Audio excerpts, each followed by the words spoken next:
Good morning and welcome to the December 10th Board of Supervisors meeting. We will start off with the Pledge of Allegiance by Peter Hernandez. Ready, salute. I pledge allegiance to the flag of the United States of America and to the republic for which it stands, one nation, under God, indivisible, with liberty and justice for all.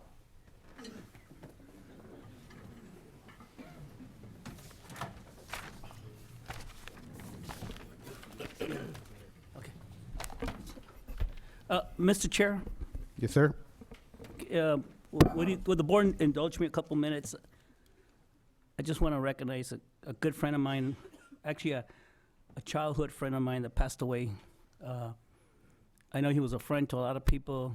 For me, it's personal because we actually grew up together playing ball in Sunny Slope. We used to get trouble at Sunny Slope School, and he used to live behind Quick Stop, which we used to have a railroad track in a house, and his name is George Ocampo, and so I'd like to honor in his name, in his memory, today's meeting, Mr. Chair.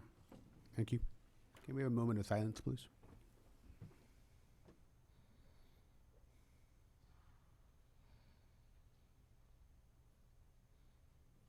Thank you. Thank you, Mr. Chair. Chairman, if I may, as well. Yes, sir. Between our past meeting and this meeting, we also had a passing of a former county employee, Jean Gillespie.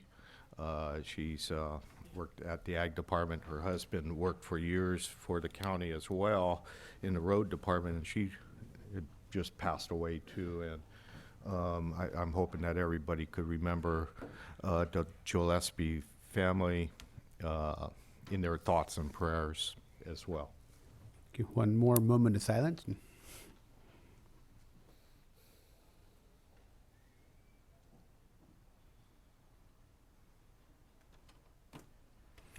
Okay, we'll start the meeting here with acknowledgement of certificate of posting. Mr. Chair. Do I have a second? Second. All in favor? Aye. 5-0. Move on to presentations and recognitions. Supervisor Dela Cruz. Thank you, Mr. Chair.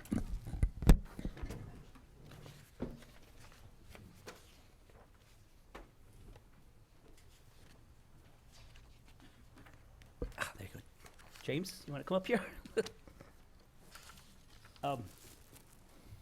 Anyone else wants to come up here? I know there's a lot of good friends. Tom, come on. Anyone in the department? I know that when I go visit you guys, you go all saying hi to me, so you guys can come over here and say hi. Well, James, we're gonna miss you. You've been a friend. You've been the face of San Diego County. When the public has questions, they go to your department. Where's Tom back there? You hire good personnel. They're all back there. It's a perfect example of the department that we have in San Diego County that other departments should follow your suit. When you have employees that are retiring in their 30s, close to 40, that says a lot. And rumor has it too that you guys actually throw one of the best parties in town too. So without further delay, James Sanchez of the San Diego County Board of Supervisors would like to acknowledge and appreciate your 30 years of service and dedication as an assistant assessor to the assessors. Oh, 39 years, thank you. I mean, who's counting, right? 39 years, congratulations in behalf of the Board of Supervisors. Thank you. Thank you.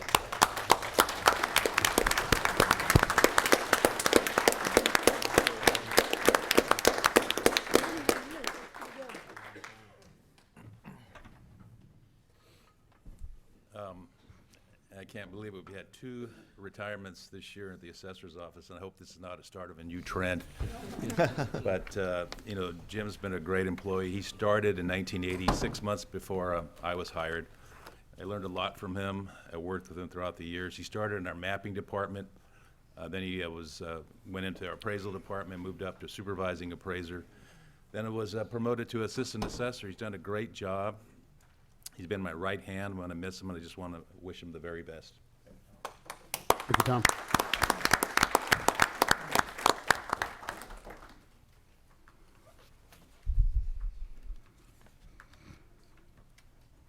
Move on to public comment. It's the opportunity to address the board on items of interest not appearing on the agenda. No action may be taken unless provided by Government Code, Section 5495.4.2. Ma'am, do we have any public comment? Yes, we do. First speaker is Frank Russell.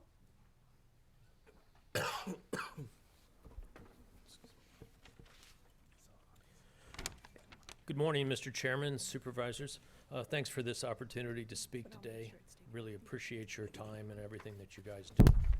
My name is Frank Russell, and I'm here today to solicit your assistance to mitigate the damages caused by the commercial hemp grow on Comstock Road. I've lived on Comstock for over 30 ma'am? years. Ma'am, this is on the hemp, No, it says No? open comment. but does this have to do with the hemp ordinance? Yes, Then we'd have to wait until we actually have that on 32. What I'm gonna do is, once we're done with the consent agenda, we'll hear the hemp ordinance first. Sorry about that, sir. Janine Echeniki?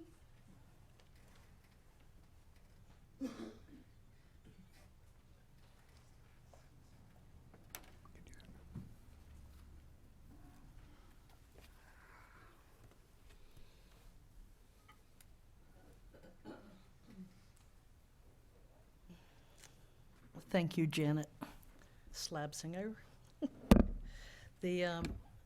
My name is Jeannie Echenike, and I'm a resident of North Monterey County, and I'm here to speak on the issue that was pulled from the agenda on the public hearing on the C1 application of the Bedabel property.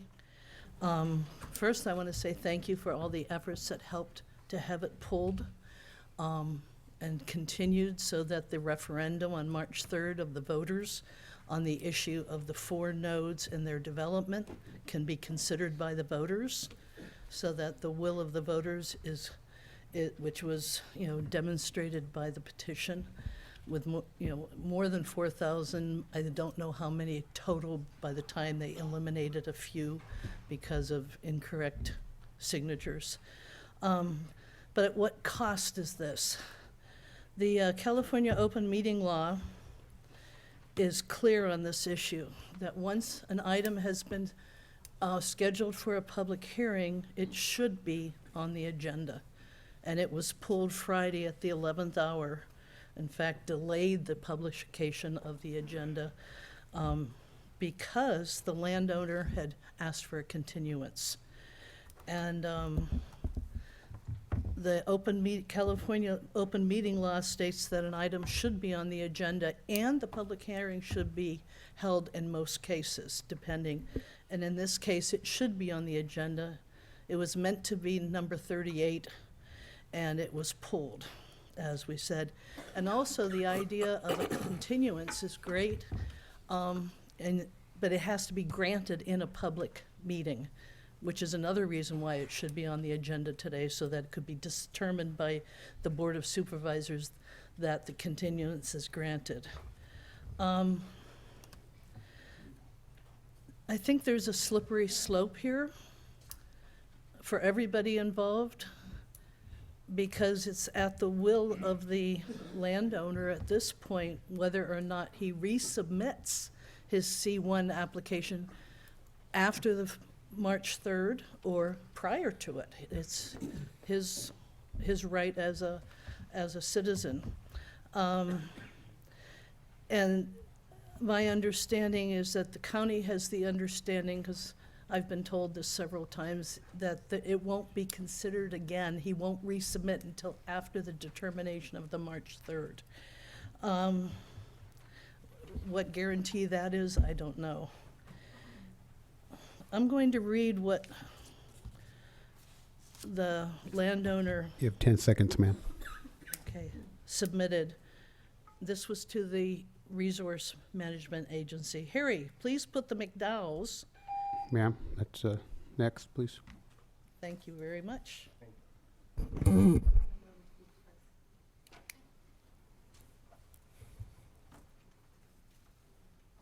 Seeing there's no other speakers, we'll have the department head announcements. This is for information only. We'll start with our CAO, Ray Espinosa.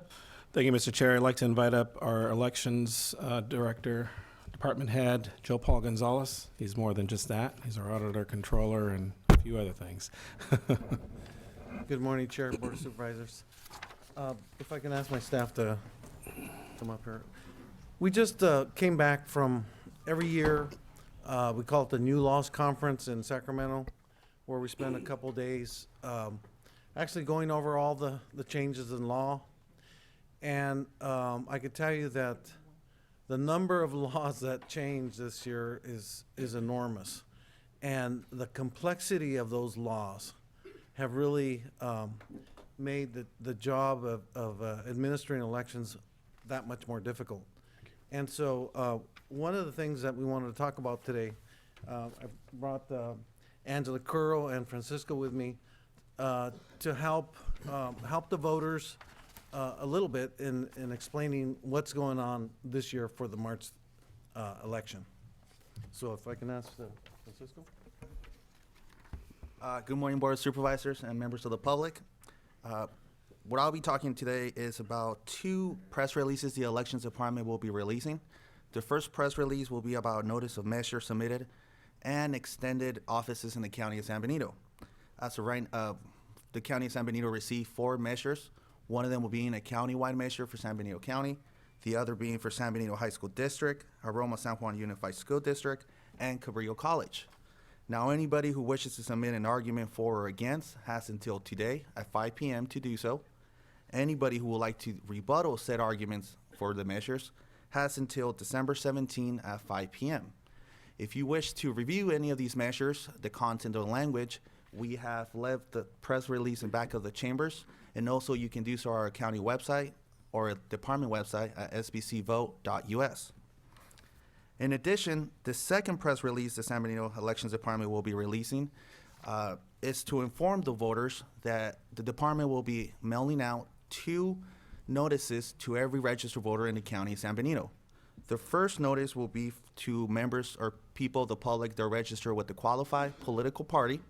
The second one will be to those that are registered with the no party preference, or people have declined to stay a political party.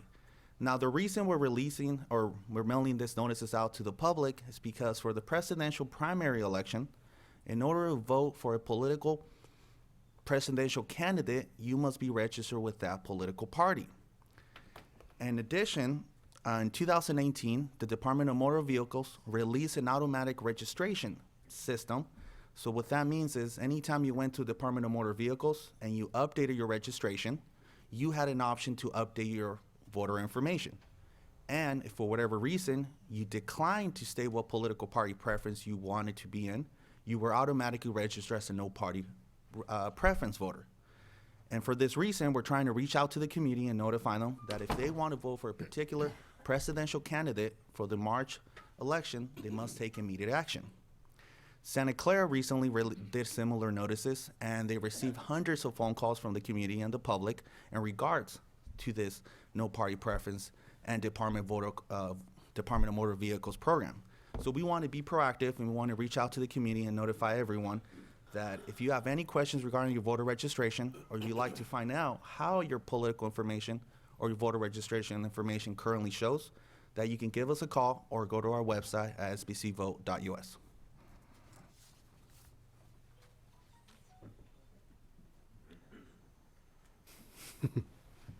Okay, that was the announcement, and we'll be taking advantage of this forum at the next the future meetings to kind of highlight this issue. It's a big issue. The no party preference party, we call it that, is growing, and that growth has to do with, in large part, which was going on whenever someone visits the DMV and doesn't check the opt-out box. Opt-out box with the DMV means you are not changing a registration that you're already registered. You're not changing it. If you're not registered, opt-out means you don't want to be registered. And so, many people aren't doing that. They're starting to fill out their name and stuff, and they just, well, you know, it's none of their business, what party I'm with. So they don't check a party. Well, they automatically become enrolled as no party preference. That's an issue, throughout the state. So I just wanted to, you know, ask Francisco and Angela to highlight this issue, because it's gonna be a big issue when people go to vote in March. I think Supervisor Hernandez has a question. Thank you, Mr. Chair. It actually was reference to previous presentation, you mentioned there was 4 measures. So what you're saying is there are 4 bond measures that are going to the public? So there are 3 bond measures, and one of them is the ordinance that was previously discussed here. Okay. And can you clarify which 3? Thank you, Elia. Can you clarify those 3? Yes, so I can tell you there's one measure for San Benito High School. There's another measure for Aroma San Juan Unified School District, and the other measure is the Carrillo Community College District. And of course, there's also the ordinance of number 991. Got it. Thank you.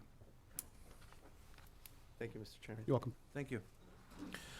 Thank you, Joe Paul. Yeah, we have another announcement out of our probation department. I'd like to invite up Jim Bucknell, our Assistant Chief Probation Officer.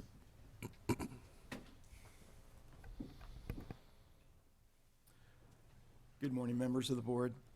For the probation department, we have 2 items on the consent agenda. Both have amendments to them. Item number 21, for the mental health training grant, the posted amount was $7,200. The actual amount of that grant is $7,020 for 26 members to go to training prorated at $270 each. And on number 22, we had items that were uploaded after the agenda packet was originally posted. The first item was the ongoing operations budget of the Community Corrections Partnership. It was not uploaded, and there are copies of that budget in the back of the room for those of you that would like those. And on the carryover budget, the line item that was originally identified as the additional mental health services to the jail and juvenile hall is, just for clarification, is a WellPath contract for additional mental health services at the jail and juvenile hall. And once again, copies of that item are in the back. Thank you. Thank you. I have a correction too. Yeah, I'd like to also County Council.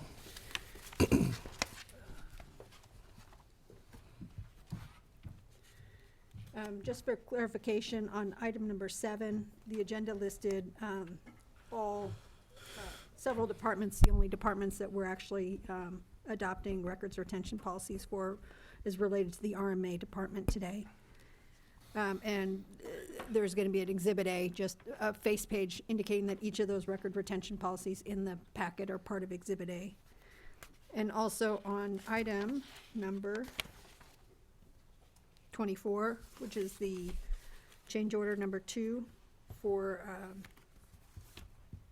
Granite Rock, on the resolution, on paragraph 4, the words and change order number 2 should be added to paragraph 4, and the date in paragraph 5 should be changed from December 24th, 2017 to January 14th, 2020. That's it. Any further announcements? Yes. So we also have an announcement out of our library, Nora Conte. I'd like to invite her up.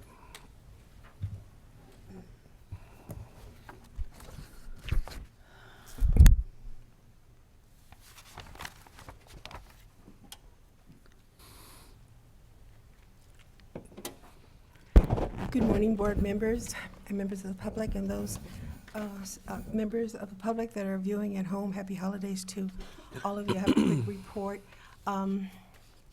We had our annual 13th annual holiday program at the library, and I just had to share with you that the families that attended, I would say that there were little over 200 families that walked through those doors and had a visit with Santa, and our partners, which is the Hollister School District and Friends of the Library, Bill Tiffany.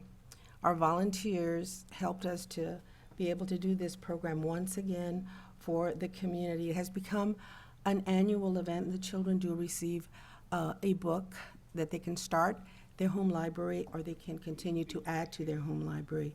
And it's a way of continuing to water the love of reading and the love of learning for our children. So I just want to thank all of those partners and collaborators that help us to put this program, because now it's become a tradition and a family event. So thank you, everybody, and happy holidays to all. Thank you. We also have another announcement out of our Health and Human Services Department. I'd like to invite up Enrique. He's a Deputy Director, Health and Human Services.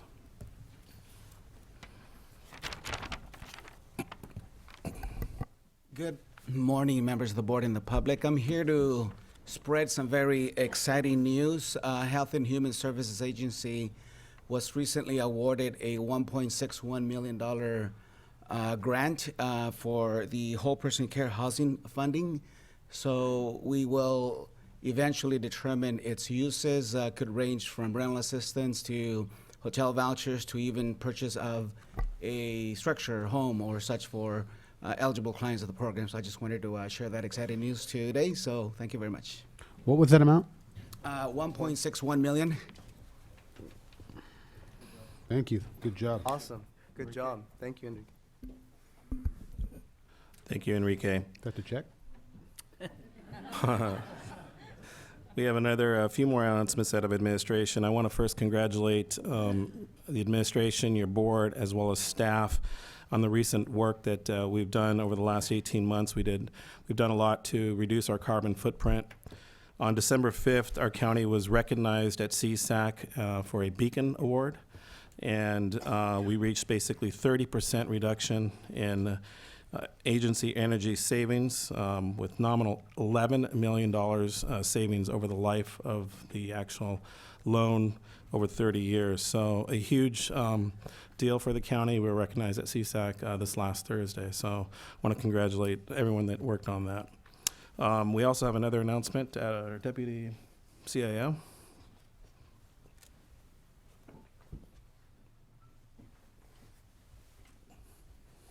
Good morning. Good morning, Chair, Board of Supervisors. I just wanted to recognize Dulce Alonso, if I could ask her to come here. She recently completed the CSAC Institute County Executive Program, a distinguished program. It is an 18-month process, 30 units for the semester.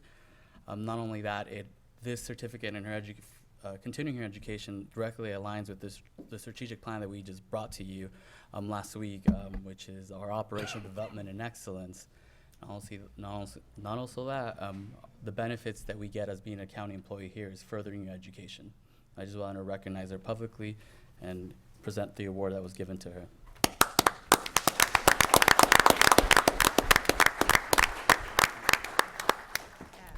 Thank you, board, for your support, and Ray and our admin team. There's always changes, so there's always something to learn. Thank you. Great. Thank you. That's all the announcements we have, Mr. Chair. Mr. Chair, can I add one on? I was contacted by the COG director, and we wanted to make sure that everybody's aware of a workshop this Wednesday evening. Let me bring up the details here.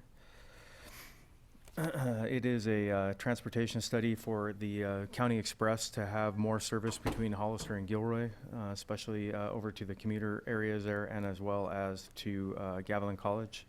And that's at 7 p.m. to 9 p.m. at 649 San Benito Street in the Veterans Memorial Building. And it says, please, we need your input. Please join us for a meeting on plans to provide faster County Express transit between Hollister and Gilroy. Thank you, Mr. Chair. Thank you. Move on to our consent agenda. Do any of the board members wish to pull any items? Yeah. Yes, Mr. Chairman, I would like to pull 8 and 9.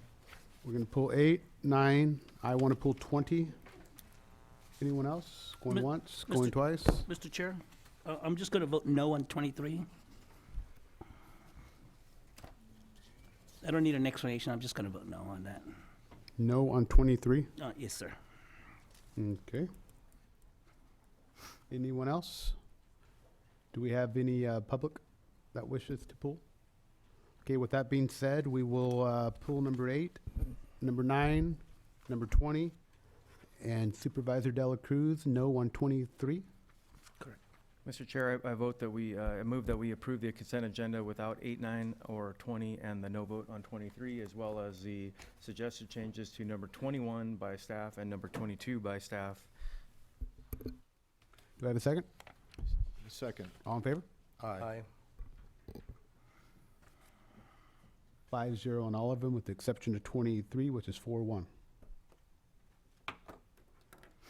Well, let's pull number 8. This is dealing with the appropriations of the Economic Development Fund for 1920 in the total of $50,000. Mr. or Supervisor Botello? Yes, thank you, Mr. Chairman. I'm aware that, the subcommittee has worked hard on this issue, and 99% of the time, I'm very supportive of their recommendations. But what I'm aware of at this point in time is that, the bulk of the funding, about $37,000, is allocated to the San Benito Chamber of Commerce. And with the emphasis of the tourism marketing.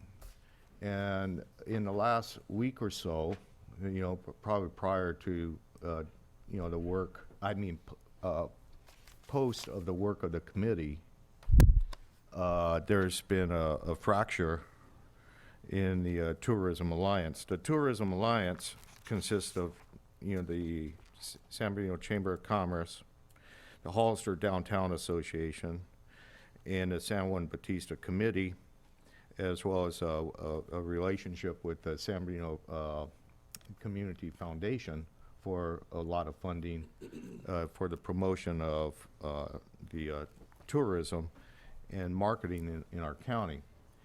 And my understanding, I don't know if there's a representative from the Chamber of Commerce here, and maybe they could explain further, but they withdrew from this alliance and actually amended their mission of supporting tourism in San Benito County, and this is stating that they would be, utilizing the funding for tourism, and I don't see how we're be accounting for this, and it's a concern that I have, and so I need a little bit more clarity as far as how these funds are to be utilized, and the working relationships with these other organizations, that we need these partnerships in place to succeed.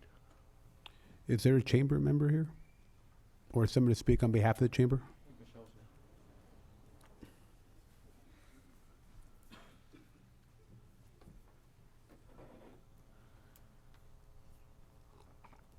Honorable Chair, members of the board, Victor Gomez. I'm a chamber board member, former chair. And so I wanted to provide a little bit of context, Anthony, to your points. So in 2014, the city of Hollister dedicated $50,000 annually for tourism purposes. In 2018, we implemented that plan for 5 years. And so in that plan, in the MOU with the city, we were required to form a tourism committee, a tourism committee out of those funds to specifically monitor how those expenses were going to occur. And so in 2018, there was a bit of a hesitance from the city of Hollister on all funding for nonprofits. We were one of them. And so we were kind of held out along with other nonprofits for about a year without funding.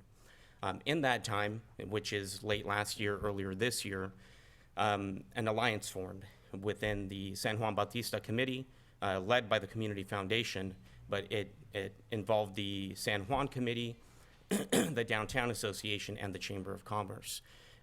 This organization was called the Tourism Alliance, and it was really formed to explore next steps and how we could implement a tourism program in San Benito County. Earlier this year, the city of Hollister stepped up and said, hey, we want to re-engage the Chamber of Commerce to explore events, tourism-related expenses, and so on. So we were excited about that, and we did get that allocation of money about three months ago. And so the Tourism Committee is now revived. We are really ready to move forward. Now, let me address the Tourism Alliance, if I could, Supervisor Botello. So the Tourism Alliance got together, and we got together in early November, and we had a meeting with all of the organizations. And we had there was consensus at that meeting that involved all of these organizations to potentially host, as we did for years past, host this Tourism Alliance under the San Benito County Chamber of Commerce, under the Tourism Committee that was already formed. It has its own separate bank account. We have Discover San Benito. We have a website, so on and so forth. And so we went back to our board, or Chamber Board of Directors, and that was the consensus. Last week, we sent a letter to the Tourism Alliance, essentially outlining that our decision from the Chamber Board of Directors was to include everybody on the Alliance. So we actually shared with the Alliance that we wanted a representative to sit on this new tourism committee that was going to be called, we're hoping to call Discover San Benito, to chair this committee. So it would be, if you just give me 1 second. Well, I just Mark. want a point of clarity. Sure. This is not a public comment. This is a question that Yeah. Supervisor Bertello asked, so we do not need the 3 minutes. Yeah, and I'll wrap up here really quick. I just want to make So- sure we all agree. Yeah. Yeah, so essentially the letter that we wrote to the Tourism Alliance said, we want representation from the HDA, we want representation from the San Juan Committee, and obviously the Chamber of Commerce to sit on this new tourism committee to work as co-chairs all together, to work in harmony, to move forward. Now, there was another follow-up meeting yesterday, and I'm not sure where we're gonna go with it. So that's kind of where we are, Anthony, in all of this. But there is no fracture that I'm aware of, at least. But there is sort of infrastructure already created, and we think that the best way to move this alliance forward is to bring them all together under the Tourism Committee of the Chamber of Commerce. We already have the infrastructure, we have the website, we have social media, we have all these platforms to already work off of. And we think that's the best way to renew this commitment to tourism in San Benito County. So essentially, that's what we would do with your resources, and they're all invited to be part of that committee. So hopefully that answers your questions. Well, it actually brings up a few more questions, and I would, it's, the way I feel about it right now, I'm still am very hesitant to vote in favor of distributing the funds today myself. I'm just one supervisor, and I would recommend to my colleagues on the board to kind of further investigate this new committee that the chamber is pursuing, and whether or not there's acceptance with the other partners that we had in the established Tourism Alliance. And because I had a couple organizations actually express real concern about this development. If I could just add, Supervisor Botello, just really quick, there's two options really to move forward. Either we take the existing infrastructure that we have, that the Chamber of Commerce has created over the last 5 years, again, website, everything that we've put into this, or there are some members of the committee that have probably expressed to you interest of forming an entirely new nonprofit in the community. Is that an opportunity that could certainly take place? Absolutely. It could certainly happen. But why recreate the wheel and start a whole new nonprofit organization that's going to need a lawyer, bylaws, a board of directors, all of this stuff, when we could just use what we currently have to implement this funding? All of those committees, Supervisor Botello, including the San Juan Committee, will have a voice at the table. So nobody's being boxed at all. With that said, I do want to thank Supervisor Hernandez and Supervisor De La Cruz for their commitment, for your commitment on job creation and economic development in San Benito County, and the rest of the board for your commitment, because you guys have all been extremely dedicated to making sure that we bring jobs to San Benito County. So I definitely thank you for that. I've got a question for you. I found out about this on Wednesday night. I did my due diligence went around talking to a lot of different people. I just want to make sure I have the facts correct. These monies, they have their own budget. They have their own account. They're not commingled with the General chamber. fund. And approximately 15 to 20% of this will go to an admin cost, administration, overhead, or whatever you want to call it. Yeah, roughly. we're actually going to be hiring, or we're hoping to hire, a part-time tourism director. Okay, let me just repeat myself then. These dollars are not commingled with the chamber. We're not using these dollars to fund another entity. We will track, exactly, and we will track every single expenditure. So if Supervisor Hernandez steps in and says, hey, I want to see where you guys have been in expensive over the last 3 months, everything will be tracked and accounted for. Thank you.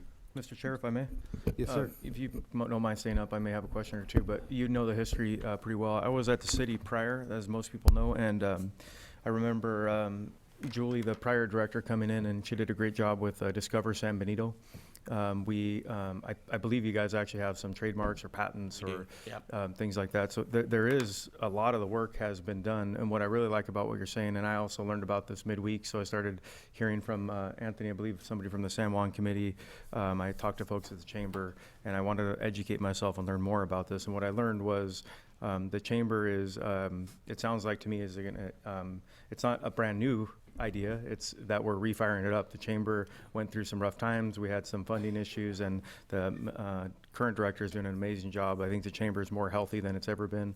And what you're doing is restarting, not creating a new entity, but restarting the tourism committee. And what I really like about it is that, like you said, everybody's welcome that wants to start a whole new, brand new, separate nonprofit. Why not do it under the umbrella of a successful nonprofit that's happening now, today? And what's important to me, again, is you are bringing the people that want to have a say in San Juan Bautista, want us to have a say in downtown Hollister. You're allowing them to be on the board, and the board is where the decisions are made. So I think that's important. And also, this funding was not something that we just started talking about today. We started talking about it during the budget process, and this has been a long process. And I'm going to support the staff recommendation for where it is today. And I hope that all the groups can come together. There's no fracture that Anthony has alluded to, and that we can work together, because I think if we don't work together, we can't make this work. And then, when we go into our next budget study session, which is going to happen soon, we're going to be starting at the beginning of the year again on our next budget. We're going to be paying really close attention to those relationships, how it's working, and I will make a determination about future funding for my own vote when I see how the relationships are working out. Yeah, understood, Supervisor Gillio. I do want to share with Supervisor Botello too that your concerns are well intended, right? I mean, you should scrutinize all of these dollars as you are, Supervisor Botello. So we don't necessarily disagree, and we want to make sure that you are satisfied with the direction that we're heading. You may vote no tonight or today, but even if that does happen, we do want to make sure you come into the fold. We'd be happy to talk to you further about it. Yeah, through the chair, I appreciate that, Mr. Gomez, and I just kind of lean on history. We're all intentions of establishing partnerships, but somehow, some way, the little players get kind of left out. And we have dedicated a lot of money, a lot of effort through our 2015 general plan. And also working with the two cities and different organizations for economic development. And through the EDC, we've made a tremendous commitment along with Hollister to really emphasize that. So we mean business. And in our packet today, I don't see an organizational type of makeup of what we're talking about. I don't see a budget. But I'm going to have confidence in the recommendation of our ad hoc committee. But that's what I heard just this last week, that these other organizations that are a part of the plan, have expressed some real concerns. Understood. Supervisor, Thank you, Mr. Chair. I think my fellow supervisors Botello and Gillio said exactly what I wanted to say.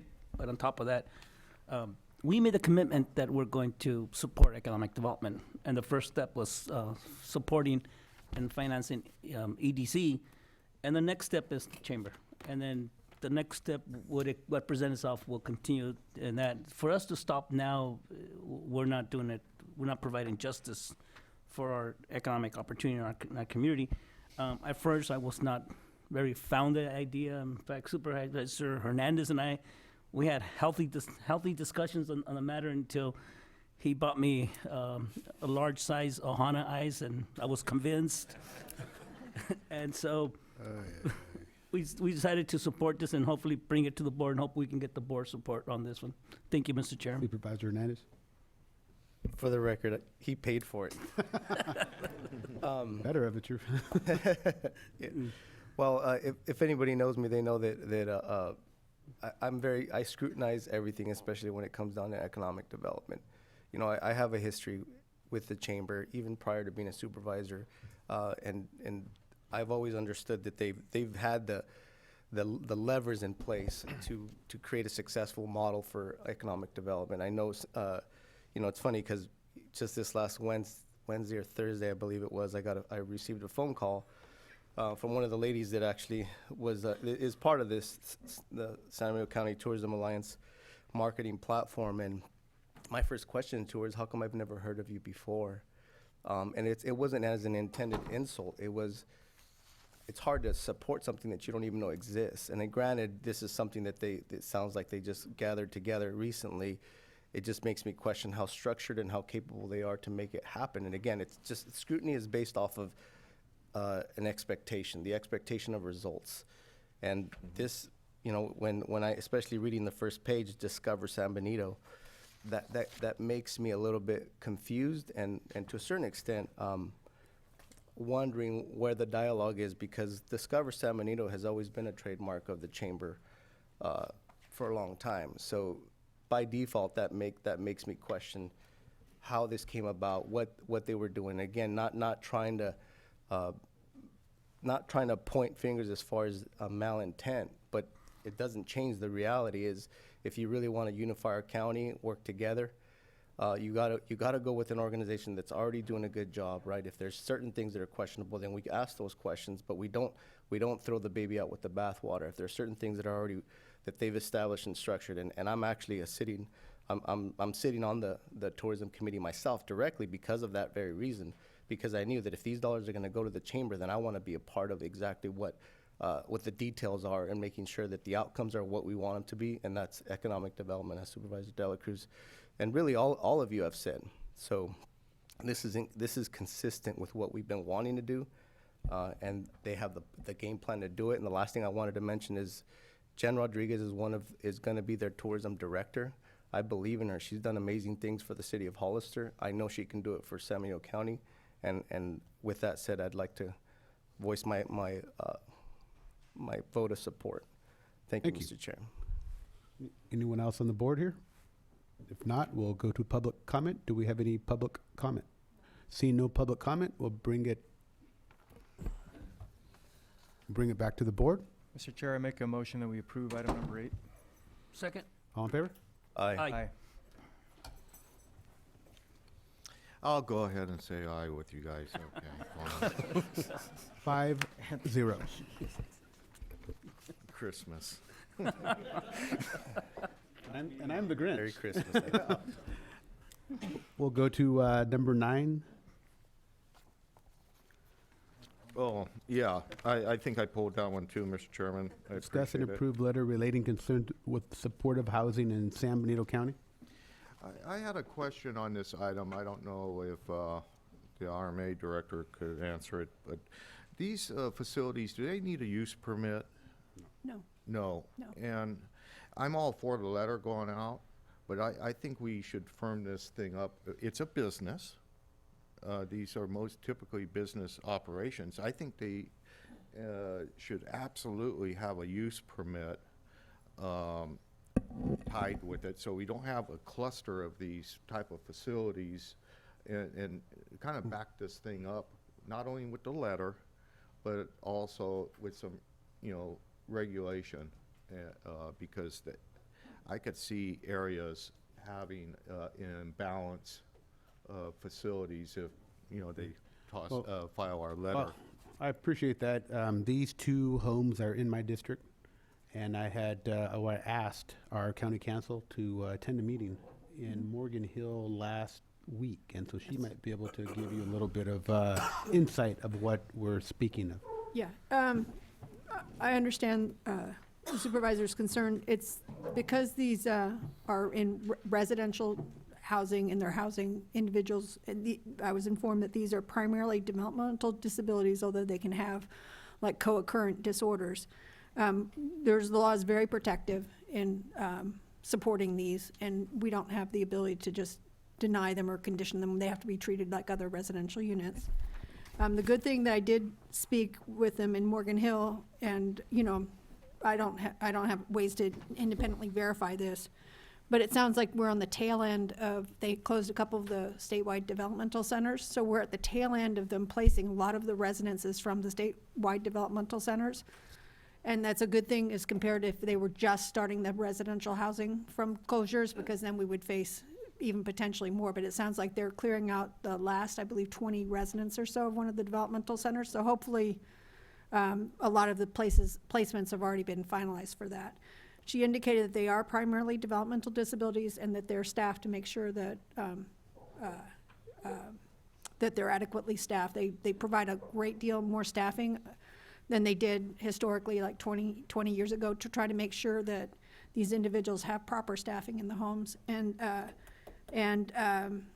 then the other thing that she said, and I'm not providing any legal advice on this, but it was mentioned previously that they would have to disclose this when they sold the property. And based upon the information that was provided at the meeting and some things I've been able to find online, that anybody that did have property would want to make sure that they clear that with their realtor, because it appears that it may not be disclosable to a seller, because there's strong preference not to make sure that you're doing discrimination in housing, and you're not supposed to try to encourage sellers not to buy property based upon the neighborhood if there's a protected classification in that regard. So that's something that those people can check on. So, really I was thinking that this letter might put our concerns on notice, and then we can reevaluate it once we, I'm trying to arrange a meeting with the individual to provide more information, and I think that she could provide, additional information, and we could send this letter and see what the response is. But, there's limited opportunities that we have at this point in time. Does that kind of give a Does anybody have any more information? So that's the best case scenario, that hopefully nothing goes wrong and affects that community or neighborhood. But we really have no recourse as a governmental body to regulate where and how many and how it's done. I've contacted Assemblyman Rivas along with Senator Caballero, and they're working on, behind the scenes, they're working on different things also. So that's what we're trying to do. We have to go to the state level, because the state has set that in a previous bill that was passed decades ago. So that's what we're looking at. So they are helping. I will say that I was pleasantly surprised about how they responded to the concerns in Morgan Hill. They'd had a series of community meetings. So they had one previous meeting that I was not at, that apparently there was a lot of residents that had gone to that meeting. But the meeting that I was at, there was about 15 representatives from all these different organizations, and there was only one citizen that showed up, because they were able to address all the concerns from the residents due to their kind of intense dealing with the problem that had happened up there. Okay, well, Thank you. Yeah, I appreciate that, and I just think that we should continue to work on some legislation that gives a little bit more local authority and control. Any public comment? Seeing none, we'll bring it back to the board. What's the wish of the board? I'll make a motion to approve agenda item 9. I'll second. All in favor? Aye. 5-0. Aye. That brings us down to number 20. I pulled this one.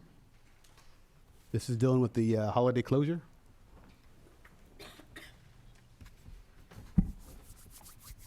The main concern I have with this closure is, I'm looking through this, and Most of the offices are closed December 23rd To the through the 27th. 27th. Correct.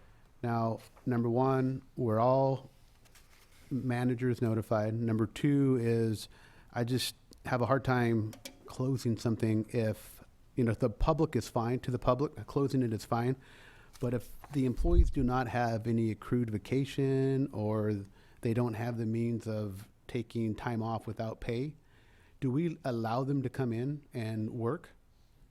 So the first answer to your question was department heads. All department heads were consulted. This is our past practice to close for 1 week or 2 weeks. This was brought up during our negotiation process, so all the labor groups were aware of this is happening. All groups got 16 hours as part of this holiday closure. If you would our PPH, our personal rules allow 4 hours of holiday pay either Christmas Eve or New Year's Eve. In the example of SEIU would only have to use 8 hours of PTO. In the past, this hasn't been a problem. I've worked with departments in the event that someone doesn't have 8 hours of PTO, we would work that with that employee personally. For the same reason, some departments that aren't closing, like probation, health and human services, and DA's office, those employees will have up to, if they're SEIU, up to 131 of 20, and if they're in other units, they will have them to 331 of 20 to use those hours. So once again, if someone doesn't have any PTO, we're going to be able to work with them? Correct. Thank you. Any questions from board members? No, Mr. Chair, actually, that's been in the past. The staff will, they're Work pretty with good. them accordingly. Yeah, they're pretty good with the SEIU on this one. Perfect. What's the wish of the board? Public. Oh, Public sorry, comment. public comment? I knew there was none, so. Bring it back to the board. What's the wish of the board? I move we approve 20. I'll second. All in favor? Aye. 5-0. Thank you. That brings us to our regular agenda. But before we go to the regular agenda, we'll break for, Bathroom break. we'll adjourn. Oh, you want to go to the bathroom first? Okay, we'll take a bathroom break. 5 minutes, that's it. 5. So, I gotta skip over this. I'll do this.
Okay, we're going to get started once Supervisor Hernandez is back.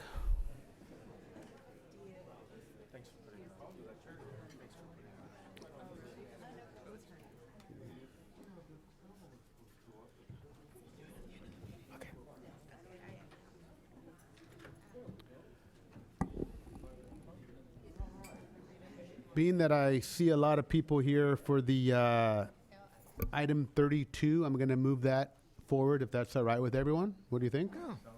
Okay, so we're going to bring up item 32, County Council discuss an update from the ad hoc committee regarding current hemp ordinance and provide direction to staff. If desired, adopt an urgency ordinance establishing a temporary moratorium on the cultivation of industrial hemp. Just for the record, 4/5 vote is required for this to pass.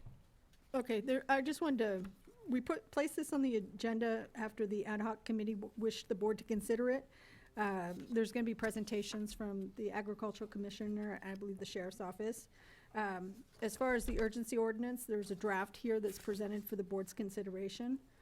On section 4, which is the limited immunity section, we're requesting that that date be changed from January 10th to January 14th, 2020 on the third line of that section 4. That means that it would last until the next board meeting in January. This item has to come back in January anyway because it's only a 45-day moratorium at this point in time. It has to be published, notice, and then it would have to be extended in January to last longer.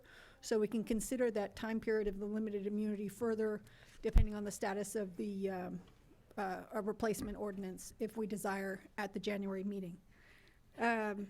So I think that staff's goal is going to be to work with the ad hoc committee to revise the hemp ordinance and to see whether we can get it to the planning commission and back to the board by hopefully March of 2020 so that it would be in place in time for the new planting season. I'll turn it over to staff to give presentations unless the board has any questions or if the ad hoc would like to do a presentation. Anybody? Supervisor Hernandez, Supervisor Patella, would you like to have the presentation or just move forward? I guess we should have the presentation. I'd like to hear what Karen had to say. I mean, she gave us the info, but it'd be good for the public to hear it also. Move forward, ma'am. Thank you, ma'am. Thank you, Chairman Medina. Yes, I just kind of put some slides together kind of really to help facilitate the conversation, a little bit of the history of how we got here, what changes have come about in the laws and regulations, and then maybe some recommendations possibly on how to move forward.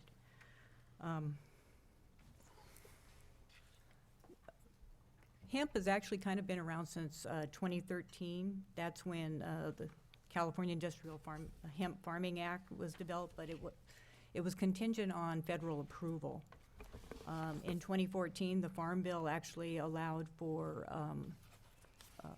research, academic research to be conducted, as well as allowed states to create and authorize pilot programs. Nothing moved forward really in California at that time. Academic colleges and universities were still concerned about their federal funding and did not want to jump in. California never developed the pilot program, so there wasn't any industrial hemp going on at that time. Prop 64 kind of opened that door when it allowed the hemp regardless of the federal status. So Senate Bill 1409 kind of created the framework and authorized CDFA to create a program, establish regulations, procedures, and policies. And as they were moving forward with that, at the end of December 2018, the Farm Bill actually removed hemp from the controlled substance, Schedule I narcotic, designated it an agricultural commodity, and started work on their framework. California started taking registrations right at the end of April, May 1st, and that's when commercial hemp was allowed to be produced in California. Research did not have to wait for that registration process. This past year, Senate Bill 153 amended the laws to try to be in line with the federal regulations, because each state that wants to allow hemp has to have an approved program by USDA. So they amended some of the definitions, required the corrective actions, and then we're hoping to have their plan in place by May 2020. So the Farm Bill requires a state to submit a program for approval, and states that will allow hemp but do not have a program would have to follow the USDA regulatory framework. And USDA published their interim final rule on October 31st, 2019, and became effective at that date. During this time, too, throughout the spring and summer, we worked on a county ordinance. We required a 10-acre minimum parcel size for registered commercial operators. We defined a 100-foot setback from the parcel line and a 1,000-foot setback from sensitive sites for both commercial and research. And we required odor mitigation, and that was approved in the September meeting and became effective in mid-October. Okay, Senate Bill 153 revised the hemp cultivation testing and aligned it with the Agricultural Improvement Act of 2018, we call the Farm Bill. It redefined established research institutions. To be a research institution now, you have to be an accredited 2 or 4-year college or university. Basically, the research operations that have been operating in San Benito County this past year would no longer comply with that regulation. It prohibits hemp being cultivated on premises that have been licensed for cannabis. Any hemp or any industrial hemp, regardless of its content, would be considered cannabis at that point. Anyone convicted of a felony related to controlled substances within 10 years is not able to apply and grow hemp until that 10 years has passed. USDA interim rule also requires a producer to submit a criminal history report with their registration. They've changed, current state requirement requires testing for THC content 30 days prior to harvest. USDA wants it 15 days prior to harvest. We kind of expect that to change a little bit, just because it's would be very, very difficult to comply with, because it takes more than a week to get the results at this point in time.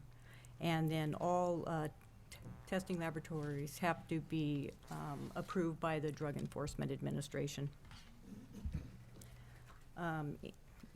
Anything testing above 0.3% would be considered a controlled substance, and then becomes the jurisdiction of the DEA.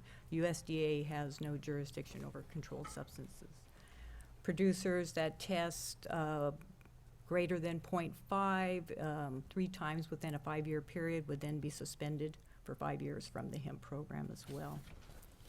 USDA has issued sampling and testing procedures, and they also require all licensed farmers to register and report the crop information to the USDA farm service agencies. As you can see, this has become a very highly regulated agricultural commodity. We too have our ordinance now that became effective October 24th. We are setting up a program to register commercial operators. CDFA has at one time only required commercial growers to register and did not require research. Even though the research definition has changed, they are now requiring even research to register, so we may want to follow that suit as well.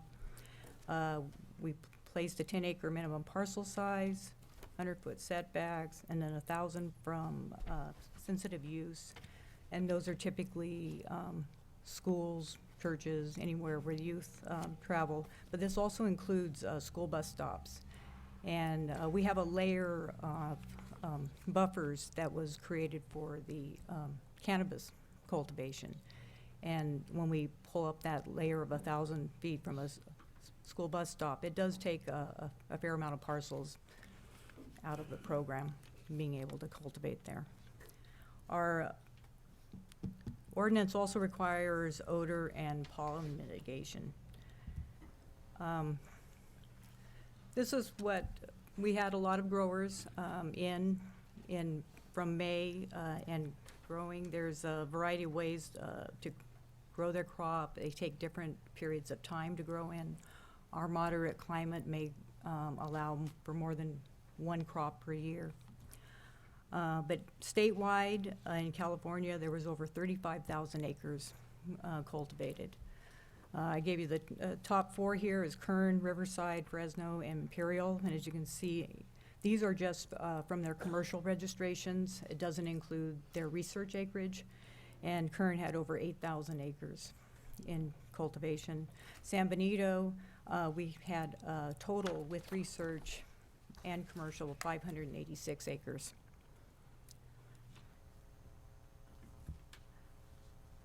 We received a lot of feedback from the community, a lot of questions. Everybody was very interested, actually liked being able to talk to people and discuss this and how this was a learning experience for us. You know, hemp hadn't been grown in the U.S. in years. No one knew what we needed to do to get started. We received a number of complaints, primarily due to odor. There are lots of issues with traffic. I know the sheriff experienced issues with criminal activity and theft. They reported problems with noise, lights, and mud on the road. But I do want to point out we had at least 26 sites where hemp was grown in the county this year. And all of the complaints were focused on just 3 to 4 sites.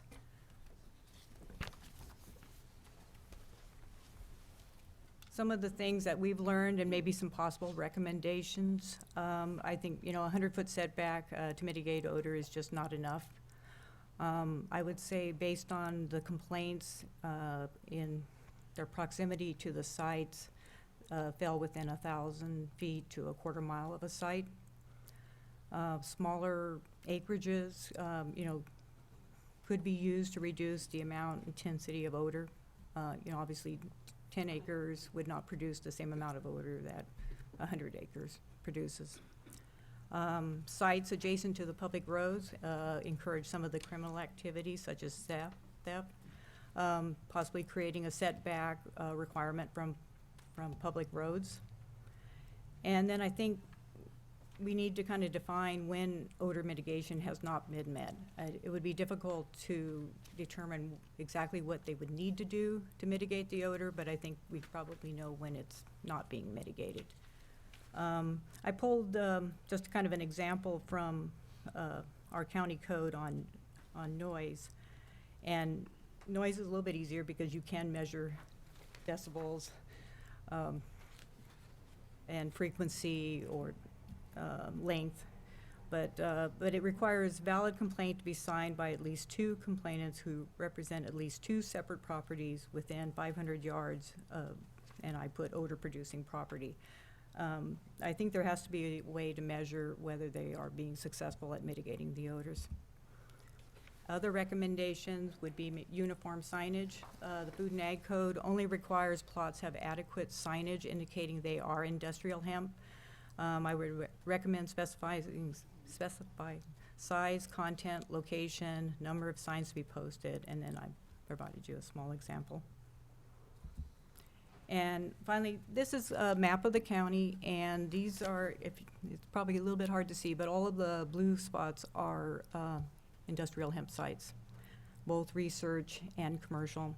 And as you can see, it goes all the way down to the southern end of the county, to the northern end.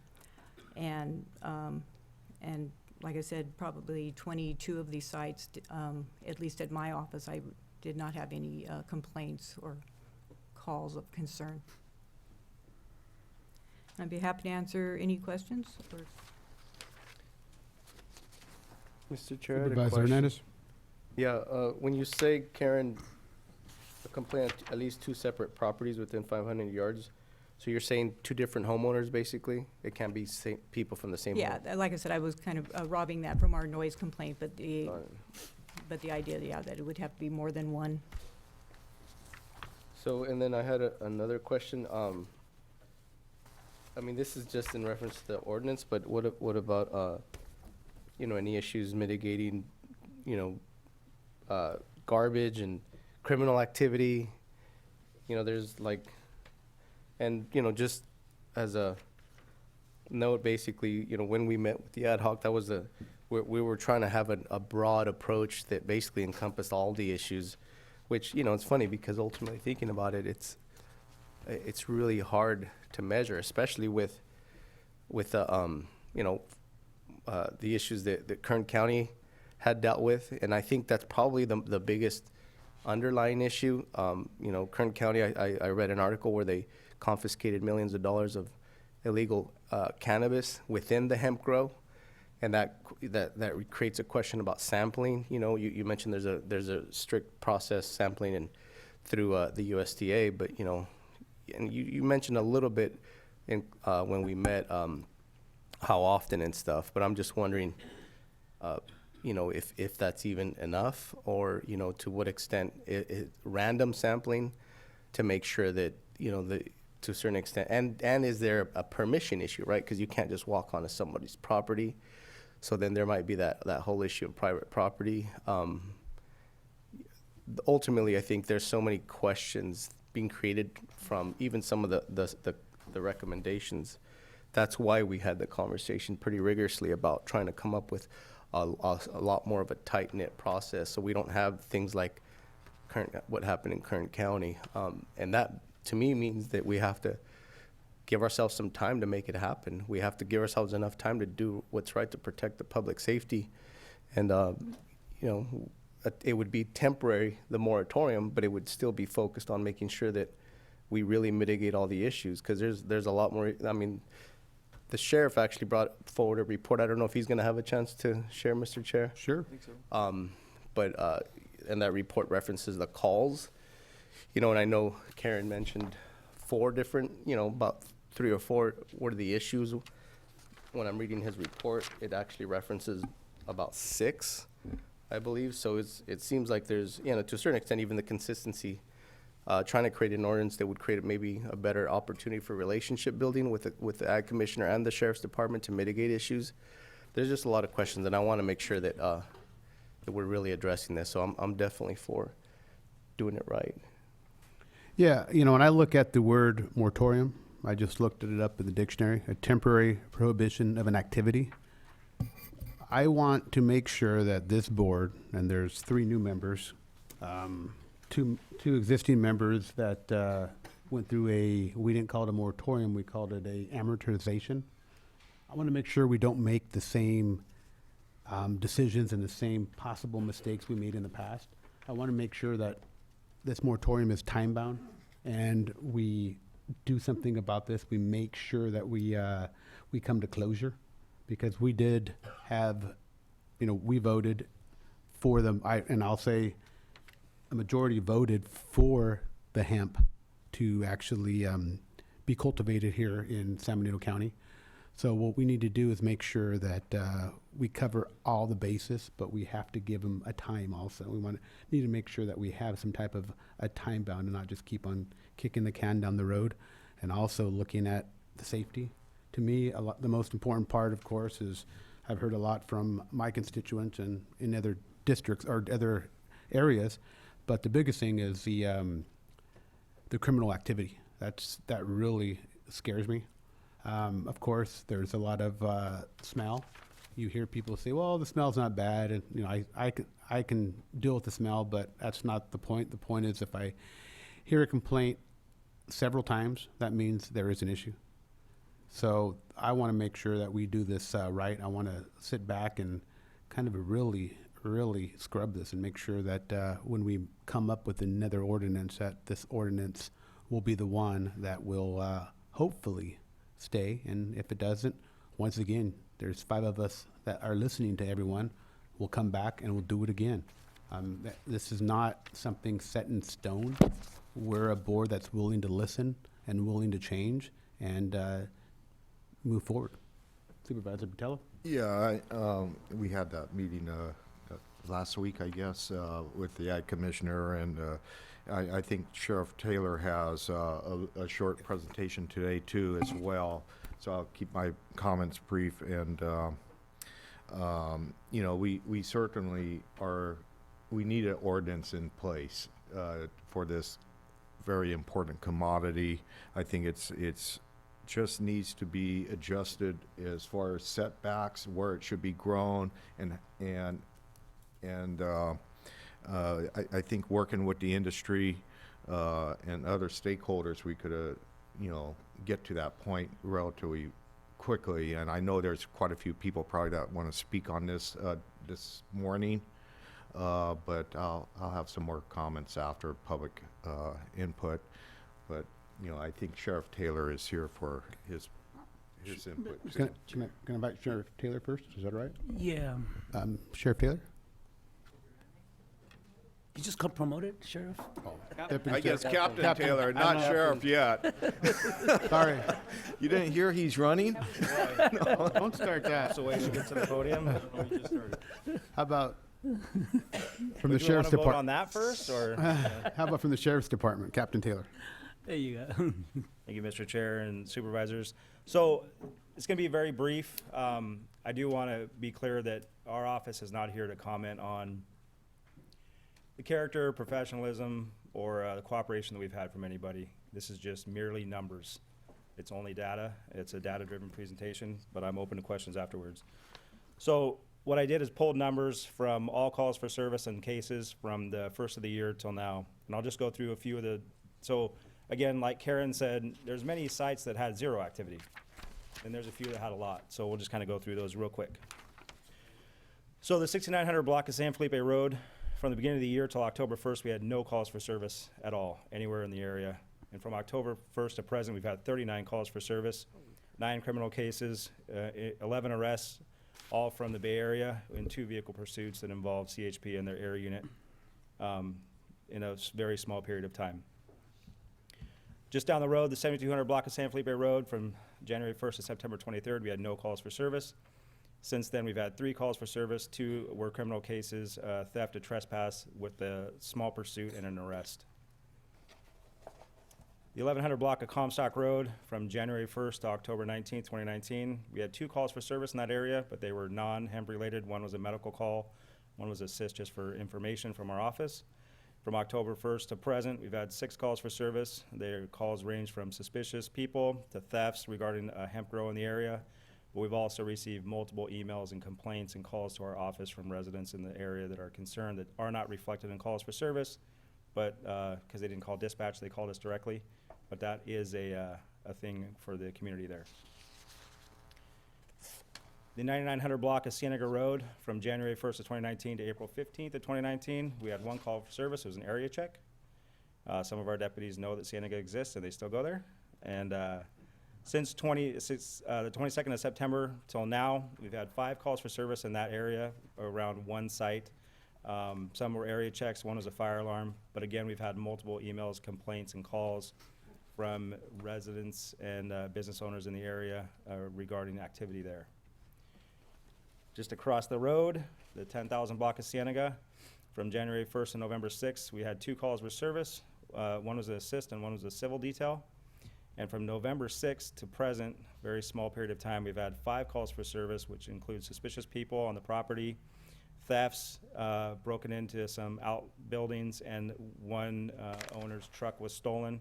Highway Patrol took that report and recovered it. No arrest was made. And again, just like the 9900 block, multiple emails and complaints and calls from neighbors asking for our intervention and our help. Which brings us to the 1000 block of Riverside and the 1000 block Union Road. 2 different addresses, essentially the same grow site. From January 1st to May 12th, we had 1 call for service. It was a trespassing call. From August 16th to present, we've had 2 criminal cases. There was 1 theft, and there was one assault with a deadly weapon. It was a dispute over payment at the site where one male took a pair of vice grips and hit another male over the head, causing significant injury, and we made an arrest in that case, directly related to the site. That's all I have for the numbers, and any questions if you have them. Any questions for Captain Taylor? I had a question, Captain Taylor. So some of these, when it comes to the workforce, do you have any information on who they are and where they come from? Our office does not, no. That's all I have. Yeah, well, kind of follow up with that question a little bit. These other counties that are involved in the hemp industry, do they require some sort of background checks or anything? What are the other sheriff's offices like in Kern and Riverside doing with this industry as far as because they probably have the same issues as we are having? We did reach out to Kern County. We haven't got any specific information back from them just because of some of the issues that they are dealing with. But we're not really involved in the employment side of it or the management side of it. So really our only involvement to this point has been response to problems without really getting involved in the Ag Commissioner's Office side of it, which is like really in potentially what the regulations would be for the site or who would be working there, or if there's backgrounds or not backgrounds. For us, the hemp thing has just been kind of a ag activity that all of a sudden is affecting our office. Yeah, I know, I'm down at the end of San Felipe Road, and I noticed a dramatic drop-off on apple theft this year because I think they were busy stealing hemp. But, I think we're going to have a number of meetings between now and the first couple of months of the year, and if you could find out if there's anything that other counties are doing and sheriff's offices are recommending that we should consider for our ordinance, it would be very helpful, and look forward to working with you. Yeah, I appreciate that, and I do know this is one topic that has really brought us probably in, not that it was never a bad relationship, it's always been good, but much closer relationship with Karen's office and the Ag Commissioner, and really educating our staff on some of the ins and outs of the ag industry and where we fit into it. But we'll definitely lean on her and her office for some help with that, and the committee as well. Okay, great. Mr. Chair, if I may, Captain, in the industry, are you familiar with, if you're not personally, if you heard stories, what is the reason for theft? We hear that originally when we were talking about this, there wouldn't be a lot of theft. Is it they're stealing it to sell it in lieu of, they're stealing it to dilute their cannabis sales and get more money off the cannabis? What is the reason for the theft, if you have any idea? And is there a way that when the board, it sounds like, is going to meet to adjust the ordinance, the ad hoc committee, they can think of things to proactively eliminate that signage, fencing, something? Is there any intelligence that you're getting from your group that you can share? Yeah, thank you for that question. So the main intelligence we've got is from the cases that we've done, and Highway Patrol was involved in one of them, and it's really, that was their case. But we had 5 arrests in one, they had 6 in another. We had a 12th arrest in a third case, and then we had another pursuit where probably not, we didn't lose him, but an allied agency I'm sure did. So that suspect's outstanding, but that would be 13. So some of those individuals have decided to give us a little insight on what's going on, and really for some of the sites there was information being disseminated in the Bay Area of a easy way to come down to Hollister and steal cannabis. And so there were we had some surprised people when they realized that what they had actually taken was hemp. Okay, thank you. Mr. Chair. Yes, sir. Captain, I appreciate the information. I just see, cannabis all over again here. I remember when we were talking about doing a moratorium on cannabis, it was ugly. We made a commitment to the members of the public that have these farms, that we would treat them with respect and fair. And at the end of the day, we basically told them sorry. And it's not fair. And now we're about to embark on another moratorium. I just see this all over again. is that we're gonna ask them to put themselves on the list so they could be open, you know, for your department to go out and go pick them up, and for us, the board, to shut them down. I know we have problems right now. Thank you for the information. I see it, and Karen's report, I know there's some issues, and for me, the odor is top of the list. There's no doubt about it. I just don't know if I can support a moratorium today, because we gotta work with this community. We treated the marijuana bad. I admit it. We treated them bad. It was a bad moratorium. We kept letting them on, and nothing happened. To the day we just shut, and I think it was probably 26 or something like that too, 26 applications, and we basically shut them all down. And then now we have another 26 sites here, and we're gonna do a moratorium. It's like, you know, deja vu, it's everything all over again. And I'll say it, I think we didn't learn a lesson from the marijuana, and we might not learn a lesson from this hemp.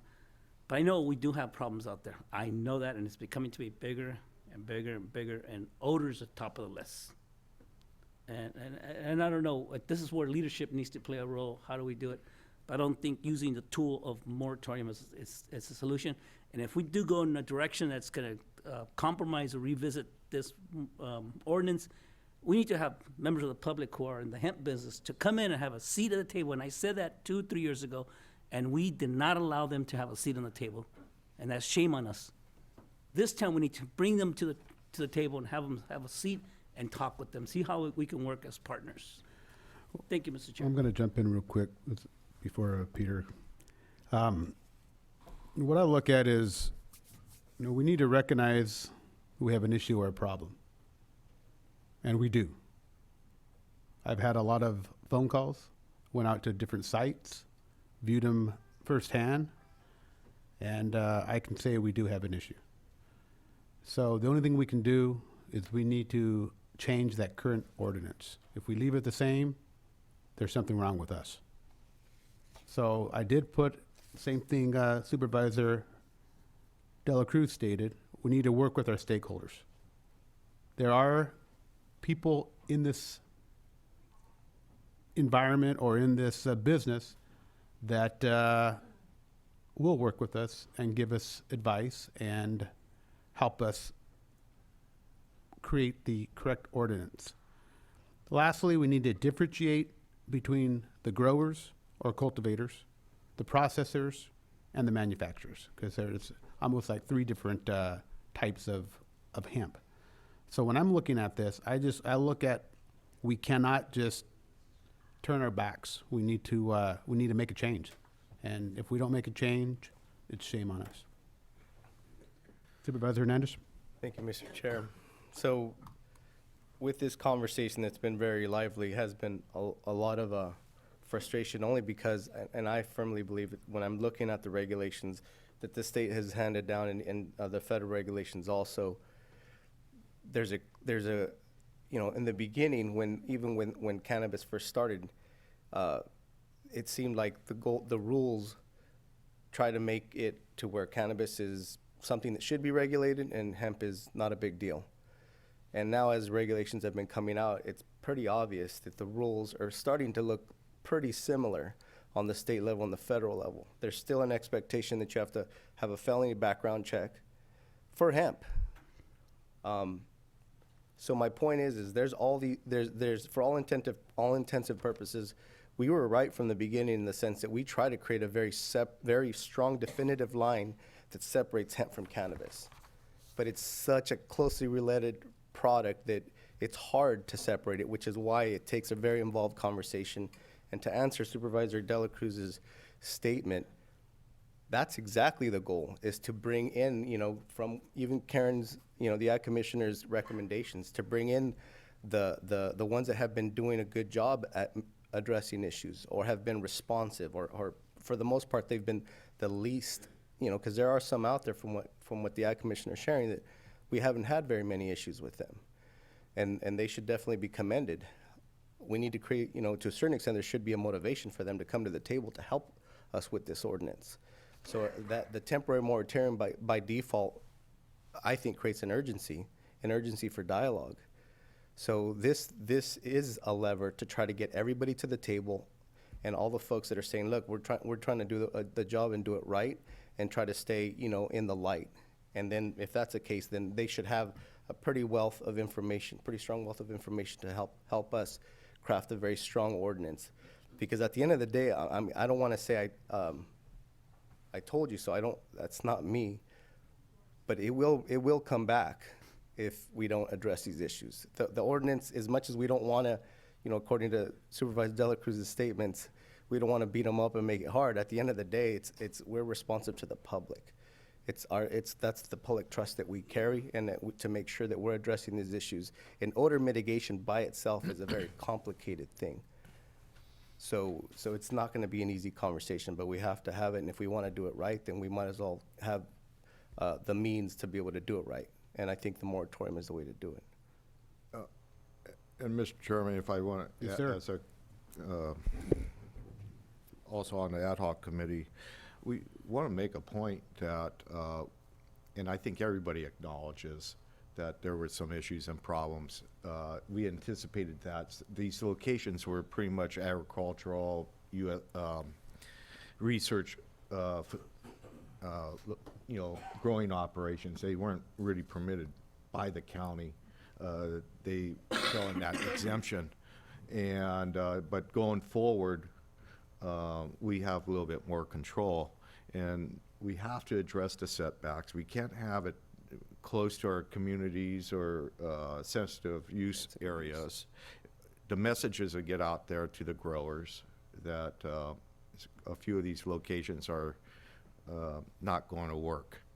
And we also have to address the number of calls and criminal activities and anything that's close to county roads without significantly more setbacks than what we've seen is not going to work. And so we need to work with the industry and find out what will. And I'm pretty confident that we're get this where it doesn't affect this coming growing season. I think Supervisor Hernandez and I, along with our staff, really have set a goal to try to get this, these adjustments in place in order not to affect this coming year's growing season. I suggest we get public comment, Mr. Chair, if you don't mind. I'd like to hear what the folks have to say. Public comment, ma'am? Jody Dollar? You don't want to? Ron Perry? Ma'am, don't forget Mr. Russell. He was the one that, I guess one. Okay. Good morning. My name's Ron Perry. I live on Stony Brook Drive, which runs parallel to Comstock Road. And I thought I should give you some feedback on what our experience has been living across the street from a hemp field that was planted this year. We were shocked when we found out what had been planted there. Neighbors were complaining about the smell. The smell at some times was so bad, people thought their septic tank systems were backing up and started calling septic tank repair people. It was just intolerable. So I called Mark Medina, and I said, we have a problem. This cannot continue. This is destroying the health, safety, and welfare of the property owners out here off of Comstock Road, and something needs to be done. And we appreciate the fact that you've considered two proposals. The moratorium, we fully support. However, we think the moratorium should be not a matter of months, but a year or more, because of the impacts that need to be studied, particularly our water supply and our aquifer. We have no idea what is happening to our wells because of this, and our wells are very close to this field. So we are concerned about our health, safety, and welfare. On the second proposal, that we exempt the existing fields and allow them to continue to operate,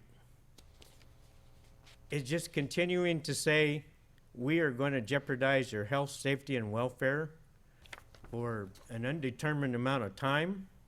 We need to have an end date to these fields close to residential areas. We would suggest that the residential area setback should not be in terms of feet. It should be in terms of miles, like 1 or 2 minimum miles, because of the prevailing winds. We can't even open our windows some days and get some fresh air. Why? Because there isn't any more fresh air. So we would propose that you not exempt these hemp fields from any current future plans. We would propose that you have these hemp fields removed from across the street from our homes. Thank you. Thank you, sir.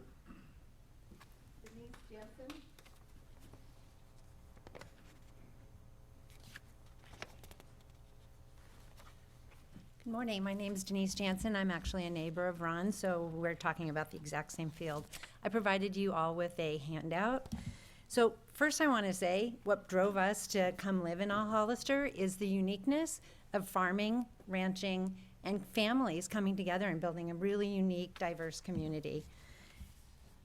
To Ron's point, we no longer feel safe in our neighborhood. And let me show you why. Look at page 2. So this gives you a sense. I did a map of where our property sits in comparison to this new field. And you can see it's surrounded by homes and schools. This doesn't give us the sense of, Karen talked about where children are dropped off with buses, that there's some moratorium or some space. Kids are dropped off very close to these fields, so I'm a little bit concerned about that, and also all the other ramifications. So if you flip to the next slide, the impact we've seen to the neighborhood, and I think everybody's talked about it, the smell is horrific. If you go there today, you will be blown away because of the rains. It's horribly smelling. Criminal activity, I'm probably most of those phone calls to the sheriff department because our property sits exactly where the gate is to the entrance to the hemp field. And this is a commercial grower that has absolute disregard for the local community. Did I do that? It's not local farmers that we're wanting to support. These are commercial farmers coming in and bringing in workers from outside of our community. This affects our property values, and it definitely affects our way of life. So if you go to the next page, our property is looking at this gate. There's absolutely no security. The signage, there was no signage until I contacted Karen, and she contacted the grower. This is the size of the sign on the gate. That's it. So it doesn't, and I'm not sure the difference between research and commercial. I've talked to Karen several times trying to learn that.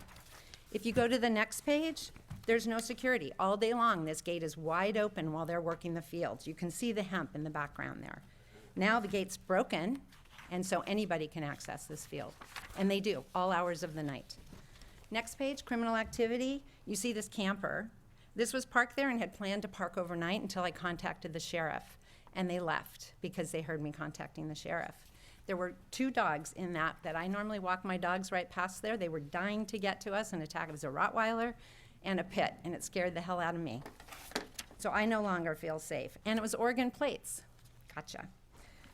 The next is a total disregard. So we talked about the mud on the streets. I shared this with Karen. Karen and Mark have been very supportive, and I've been sharing a lot of my concerns with them. But they left very hazardous road conditions. Again, total disregard for the people who live in this neighborhood. So I want to jump. You can look through the others. I see I have 4 seconds. I want to jump to the very last slide. Damn it. Okay. Can I have 20 seconds? Sorry, I have to treat everyone the same. I'm sorry.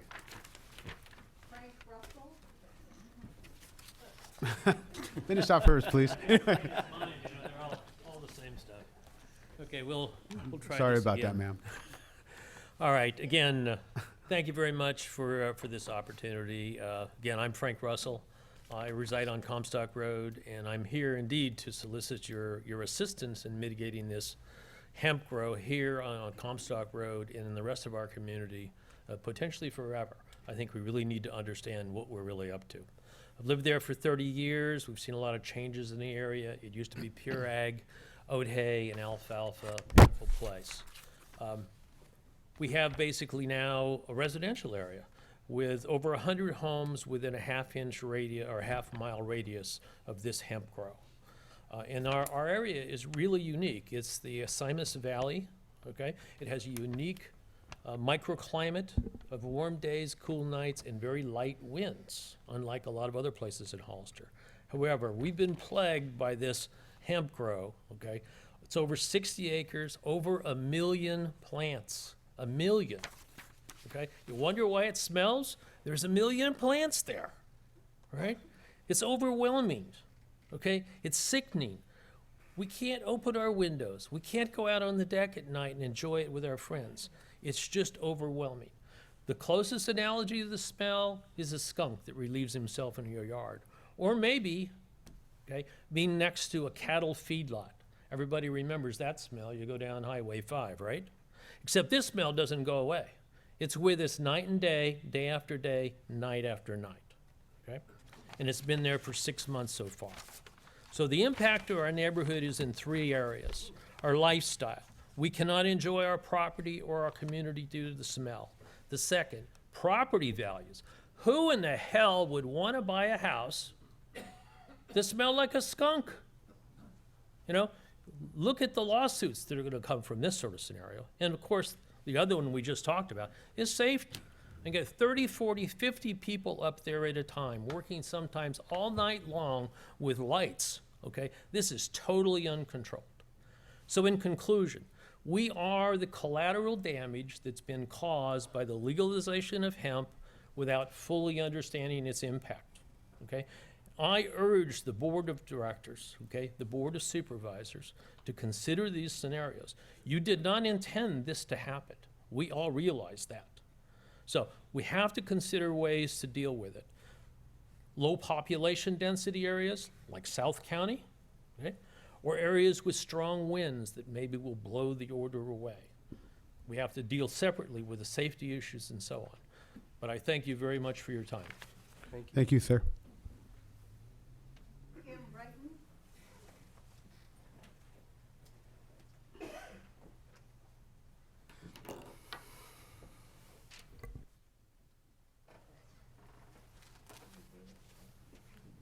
Hi, my name is Kim Breton. I live on Spring Grove Road, at least a mile away from where the Comstock Grow is.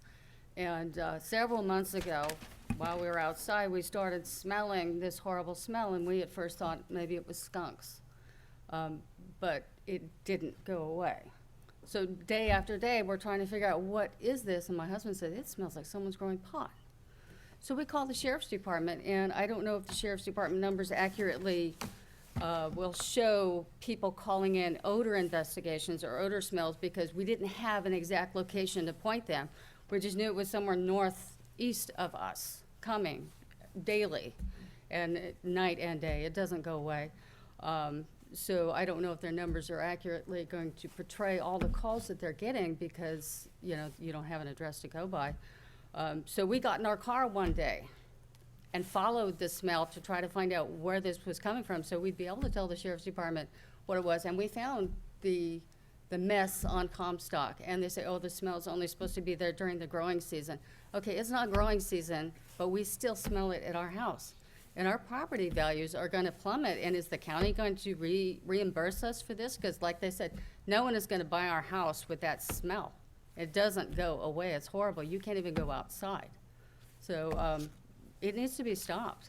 And whatever they're doing for odor mitigation, what is that? I didn't see anybody out there with any kind of odor mitigation.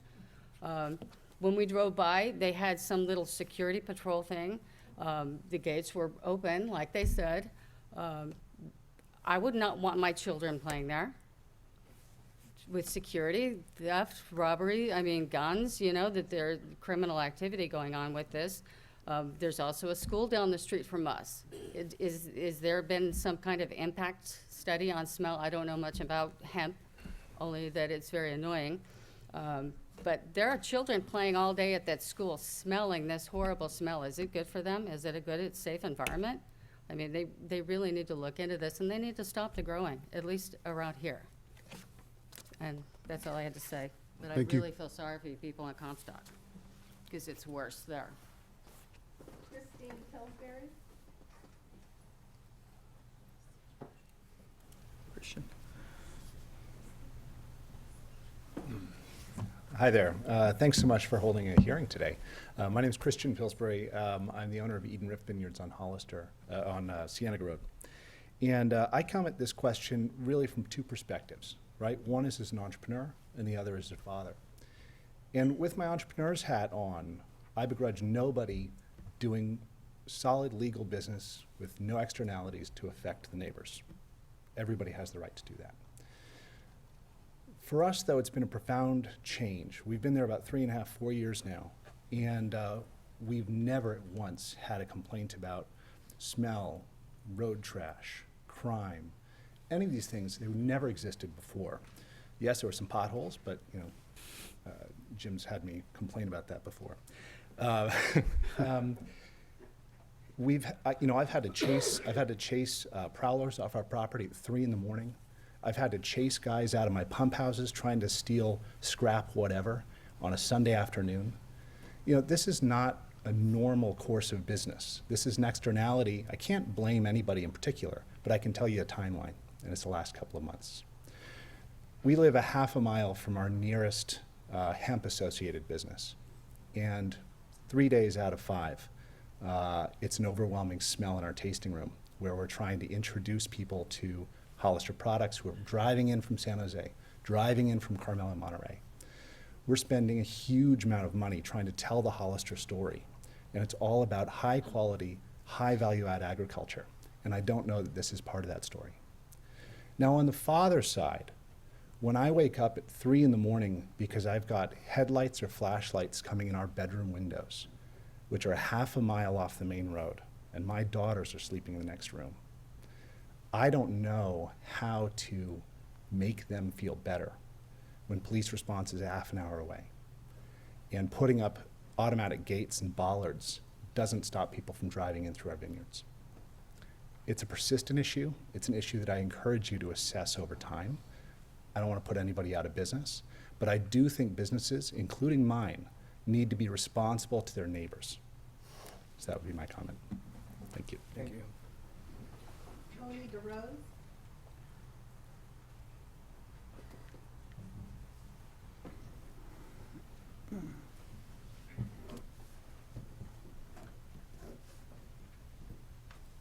Hi there. Thank you for taking the time to hear me out today. My name is Tony DeRose. I am involved with DeRose Winery out on Cienega Road, and we are located directly across the street from one of the facilities that is processing the hemp.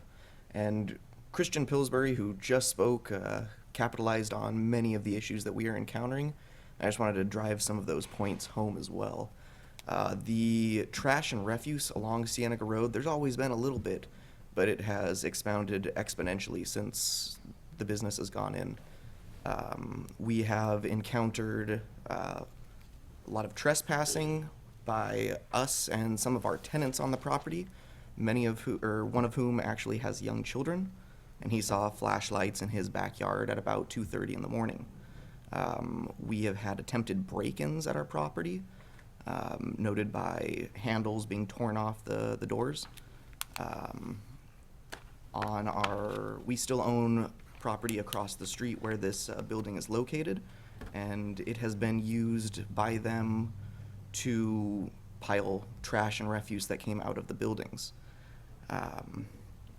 Again, not looking to shut down any lawful business, but when it is impacting the business of neighbors, it's become an issue.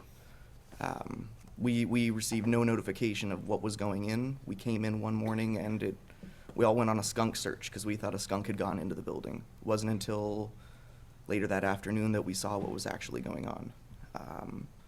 So I thank you for taking all this into consideration, and I feel Christian really touched on a lot of the points that we were trying to make as well. Thank you. Thank you. Kevin Moore.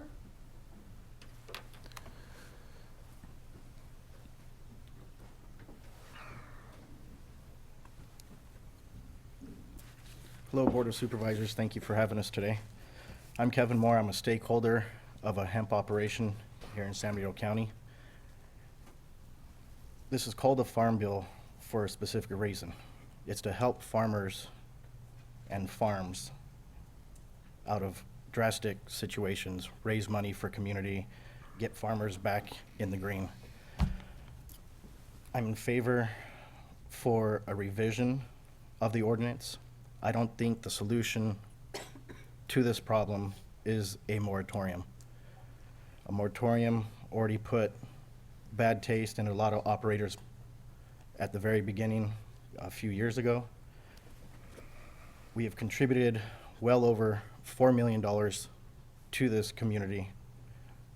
Local labor, local staffing agencies, irrigation supply companies, water companies, food safety companies, and the list goes on and on. There's at least 15 local companies that we've supported here, and we want to continue to support and invest into our community.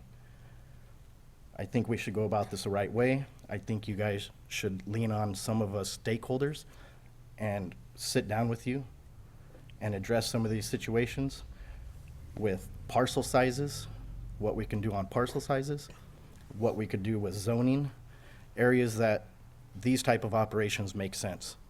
We have a right to do business in our community where we've resided since the 1940s and worked in agriculture since the 1940s. And that's all I have to say. Thank you for listening to us today. Thank you. Thank you. Michael Patello.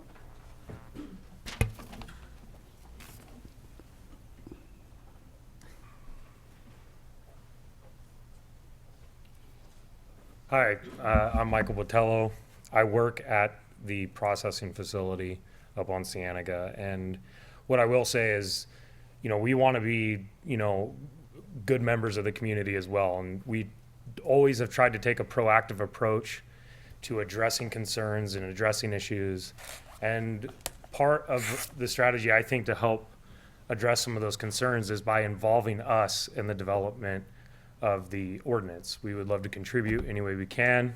We, aren't here to be, we understand that there's going to be an impact on the community when a big operation moves in and there's a lot of people being employed, and there's definitely a lot of kinks to work out, and that takes time. We would love to be a part of that development. And, any way we can contribute would be great. That's all I got. Thank you. Catherine Kirk.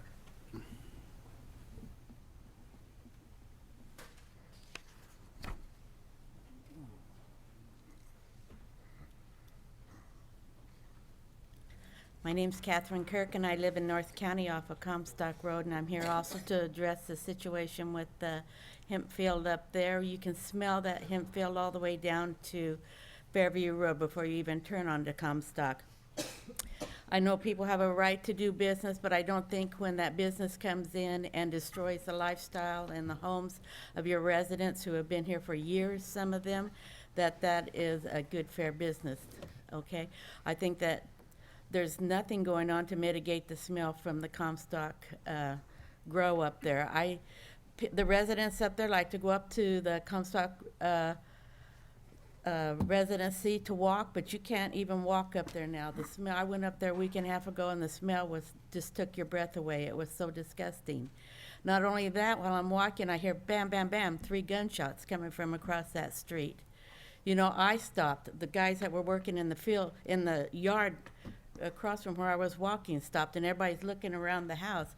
There are safety issues, and I don't think that it's fair to the community and the residents for these businesses to come in and take away the lifestyle that we paid for when we bought these ranchettes out there. We came there for a particular lifestyle, which I feel like we've been robbed of because of the hemp grows out there.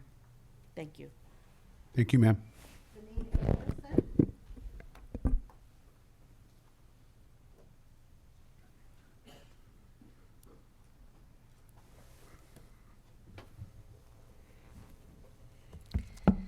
Good morning, Chairman Medina and board members. My name is Jean Anderson, and I am from Gen Flora LLC, and we are affiliated with Mad Farms and CCHP, California Central Hemp Processing here in San Benito County.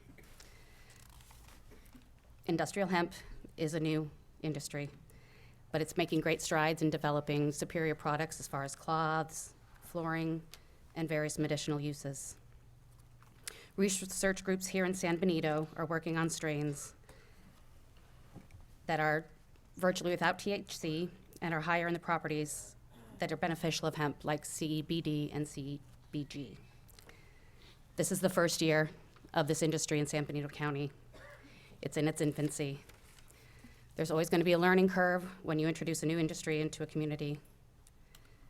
The current ordinance attempted to address the foreseeable issues for the county around the growth of industrial hemp. After the first year, it is apparent that it needs revisions. Great. Let's work together to modify and improve the existing ordinance. Those of us involved in the industry welcome the opportunity to work with the board and help produce revisions that educate the community, protect the community, while still allowing the incredible progress we're making to continue. Hemp farms and production facilities currently employ hundreds of residents in a county that is seeing an unemployment rate of 4.1 per the EDD's October 2019 reports.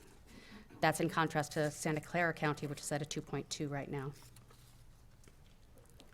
Mad Farms and CCHP have put almost $5 million, closer to $4, in the local economy for the first year alone. This is not just wages, but also materials, utilities, rents, et cetera. All money's going to local businesses, local taxes. The community is actually benefiting in some ways from the industry. Laws and ordinances are not perfect. Governance should operate in a fluid manner. Therefore, we believe the current ordinance should stay in effect while the board works with us to improve it. Placing a moratorium on the current operations will not only stop the advancements currently being made in research, but will also deprive hundreds of workers 45 days of employment. This moratorium would cause harm to both the industry, the research, and the employees for 45 days and potentially exponentially beyond. We urge the board to consider the option of, instead of a complete moratorium, consider a modification of the current ordinances that would allow for the continued research and development of existing facilities, with perhaps a hold on new issuances of permits, perhaps requirements of beefed up security, better signage, better education for existing permittees, while taking the next 45 days to work together with the industry to modify. Thank you. Thank you.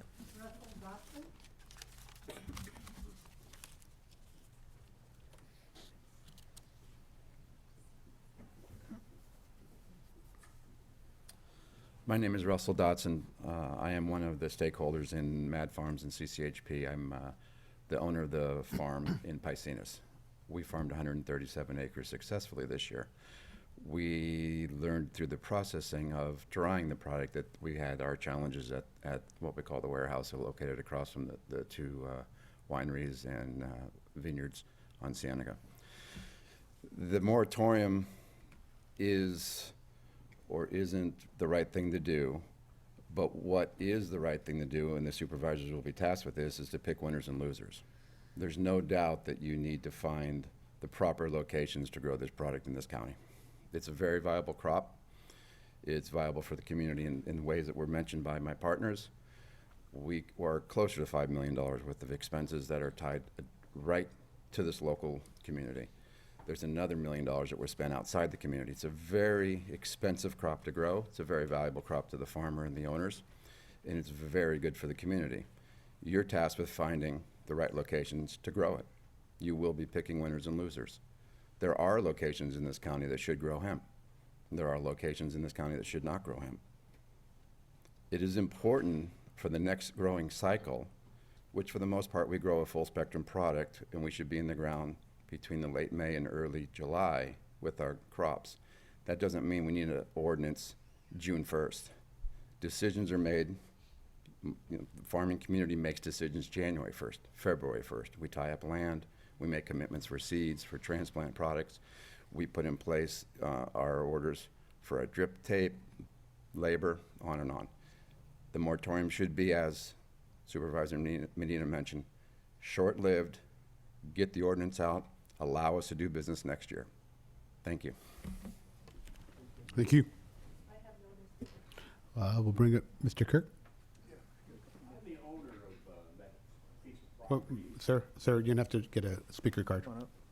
You need to get a speaker card, sir.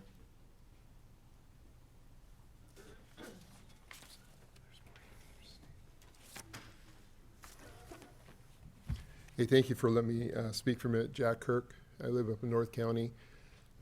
We also live west of my wife spoke earlier, west of the grow up on Comstock, and it stinks. Everywhere coming down the road, and you can smell it, and it just comes through that whole area. So it's not just, I used to be on school board over at Spring Grove, and you can smell it all down Spring Grove. So you got the school kids there being affected by the smells from these fields. Some people have used the broccoli analogy, and you disc broccoli under, you have a day's worth of stink, but this is constant.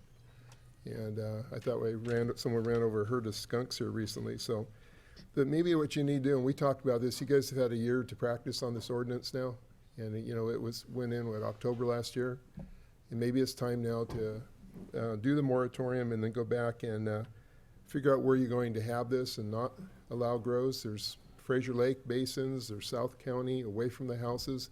I brought it up before, you're right there in North County, you got all these families that have built their homes and ranches and spent a lot of money. Property values are expensive, but yet you're affecting that by allowing 60, 70 acres right on Monterey Ranch, right there in the heart of those communities. I think these kinds of things need to be changed and maybe moved away. Jaime, Yes. I would say that, or whose rights we've been there spending money fixing our properties up for years. So are these guys coming in who many times are hiring employees from outside of our area more important than the voters and the homeowners in these areas that you guys represent? I think we are more important. And I think you need to protect our communities, our housing, and not and mitigate this a little bit and move this grows away. If hemp is a commercial product, but move it away to areas outside of the housing, these 5-acre, 10-acre, 15-acre places along the Fairview corridor in Mr. Medina's district.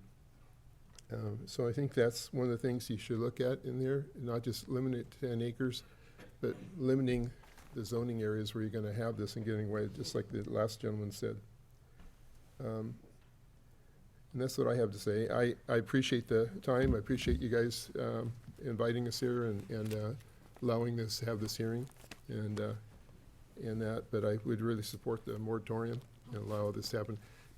And perhaps even with cannabis, we were talking about doing indoor grows. Perhaps maybe this hemp, I know it's not as profitable, but maybe the grows ought to be inside somehow so you have some odor. If you're going to do it closer to housing, if you go out in the field someplace away from housing, maybe then that's not needed. But if you're going to get close to housing, you need to have some way to control the odor. It's not going to be controlled with fields. Thank you, Mr. Kirk. Thank you.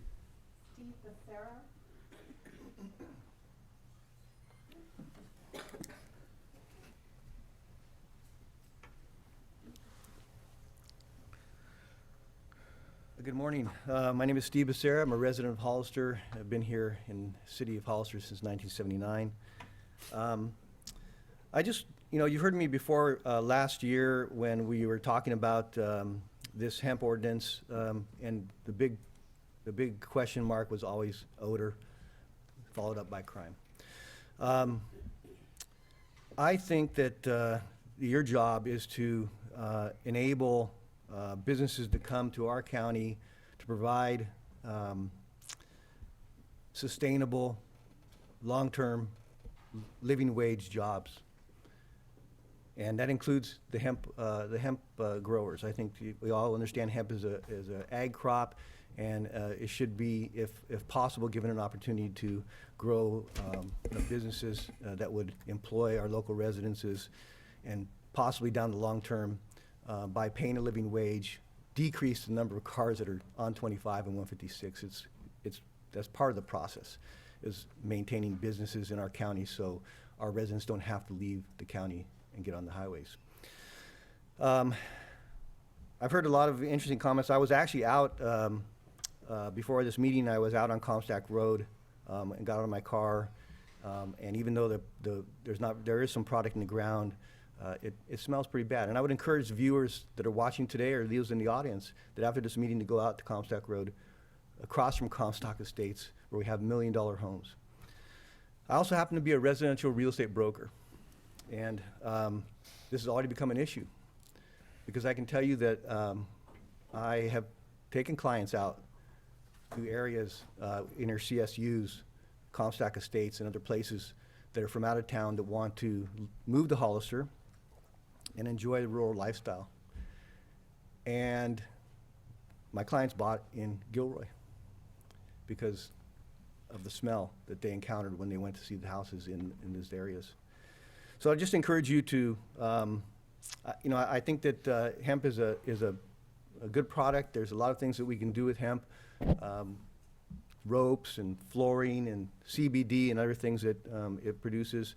But I think that, that you have an opportunity to maybe pull back just a little bit. And I actually sort of champion what Jack was just saying. I think there's a possibility, if you're going to allow it in a close proximity to these rural residential homes, that you could do, could be some mixed uses. You could have indoor grows like you do the cannabis that has odor mitigation built into the facility, because I don't think you're getting any complaints about cannabis grows in this county that have odor mitigation, and that was the reason we did it. So take that in consideration and do the right thing for our community, like I know you will. Thank you. Thank you, Mr. Bethera.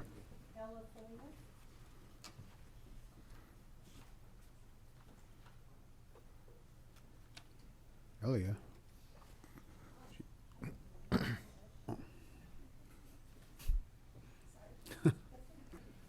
Wake up. Good morning, Mr. Chair and Board of Supervisors. So I wanted to clarify something really quick before my time runs out, because I know I can talk a long time. The Kern County cannabis that was halted by the Sheriff's Department was actually not cannabis. It was hemp. It was hot, and to get hot, it has to go over the 3%. So there's misinformation really out there. So I just want to clarify that. But that is not to say that there are not bad actors in this industry. Not necessarily illegal, because we still do have illegal black market cannabis growers in the county, and something needs to be done about that. But I'm talking about the hemp growers out there, the cultivators that decided to start growing out there in these different locations, and they were not good neighbors. And when we started off with this, there's a face in here in the ordinance that says that we will be good neighbors. And everybody came up here and said, yeah, we're going to be good neighbors. And there's a couple of grow sites that didn't even have any signs. I mean, one of the first things that you want to do is put signs out there to tell people that this is hemp and this is not cannabis. And only those that are not aware of what's going on with it are going to know that it's not hemp. And unfortunately, the rumors got out, it's cannabis, and people came down here. Put signs out, and they have to be big signs. You don't put this little 2x2 sign, and you know, they have to be huge. In other states, they're huge signs. They're not small signs like we have here. When you start seeing that your staff or your contractors are coming in and they're littering, do something about it. If you're going to be a good neighbor and you don't want to be out here and you don't want to be chastised, then you need to be a good neighbor. And that's why we're here. We're here because there are growers that are in this industry that are not being good neighbors.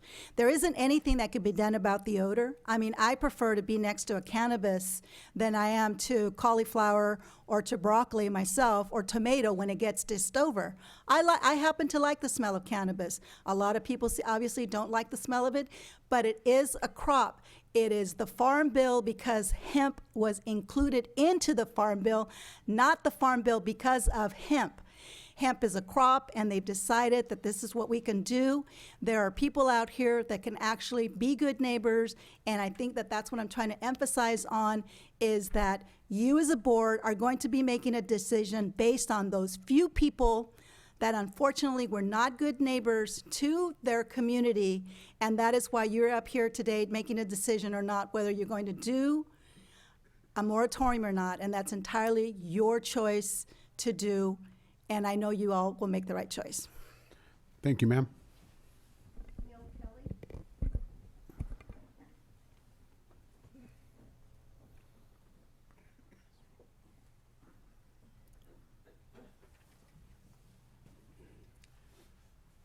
My name is Neil Kelly, and I own the property on Comstock Road where the hemp is being grown.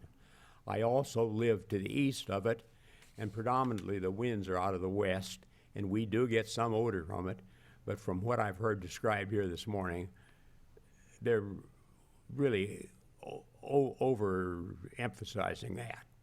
I've owned that property for over 50 years and lived there for almost 50 years. And I stood here 30-some years ago when they wanted to build houses across the street, which I certainly didn't like because it is an agriculture area. But anyhow, I said, you know, I can't tell somebody else what to do with their property, and we do have these houses across the street. I rent the property to a grower. You talk about crime. They keep a guard there on Comstock Road. Now, I'm sure that doesn't protect the whole housing area, but I'm sure it helps too. Something else, the mud was mentioned on the street. I saw that they rented a street sweeper and swept the mud off. I've never seen a farmer do that, and I've seen a lot of mud on the road in San Benito County.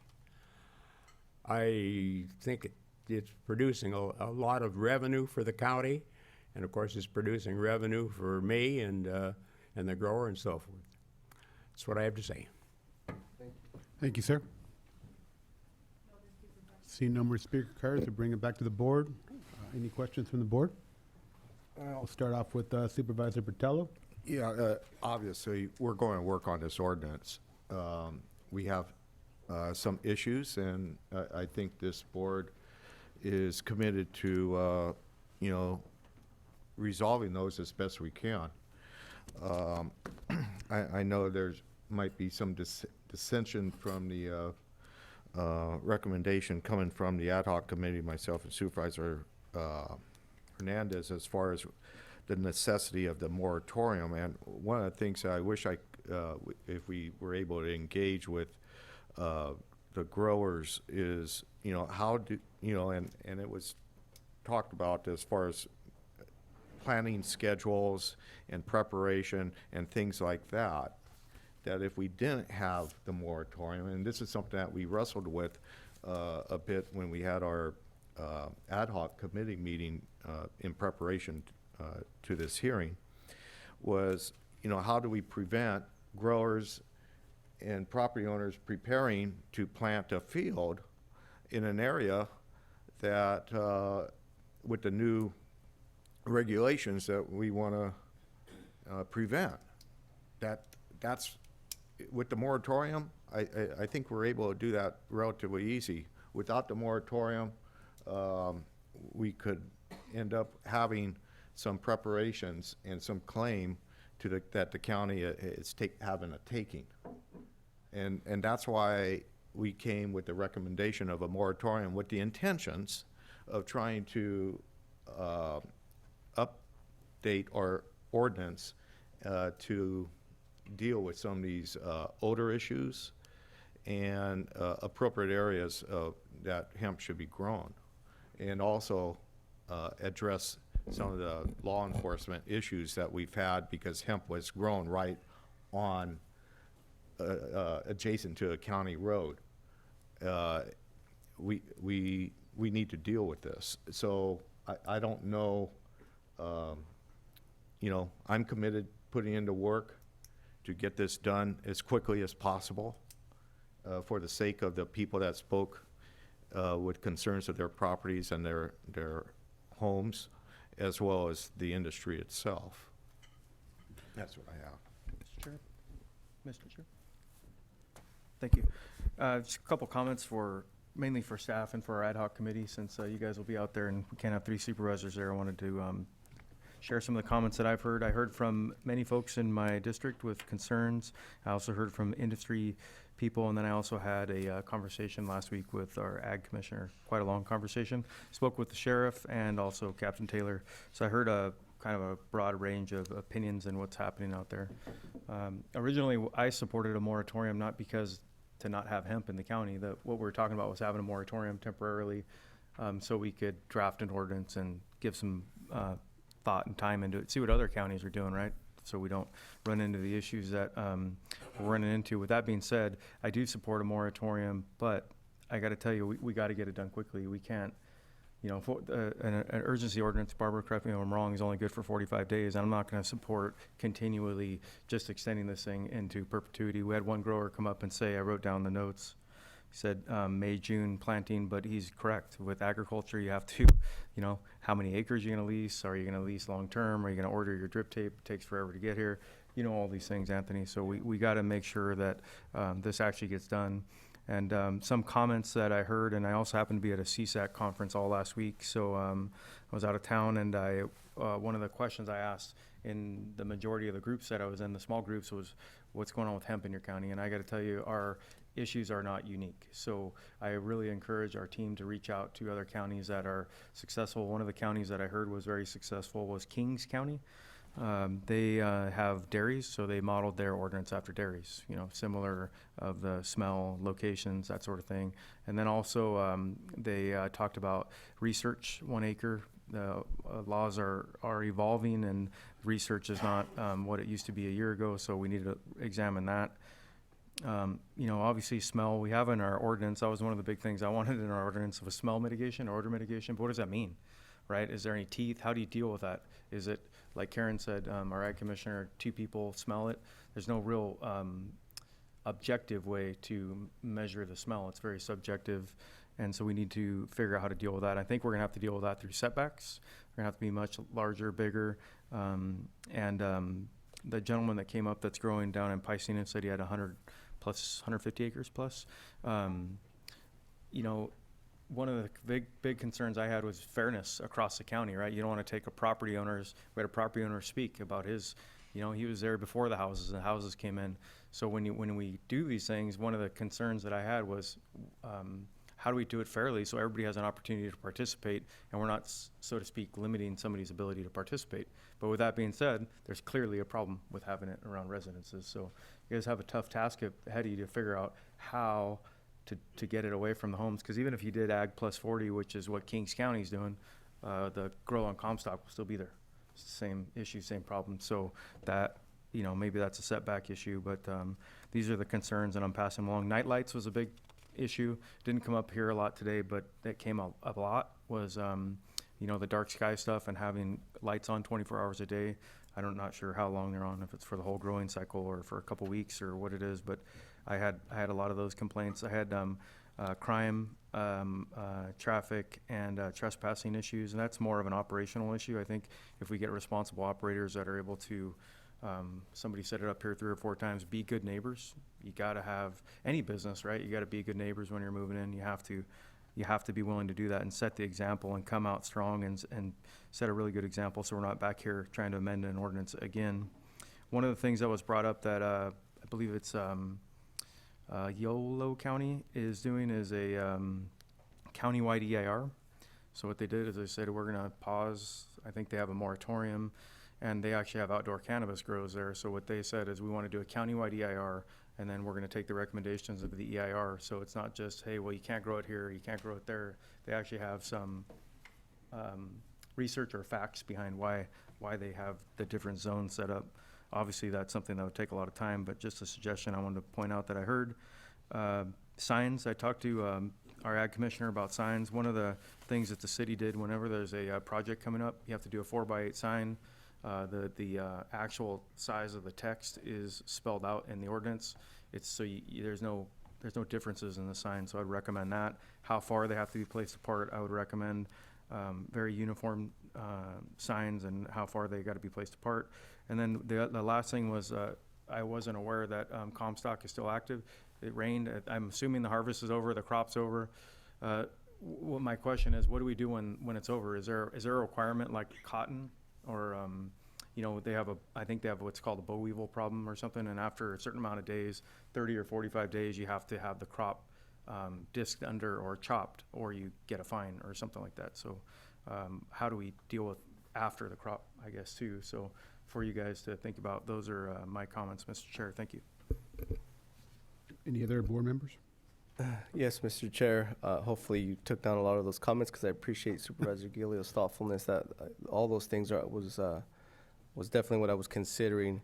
A couple things that I wanted to add is I know, and you know, even just for the sake of clarity, our ag commissioner mentioned that now academic research is going to have stricter rules. I'd like to know exactly how that applies, the trend, you know. So, and we could do that through the ad hoc process, but and then sensitive use sites, you know, there's certain elements that I believe need to be, you know, protected, even for not just for the sake of nuisance, but certain areas that I just don't think it would be healthy for our community to be next to a school or next to residential. How do we define what size type? You know, I know in Comstock area you have, you know, 1 acre or larger home. You know, you have a home within an acre property or something. So it's still a residential area to a certain extent. I mean, the element of it being open kind of by default means, you know, you have the high winds in Seminole County is pretty common. Then you're obviously going to have a greater intensity of the odor, you know, drifting and the distance of that drift. So there's all these different layers. That's why, you know, we're doing this whole process. But sensitive use sites is one thing that I want to consider. And then I've mentioned before view shed.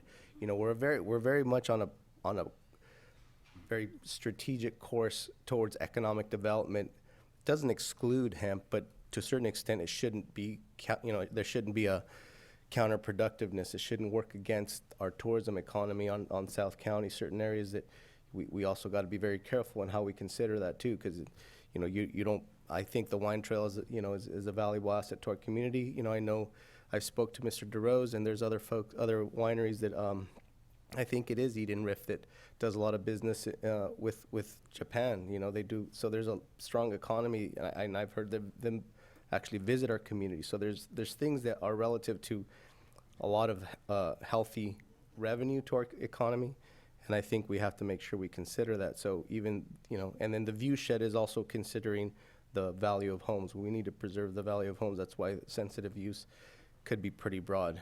So hopefully you're taking these notes down, Barbara. But thank you, Mr. Chair. Mr. Chair, I'd like to thank the committee for taking the initiative and bringing this presentation to the board. You know how I feel. I do share with a lot of the members of the public the odor, absolutely. But at the same time, I want stakeholders at the table to have an input on whatever language we're about to adopt. And I'm just real concerned about this urgency ordinance that the board's about to encounter. I've seen it in the past, and it gets real ugly real fast. And so, oh boy, I don't know. That's all I got to say, Mr. Chair. Well, I just want to conclude by looking at the board here and saying in 2019, we have a board that listens. We listen to both parties, and we internalize it. We did our due diligence, and now we look at what's best for everyone. And, you know, what I'm looking at is right now a moratorium that will be short-lived. It'll allow us to recognize the good players, the bad players, bring in the stakeholders, and have them sit at our table and help us draft the ordinance. So, anyone else? Yeah, if I could ask County Council, we talked a little bit about the timing and milestones that we hope to have. Maybe that'd be a good time to go over that real quick.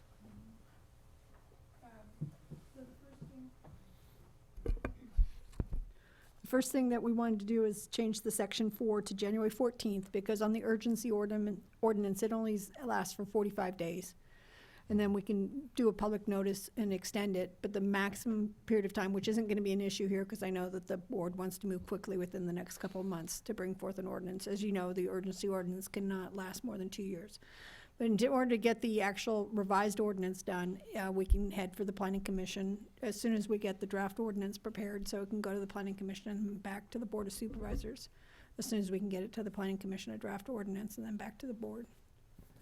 Yeah, and that's, it's kind of an insurance policy, and I know I'm motivated to get it done within that time frame. I hope Supervisor Are you guys Hernandez willing feels to, that way the too. ad hoc committee and Barbara and staff, are you guys willing to commit to having this back and done so we can have it adopted at the end of January or first meeting in February at the Yeah. absolute latest? Is that a fair commitment? Let's set dates now. Yeah, we could bring it Set to, meeting dates now. we could aim for, if it's up to the board, we could aim for a February board meeting.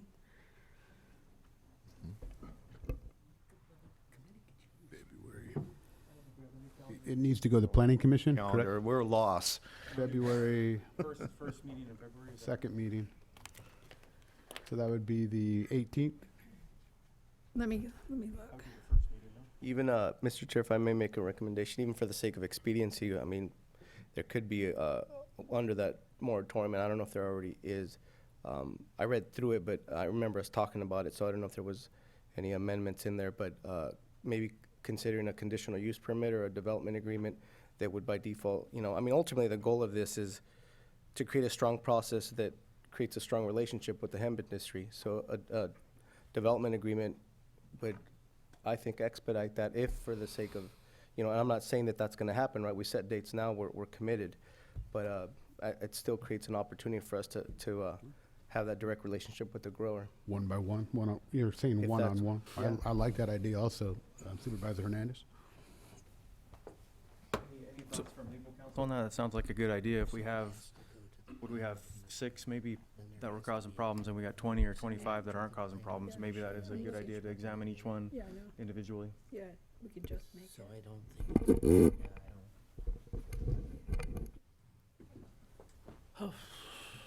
Yeah. If it's January 22nd, then they can publish it for the 31st. And then they could theoretically get it to, When's the next planning commission meeting? Tomorrow. In February? I mean, in January? but that would be. Special. So they're done for December? No, they have one more. Oh, yeah. That would be subject to Oh, they have one next week. the extension of the. We could get this done. Sign it on January 14th. And so they could set the schedule then. yeah, that's true. We were just looking at the dates, so, assuming that the first meeting in February is February 11th, it's theoretically possible. But we will also be back here on, January, 14th board meeting, and we can provide an update at that time as well, because, we probably have to be headed to the January 22nd board meeting. We have a correction. Board meetings in February will be the 4th and the 18th. So you have 4 more days. We cannot do the 4th because of the noticing period.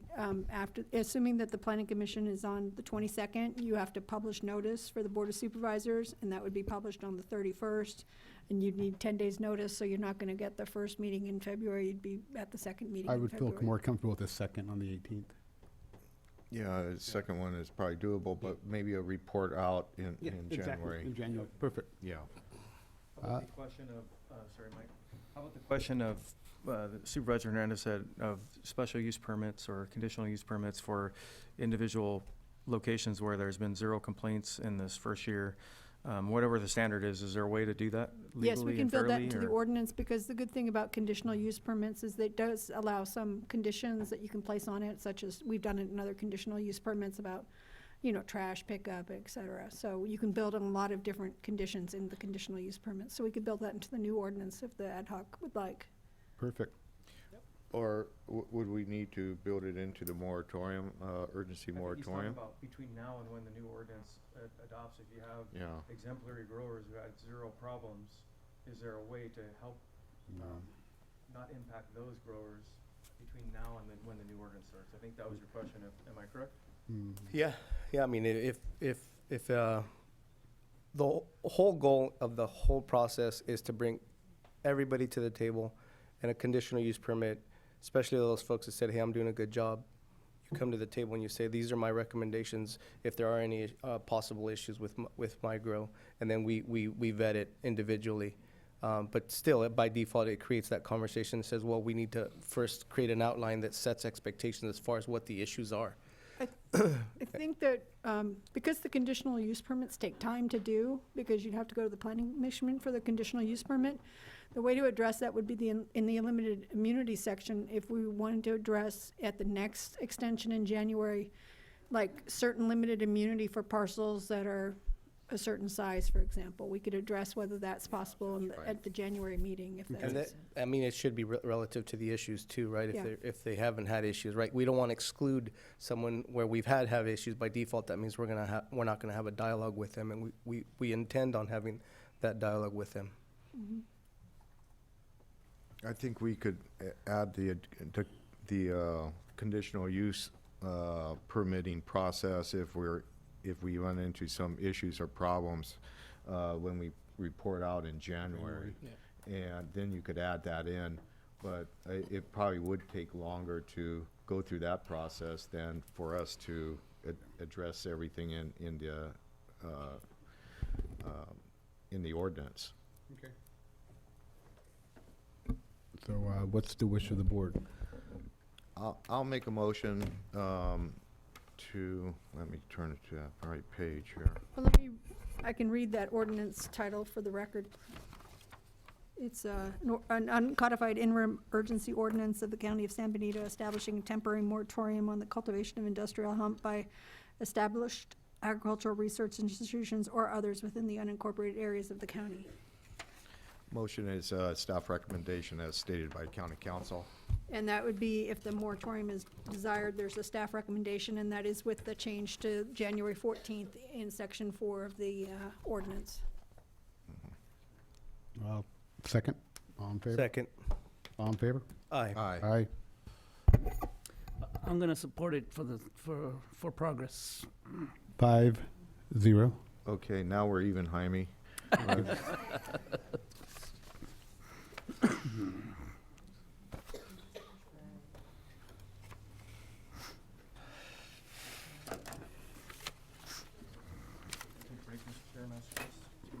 Man. 3 minutes. Oh. I need to take advantage of both. What's that say about me? Drink too much coffee, I guess. Well, you drink more coffee in the morning.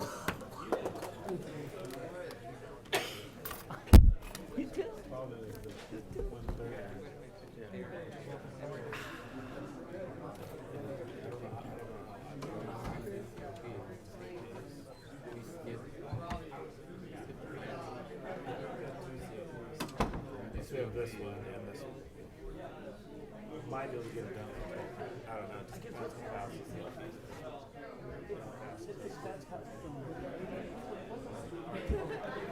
I don't know. I'm trying to gauge it right now.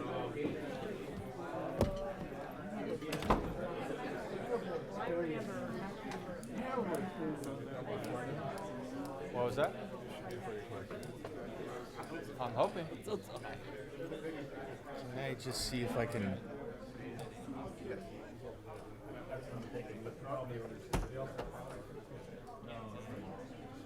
We have other people for the other one. Thank you.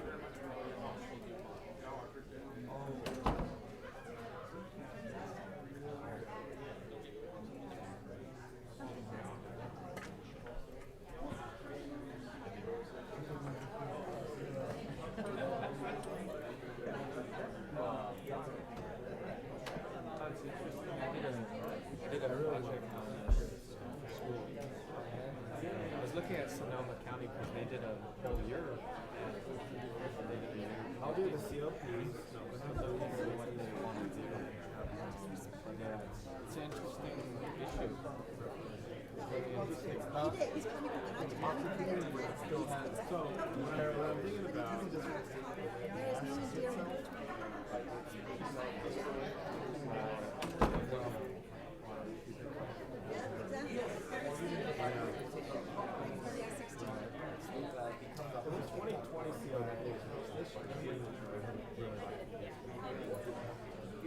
and then have you write out. We have a measure one. That one.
Are we going to?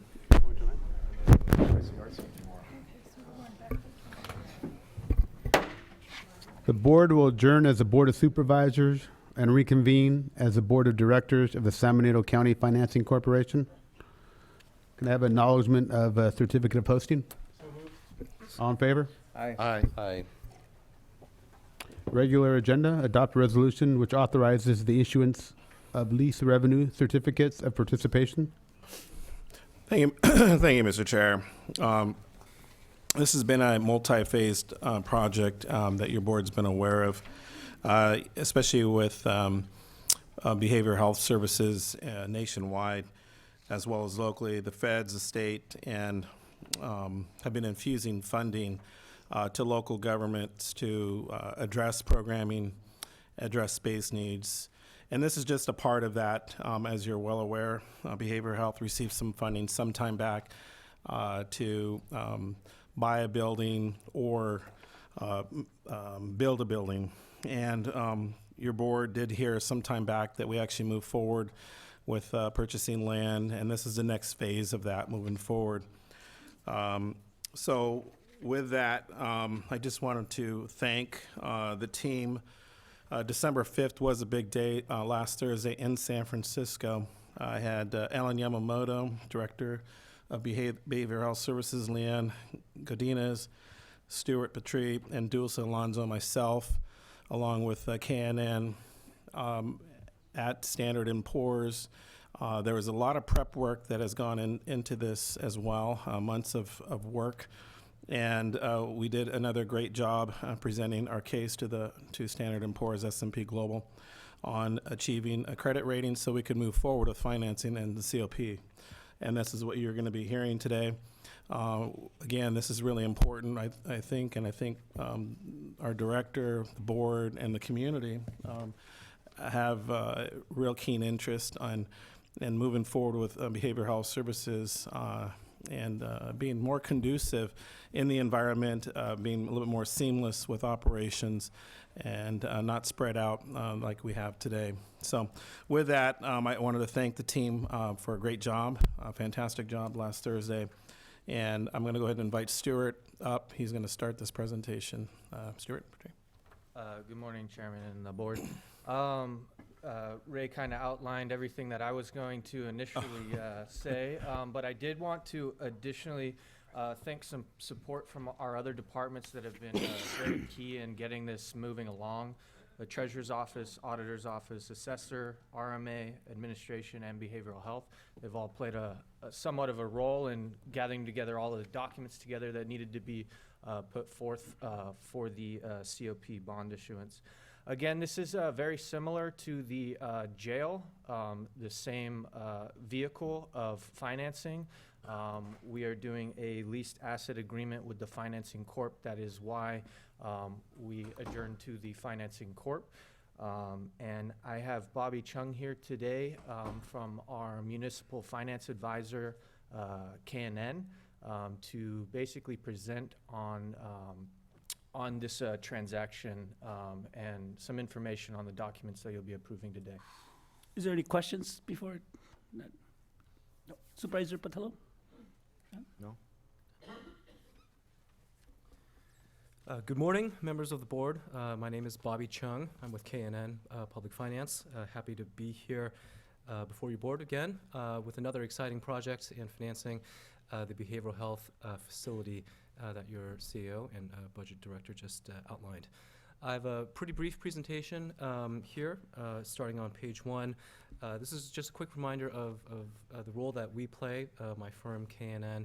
We've had the privilege of working with the county for the past dozen years or so, and we're your independent municipal financial advisor. So it's our job to watch out for your interests, your financial interests, when going through the process of accessing the bond market. So we advocate on your behalf, and we watch out for your interests. On slide 2, a very brief presentation of the project itself.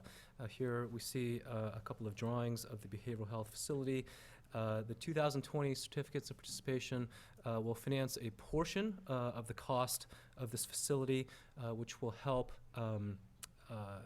accommodate the current and future needs of your behavioral health department. This project is kind of broken up into two phases. Number one, the modular building construction, which has already started, and number two, the site construction, which is scheduled to start a little bit later on in early 2020. The total project cost is $14.088 million, of which, on the next page, page 3, the plan of finance, the COP borrowing will finance $10.5 million of that $14 million, with the balance of the funds, the $3.5, being contributed by the Behavioral Health Capital Facilities Fund itself. So when we started off with this project, we worked with your staff to try and see what funds were available in order to minimize the amount of the borrowing that you'll have to actually access from the bond market. So right here is an estimated sources and uses of the financing. All the cost of issuance are being financed through the bond issue. Right now, this is being structured as a 30-year level debt service, fixed rate obligation, and based on current market conditions, we're estimating a borrowing cost of right around 3.14%. Currently, we are anticipating that these bonds will be have a call option in 10 years, so you'll have the opportunity to refinance these bonds in 10 years at lower interest rates if interest rates at that time are lower, right? Okay, on the next page, slide 4, a little bit of background about the plan for the asset lease. As your budget director just described, this is a lease financing, and the plan right now is to use the existing San Benito County Jail at 710 Flynn Road during the construction period of the new behavioral health facility, and then when the behavioral health facility is completed, that facility on its own will serve as the leased asset, and then the jail will be released from the bond issue. And we do that in order to minimize the cost of the borrowing itself, so we don't have to capitalize interest or defer principal during the construction period of the behavioral health facility. On page 5, this is just, it's a lot of numbers, but this basically shows the bond structure. As I just mentioned, we're anticipating a 30-year structure, fixed rate, with level lease payments right around $500,000 to $560,000. But the actual interest rates will be set when we price the bonds later in January. On slide 6, your staff has worked very hard to identify revenue sources for the payment of the lease payments for these COPs. Right now, there is anticipated to be no net impact to the general fund because the Behavioral Health Department, which has been historically very fiscally secure and not dependent upon the county's general fund, it's anticipated that their funding will be able to cover the debt service payments for these COPs. But when we actually sell the bonds, the market will see the county's general fund as the eventual backstop, just in case there is insufficient funding in the MHSA fund. As your CEO mentioned, last week on Thursday, staff made a very comprehensive presentation to Standard & Poor's, where we collectively emphasized several of these key credit areas, including the county's financial management highlights, all the policies and all that you have in place, your strong general fund balances and reserves. We spoke a lot about the county's investment in economic development and the Economic Development Corporation, the funding that's going towards that, the county's minimal debt burden, and especially your strong OPEB, other post-employment healthcare funding strategy. So Standard & Poor's hasn't issued their rating yet. We're anticipating that to be issued next week. Very briefly, on the next slide, this is just a chart of long-term interest rates. Right now, we're in a very low environment, all the way in the lower right, and we think it's not a bad time to be locking in a 30-year borrowing right now. And finally, on next steps, if your board approves moving forward with this transaction today, as I mentioned, next week we're anticipating receiving the credit rating. And then there's not a lot of bond market activity during the last 2 weeks of the calendar year, as you might expect. So we plan on posting the preliminary official statement, which is the prospectus that investors use to base their investment decision off of in early January, pricing the bonds in mid-January, and then closing the last week of January. And I do have one slide in the appendix here. This is just a chart of how your 2019 COPs sold earlier this year. We did use the competitive method of sale, which works very well, given how well these bonds were rated. The county received 7 bids, 1, 2, 3, 4, 5, 6, 7 bids from the market, and Fidelity Capital Markets submitted the low true interest cost bid. We've got an online bidding platform that we use to sell your bonds, and so there's a competitive process where we invite all of the bond broker dealers to participate in the sale. And we anticipate selling your 2020 COPs in the same fashion through a competitive sale. So that concludes my prepared remarks. That's a and, quick question, I'm prepared Mr. to Chair. answer any questions. Thank you, Mr. Chair. Just to be clear for the community, a 10-year option call provision does not mean that you have to refinance the bond in 10 years. If you have a favorable interest rate, which we do now, and interest rates are higher, we can maintain what we have. Correct. It's just our option to call if it's lower. That's right, correct. Thank you. Any other questions? Seeing none. Anything else, Stuart? No, that was it. Okay, any public comment? See none, and bring it back to the board. What's the wish of the board? Actually, Mr. Chair, real quick, then I apologize. Ray, do we have any other investments that are higher interest rate than what we could obtain today? Well, yeah, we, there's an example there on this page right here. I think it's 3.3. I believe again, right now, we're just showing an estimate is 3.14. So, again, the rates are going down. So if you go back up a couple of slides, if you don't mind, please. You'll see, go back, you'll notice the rates actually dropping. So right now, as of today, and Bobby can probably elaborate a little bit further, but we haven't locked it in yet. That's what's going to happen soon. But right now, the projections show that they're pretty low, and this is the right time to go ahead and do it. Now, again, with the jail, we would we have to wait a period of time before we can do that. So we can't we can't refinance it yet until a period of time. So. Okay. Thank you, Mr. Chair. Bring it back to the board. What's the wish of the board? Make a motion to, for adopt resolution CF 2019-2, approving a finance plan for the insurance of, issuance of 2020 COPs, maximum principal amount of $11,500,000, and approve the following documents: site lease agreement, assignment agreement, and trust agreement, and delegate the authority to the president, vice president, and or treasurer to execute the foregoing documents on behalf of the corporation. Second, Mr. Chairman. All in favor? Aye. 5-0. The board will adjourn as the Board of Directors of the San Benito County Financing Corporation and reconvene as the Board of Supervisors. We will now go to number 33. 30 real quick. It'll only take I'm 5 sorry, minutes. my bad. And then we'll Number go- 30. Yep.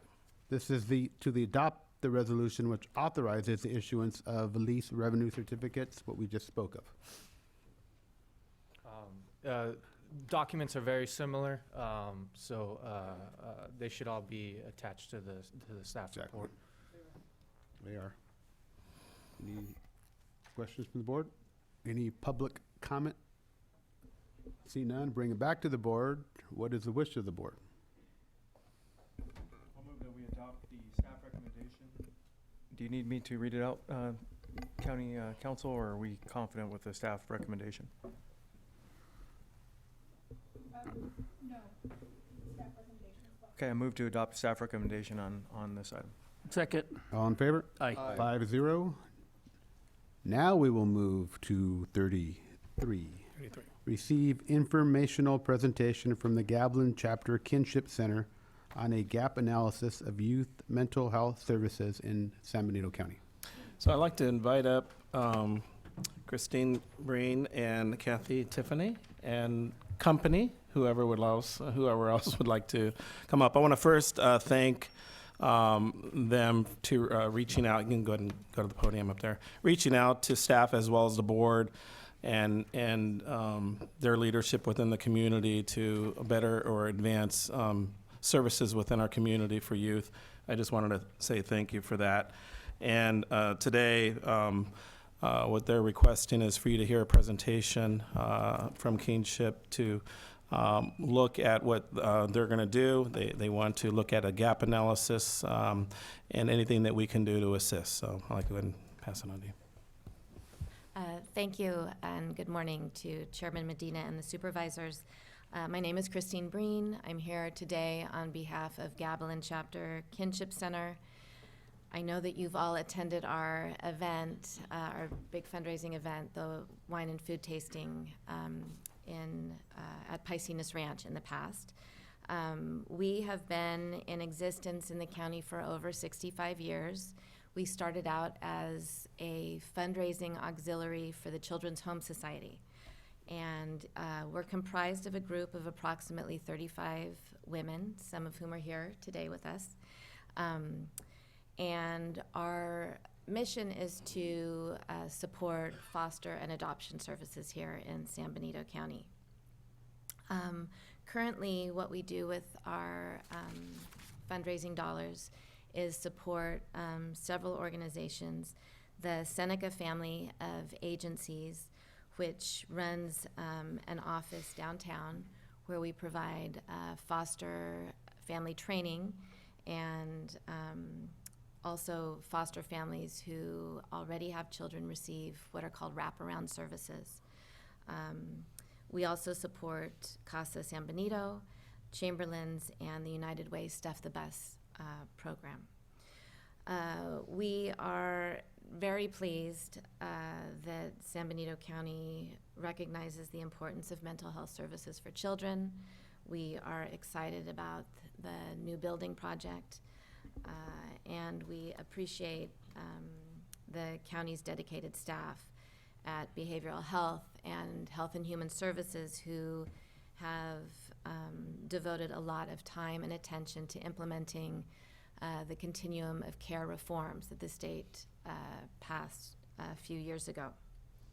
And we also appreciate your leadership and administration's leadership in terms of recognizing the potential of public-private collaboration.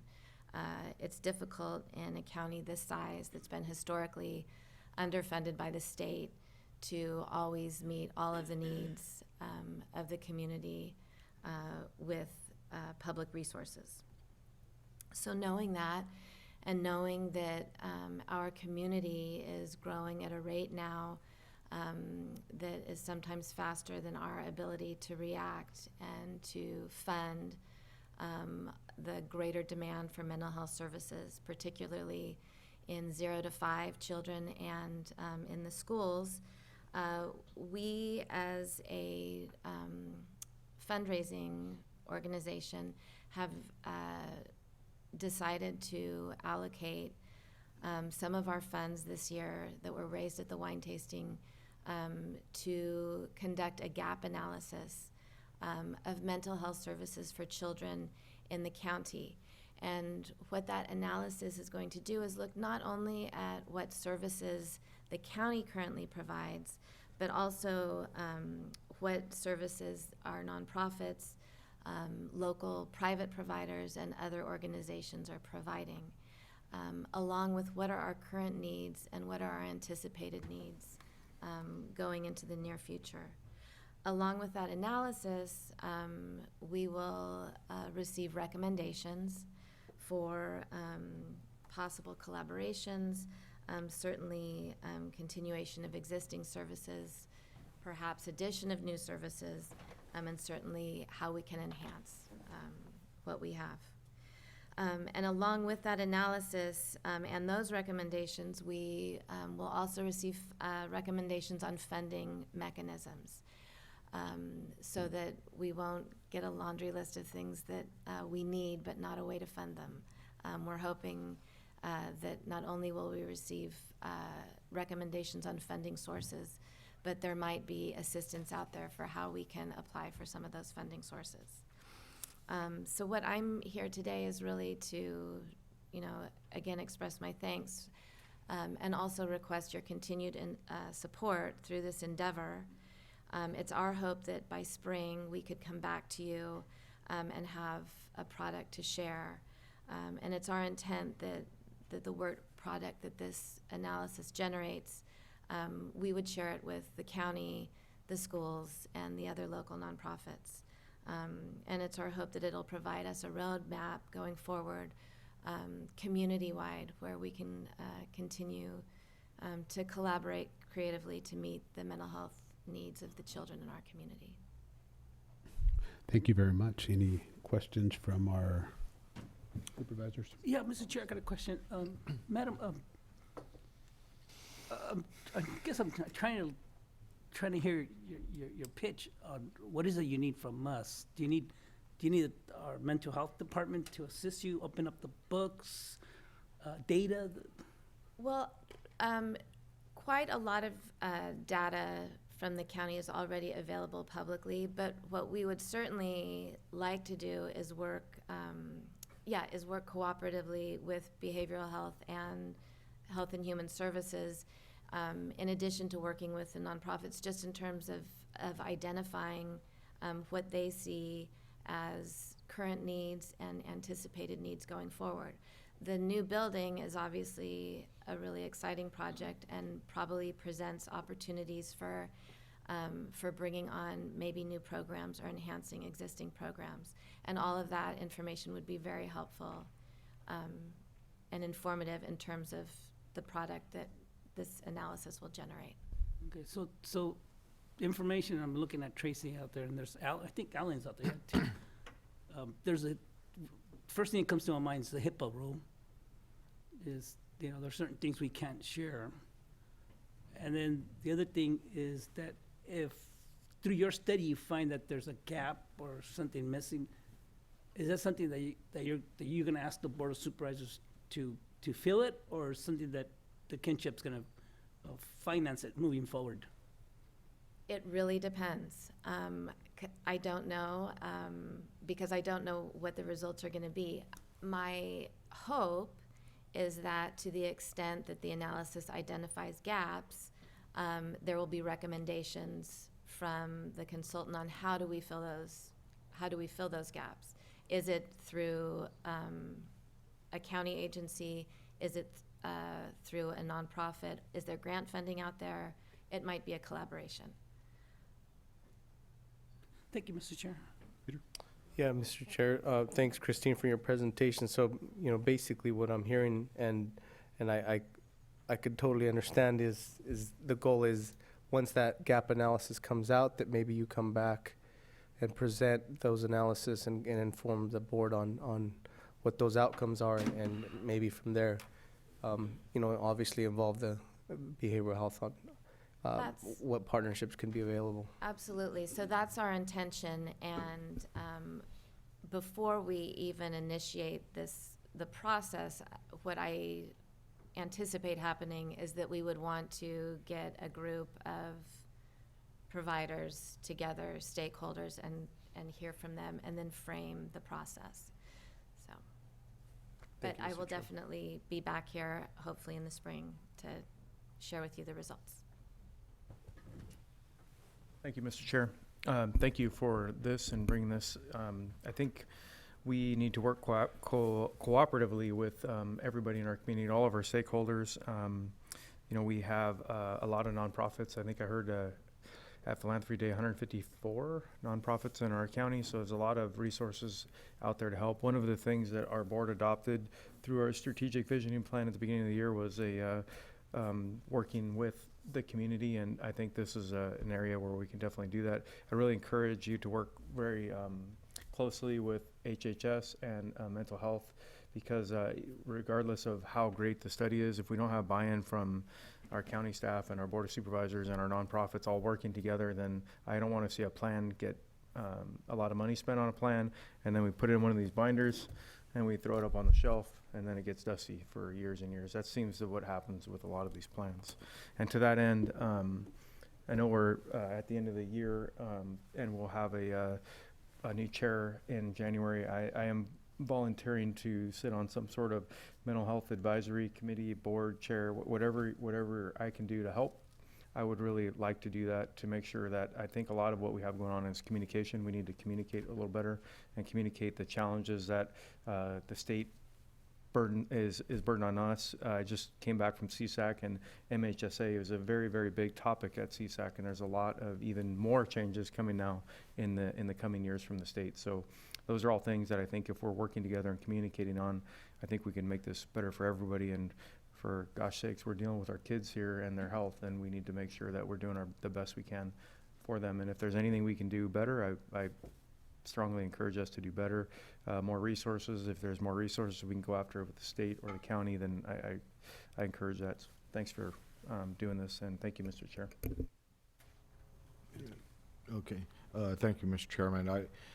For full disclosure, my wife is involved in the Gavilan chapter of Kinship Center, and so I know firsthand of the dedication of all the volunteers in the Kinship Center folks, as far as their, for the children's welfare in our county, and I'm very supportive of this gap analysis. I think it may, help us provide better services to our community. It involves other organizations possibly, and partnerships, which I think is absolutely critical in a small community to get those services done. And and we can't fix a problem if we don't know about it, and I know we do the very best we can with mental health services, but sometimes when you have another set of eyes looking in, it will identify maybe an issue we could do better with. And so I'm very supportive of this. I hope that our county gets behind it and helps provide a real good study, and then we could kind of grow from there and include other organizations as well. Any other questions? Public comment? This was an informational only, no need to go any further. Thank you for your time. Thank you very much. Is it all right if we put in one more before lunch? Yeah. Okay. I'd like to start with number 34, approve a master tax share agreement with the city of Hollister. Can't we wait till after lunch to do this? No. This will be the last one, then we'll go to closed session. I'm kidding. This is the draft master tax agreement. I believe that the city of Hollister has agreed to the main provisions of the agreement, such as the 50-50 property tax share. They have not approved the final form of this agreement yet. Our ad hoc committee must consider it. I guess it has to still go to the city council. The provisions that they haven't specifically approved yet is the section, there was one section in paragraph 4, which just clarifies that this pertains to residential development only. So any sort of commercial or industrial development that's going to be subject to an annexation has to be subject to a specific different property tax agreement, because it's not going to be subject to this agreement. And then the other language that they haven't approved is the additional amount, which is a mechanism by which the county can do a study, for example, and determine a CFD amount, and if there's any impacts of property that's been annexed, in development that's been annexed to the city of Hollister, that they'll cooperate with us to impose an additional amount through a CFD or a development impact fee. So with those changes, if they don't accept the language that we're proposing today, then it would come back for further discussion with the board. But due to the expiration of the current master tax agreement in January, I know that there was a desire of the board to review this at today's meeting. And this is nothing that came out of right or left field, however you want to say it. This has been going on for about a year, I think. I've been involved in an ad hoc committee for over a year, and we just went back and forth, and now it's time that we look at something. It will sunset at the end of the year, and if we do not have, correct me if I'm wrong, but if we do not have a master tax share agreement, then we'd have to talk about each annexation one by one by one by one, rather than in a blanket. That's correct, and that's much more difficult to do. I've done that before, and it's So it's cleaner when we have a master tax share agreement. And the major change is, at one time, the city of Hollister received 25%. We received 75%. We are going at 50-50. So that is the major change. And yes, and in addition, there's going to be no additional amount through a set dollar amount, but it's going to be offset by this additional amount that we'll be collecting through a approved process such as a CFD. Yes. Any questions? Mr. Chair, I just wanted to thank you and the ad hoc committee. I think it was yourself and Supervisor Hernandez. This has been a lot of work, a lot of back and forth, a lot of discussions, and I know it hasn't been easy. So I wanted to thank you for all the time that you have committed to this. These things are never easy and never fun, and I do appreciate it. Thank you. Any other questions from anyone? Mr. Chair, currently a 75-25 county city, correct? Yeah, the Correct, county, correct. 75, yes. Yeah, 75-25. Okay, thank you. Mr. Chair, yeah, I mean, I appreciate definitely the time that was put in. I kind of stand by my initial gut reaction is we got to anchor something commercially, and I get it. We do that on the individual basis after the fact, but I think it should be written into the language, which obviously we didn't come to that conclusion, which is, it's now before the board, and it's up to the board to make that decision. So that's where I stand. I know it's a benefit to the city ultimately, this master tax, because it gives them a greater benefit. I'd like to see a return benefit to the county through a sales tax, through a commercial opportunity, and we don't have that right now. So I personally can't support it, but I'll leave it up to the board to make their decision. Well, just for the record, if we don't pass a master tax share agreement, or if we do pass a master tax share agreement, we still have to go with the commercial on a case-by-case basis. There's no way we can go either out of that. Is that correct, Barbara? For annexations that will be commercial, they'll be subject to a separate master tax agreement. I just, my main point is there wasn't really a trigger. I know, I believe that there's a cannabis activity that's within the county that we're not going to get any money off of. Yes, we are. We are. We're asking for that. It's not approved. We already are working on that. I've already actually spoken to the people about that. So when you're looking at it, that's not annexed into the city yet. It's still a county. You have to do the annexation, and at that annexation, that's when we hit them. That's when we ask them if we have to have X amount of sales tax revenue. It has to be a case-by-case basis. That's what I'm trying to say. Yeah, and I get that. All I'm saying is through LAFCO they're not a body that's going to make a decision whether to anchor tax dollars or not. They're just going to say, is this, does this meet the requirements of annexation? So should I clarify? Yeah, go ahead. We had this conversation. Okay, so for new annexations that are commercially zoned, there'll be an opportunity to negotiate a specific property tax agreement pertaining to that annexation. Now, if something's been annexed as residential and then it's rezoned, then that's already in the city. But for new annexations that's zoned commercial or industrial, there'll be a special master tax agreement because it can't be annexed under this agreement. Yeah, so at that point, we're not still grabbing the biggest. It's not a big enough. It's in my mind a big enough net. It's any new.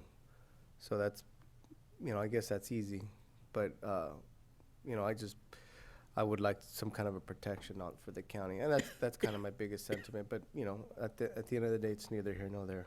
Everything new, that's the only thing we can go after. We can't go after anything that's already annexed in. So that's what I'm just trying to state, is when you look at this, this has nothing to do with commercial. When you look at commercial, that's a case by case regardless. Even if you put something in here, you still have that, it doesn't do anything because you still have to do a case by case basis. You can't do a blanket on commercial. So that's Yeah, what- I get that. It's just the trigger's not through LAFCO is all I'm saying. Barbara, is the trigger actually through LAFCO? It's not, it has to still come back to the Board of Pardon? Supervisors. Say it one more time. It still has to come back to the Board of Supervisors for annexation, correct? If it was a commercial? Just to get a master tax agreement. No, I'm talking about commercial. If like we were saying, if, for instance, the cannabis, if it's not annexed into the county right now, If it's, if it's not annexed into the county, if it's in the county, if it's in the county, it needs to be annexed into the city? yes, it has to come back to the, Just to do just to do an agreement? Yes. Either a master tax agreement pertaining to commercial or Yes. a project-specific? Yeah. So it has to still come back to us. LAFCO, we still have a say in that, I'm saying. Is that correct? You have to have a master tax agreement or Yeah. a project-specific Yeah. agreement? So basically, the answer is it'll sidestep us because there is no max until it. No, it will prevent annexations from it'll prevent happening. annexation. I believe you have to have. Because it will stop those annexations from happening until there's an agreement. Mr. Chair, how many, Because once there's a annexation referral, if there's not a master tax agreement, I believe that they send notice for the agency to conduct negotiations. I forget the number of days, but you have like 60 days or so to conduct negotiations after you receive notice that there's a proposed annexation. Mr. Chair, Barbara, it requires 5 votes, all 5 votes, because I look at here, it says votes require 5. That was a typo from last time. I thought I saw that too. Yeah, No, it should just be It's 3. majority. It's just simple majority? Simple majority. It's not 5 votes? No. No. Yeah, I just don't feel comfortable. We are at a 75-25%, and now we're going down to 50-50. That's my only sticking point right there. Okay. What's, any other questions? Public comment? Any public comment? Bring it back to the board. What's the wish of the board? I'll move to approve the master tax agreement with the city of Hollister. Is there a second? Second. All in favor? Aye. No, Mr. Chair. No, Mr. Chair. 3-2, it passes. Do you want to, Do 31? it's up to everyone else. Do you want to do 31? Oh. Okay. Is that all right, everyone? Yeah, might as well, so the speaker. Okay. 31, adopt a resolution authorizing members in San Benito County Board of Supervisors to file written arguments in favor of the ballot measure presented to the electorate related to the referendum filed regarding ordinance 991. There's 2 parts to this equation. The first one is to look at the ballot argument itself. I passed out a redlined version this morning, so let's kind of work off that one. This language is totally up to the board to decide what language it would like to have in the argument. So if there's any proposed changes, let's try to work for them. Or you can also delegate it to a specific person to finalize the language. It's up to you. You don't have to work through the exact language today. You could delegate it to somebody. And then the second part of that is who's actually going to submit this argument on behalf of the board. You can have it signed by all 5 board members. You can have it signed by the chair. You could have it signed by a certain person, either individually or on behalf of the board. So that's the second part. In the question, and it's in the resolution right now, indicating that that it's authorized. There's Supervisor Medina and Supervisor Botello's authorized to submit it on behalf of the board. So the question there would be, 1 is that the board itself is submitting this as a board, and 2, which individuals should sign on behalf of the board. So. Yeah, Mr. Chairman, I really feel strongly we should have an argument in favor of Measure K, and but you know, certainly the chair of the board should if it's desire of the board to sign it, it's fine, you know, but this is really, really important to the county. It's implementation of a 2015 general plan revision, which the county invested well over $1 million. I think it's closer to 1.5 million. And we also have a tremendous investment in the C3 zoning ordinance that a lot of people were misled in signing the petition for the referendum. So we need to have an argument that really states what it's about, and I think what's been presented, it does do a reasonably good job, and you know, hopefully we are successful. I personally think we all unanimously voted for the C3 ordinance to take the adoption of, from the Planning Commission. We also unanimously, I actually don't remember if it was unanimous, but I think we all agreed to put it on the ballot. And I think it sends a message from all of us that we all sign the argument in favor. I mean, I'm going to put my name to it. I think it's important that the community decide, but I do support it. So I think it's important. And also on here, I already see a couple of typos, so I don't think we should adopt this language exactly. For example, on the first, the red line strikeout, you have Barbara, and the top graph, last sentence, tens of thousands of automobiles travel daily on 101, but there are no, and then if you take out the red line there, it says no in San Benito County. So I think this needs a No little. stops. No stops. No stops. Yeah, my stops is red lighted out too. Sorry about that. Oh no, maybe my eyes are just bad. But I do see a either way, I quote. think we should designate somebody to finalize the Yeah. language, just so we don't have to do it up here word by word. Sure, sure. Thank you. And it is stops. I did see that. Thanks. If we had Margie Barr. Mr. Chair, Yeah. I need glasses. I wanted to share the sentiment of Supervisor Gilio. I think it sends a pretty strong message when your name is attached to it. You know, it's pretty clear to the board that, you know, that it was unanimous, or to the public that the board unanimously supported. So to put our name to it obviously means that our support goes with it. So it sends a strong message. And, you know, this is not about getting into an argument with anybody. It's clarifying to the public what we stand by, and the language itself is gonna send that message, and then our name's attached to it. It basically says we agree with that message. I like that idea better. Mr. Chair, I personally do not want to sign this. However, it's the wish of this board, and I'll go along with the wish of the board. You're getting soft. So That if means the you're gonna board- sign it? If the board says sign it, I'll sign it. What's the wish of the board on signing it? Are you prepared to entertain a motion? Is it, we need a motion or just consensus? No, I gotta do Public public comment first, sorry. Oh, sorry, thank you. Public comment. There was one, but I don't think they're here. No, that was her. Oh, that That was, was- that was you. Yeah, that's just a public comment. Valerie's the public comment. Come on up. We're not gonna leave you out, Valerie. Public comment, please. Alia, no? Oh, I figured. I'm in a little better condition today than last month. Thank you for pointing out, Mr. Giglio, about the meeting tomorrow night for County Express. That's very important. Also, I want to mention that on your way out today, take a look at the Mission Village Voice. There is, in the then and now, it's a lovely explanation of what has gone on the 101 highway around the rocks. And it shows from original through breaking through the rocks, and the center it was in recreation in the old days. So what I wanted to say today about Measure K, as well as saying Merry Christmas, and thank you so much for walking the plank every day.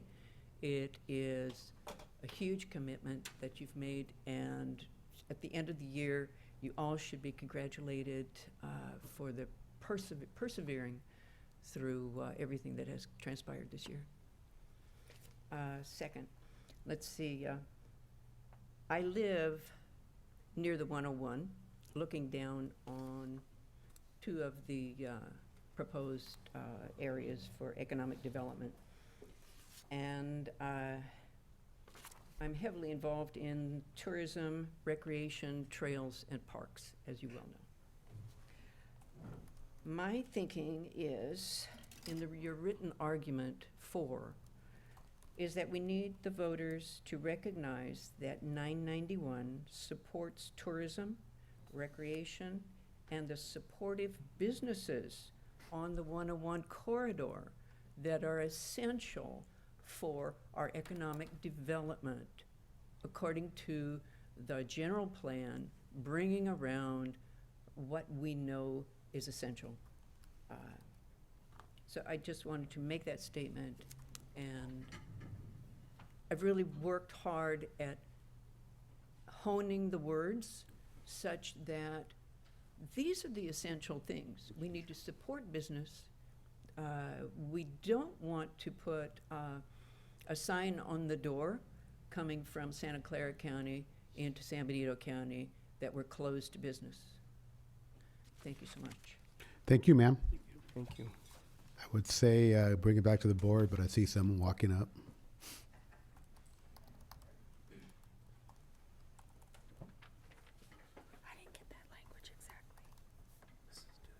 Good morning. Thank you, Valerie, for coming up and saying that. So this is basically, it's in a general plan. It's it's economic development. We are all for economic development. We're trying to get people off the roads. And I applaud the supervisors for wanting to have their names behind this.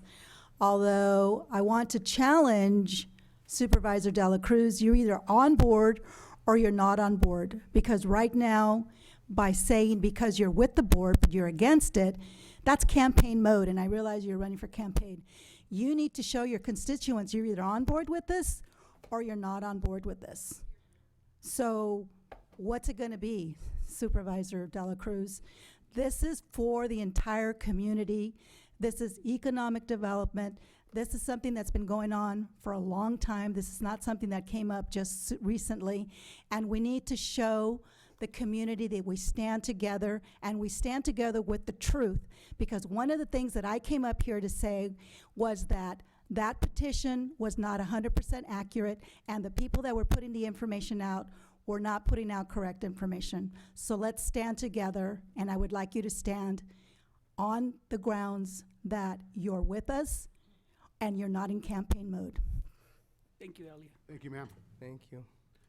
See no more speaker cards, I'll bring it back to the board. What's the, any questions on the board? What's the wish of the board?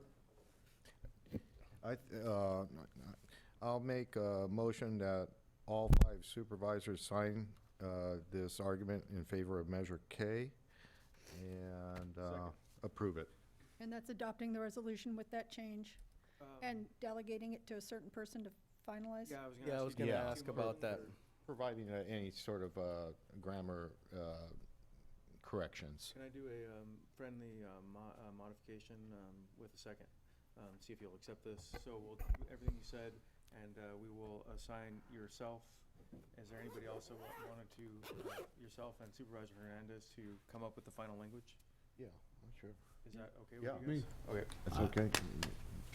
Yes, and with some modifications with Supervisor Hernandez and I? Sure. Yes. Okay. Second. All in favor? Aye. Aye. Emmy? Yes. Mark? Yes. 5-0. We're going to adjourn for closed session. Barbara, can you put out? Actually, I gotta keep this. Agenda for closed session. There's no one. And then,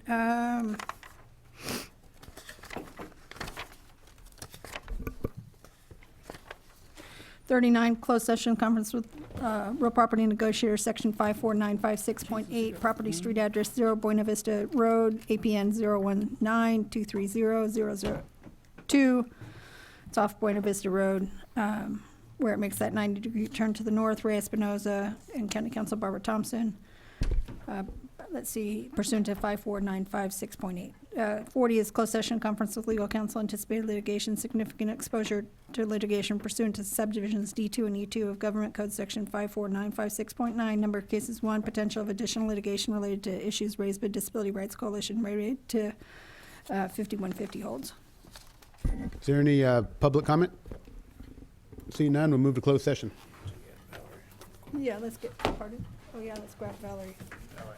Valerie? Valerie.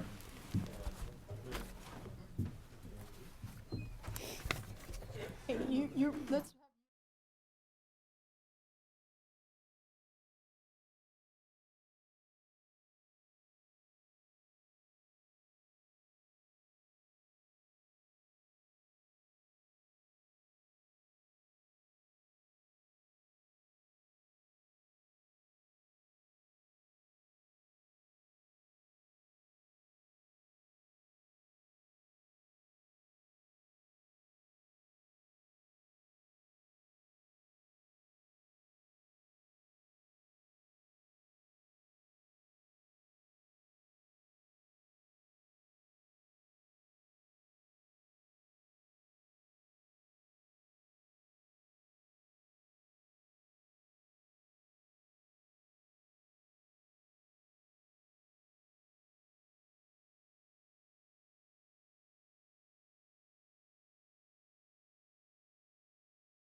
do like a commercial kitchen. Oh, yeah. So And then the their public. stuff up there and all that, and I went to Williams.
Can you close out for, report out for closed session?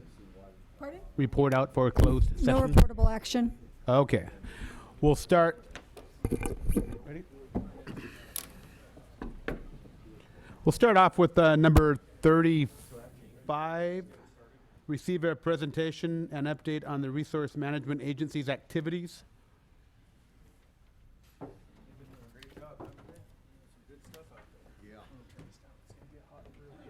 can feel the heat just walking in. It's sitting next to me.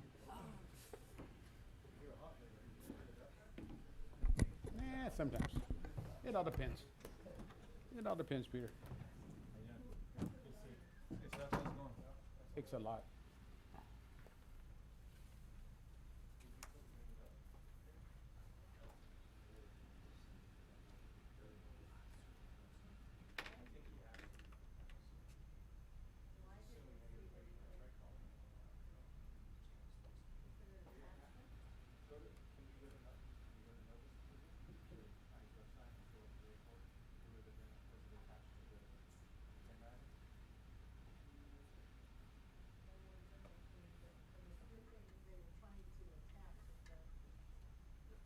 We have it in front of us, sir.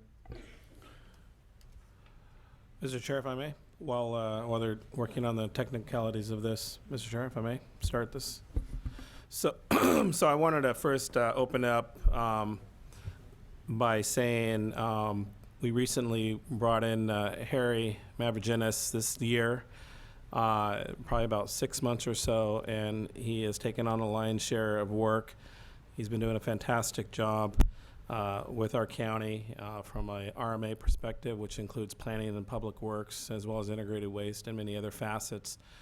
We've been meeting regularly on many different items within that office with regards to roads, staffing, landfill. There's so many things that we've been discussing. CSAs, streamlining the CSAs and making sure that we're addressing the work within the CSAs. And I've asked Terry to come to your board this calendar year to discuss with you accomplishments, where they're at today, and where they're going. Excuse me, where they're heading to. And again, this is going to be multifaceted presentation. We're going to hear this, and then in the future, during the budget time, we're going to be discussing personnel at a more granular level with regards to existing staffing, finances, as well as contracts. But you're going to go ahead and hear that presentation. So again, like I said, he's been doing a great job for our county, and he's just been adhering to quite a few calls and quite a few items. So with that, I wanted to go ahead and pass this on to Harry, and Harry can continue with the presentation.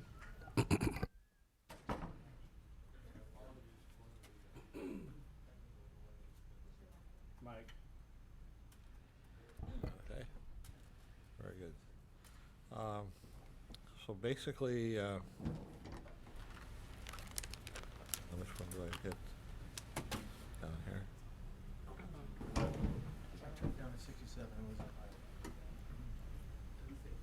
Is it back to Yeah, I just turned it down. I'll shut it up. click out of it? Oh, I think you clicked out of it. This is I think you clicked out. Thanks to the cold. Let me get back. I can put it on our house. I'm used to working in a warehouse where it's freezing.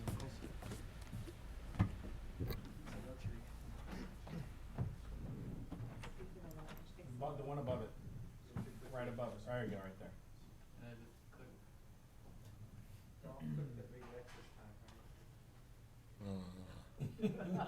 yeah, right. It's this one, right? Receive person.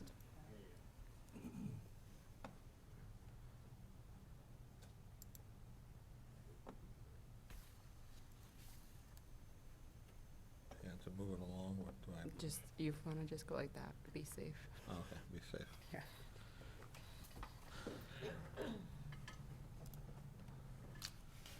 Well, there are a lot of things that I've been here now 6 months, and I have to say that I'm very, very pleased with the cooperation I've gotten from the whole administration, other departments, and of course the board in moving things along.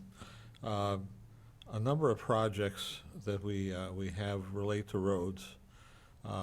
Planning for sustainable growth, infrastructure, housing, and the environment are the three major themes here.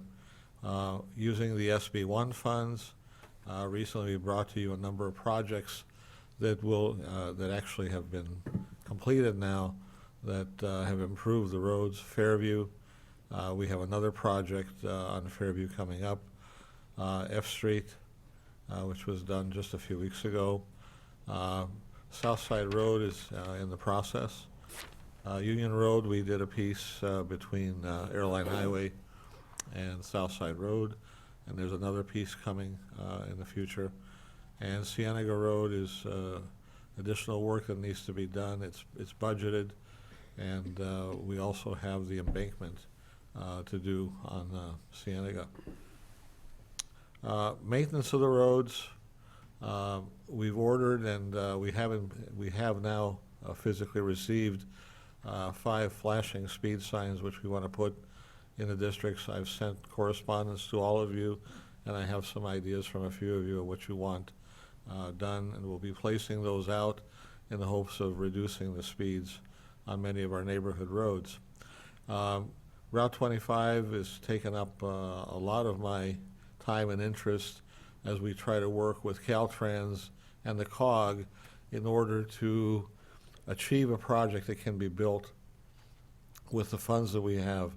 The Caltrans design that we have now is a much more expensive project than we can afford, and the timing currently slated is out 8 to 9 years from now. I'd like to bring it a lot closer to 3 to 4 years to implement 4 lanes on the road and build it sequentially. We have a meeting coming up now with Caltrans to do a value engineering session in probably late January, early February, which should yield hopefully some phasing and compromises on Caltrans' part to be able to get that road done. Likewise, the roundabout alternative that we've been working to defeat, Caltrans is listing the options, and we're looking at the possibility of putting funding together with Caltrans using some of the roundabout money to do a grade separation, which I think is the best solution for that interchange for safety and long term. We've collected over $9 million in traffic impact fees, and we will be using, of course, some of those on some of the highway projects as well as our designated roads. Pothole repair, big priority for us. Today you also approved an additional $300,000 to do more emergency repairs. These, again, will not make the roads smooth, but they will keep the roads safe from conditions that could potentially cause accidents. Our federal highway bridge program is back on track. We have a number of bridges. We have 9 projects altogether. Very shortly, we will be, we're doing some work now on Shore Road over to Slough for the overflow, and we're also going to shortly be doing our first major bridge project, the old Hospital Road low water crossing, which will be replaced by a new bridge. And that is fully paid for by federal funds and some toll credits that we've gotten from the state. So very looking forward to those. One of our other very important areas in the department is our CSAs. We have 32 of them. We're working very closely with them. We have added some new staff to help with that effort so that the complaints and phone calls don't always come to your door, that we can try to handle and work with these people in the various CSAs and meet their needs. And within the CSAs, of course, customer service that we do now, we've been doing some of the street maintenance. We've done a number of street projects within the various CSAs. Some of them have funding issues. We're trying to work with those as well. Their landscape maintenance, we're improving that performance so that, again, you will receive fewer complaints. We've done some other improvements, including the water backflow in one of the CSAs that has a serious problem. The outreach is going to be important so that people know where to go. We have a phone line dedicated to this, and we'll continue to work with them to provide as high a level of service as we can for the taxes and fees they pay. A lot of activity in housing. We have, for 2019, $83 million value in building permits. Total of 987 permits were issued. We've done 2,816 inspections. That's 27% more than 2018, so activity is on the upswing, and over 200 homes have been approved. Now, some of the other things we're doing with housing, we reviewed with you all the new state housing laws. There's about 18 new laws that have come into play. Amongst those are those that implement the accessory dwelling unit changes, which will reduce fees and be more permissive on allowing these units on single-family lots, which will provide some level of affordable housing. We're working on projects that will provide some workforce housing as well as the traditional market rate.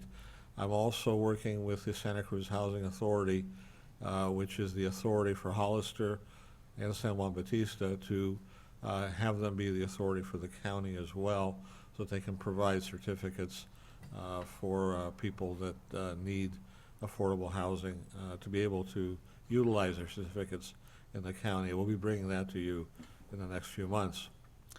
The Ad Hoc Affordable Housing Committee is working, and I think in January we'll come out with recommendations which will clarify some of the requirements for preserving affordable housing. And we are in this agenda, right after this, I'm very happy to bring forward a fully affordable 24-unit project on a piece of property that was given to the nonprofit development by the county, and they achieved various different financing sources to make this self-help ownership project happen. And I'd like to see some more of those happen in the future. Also, we've been working with the Santana Ranch developer, and the drawing there depicts the new affordable component. They are actually going to build rental apartments in the project, 50 moderate and 50 low income, as part of their affordability requirement.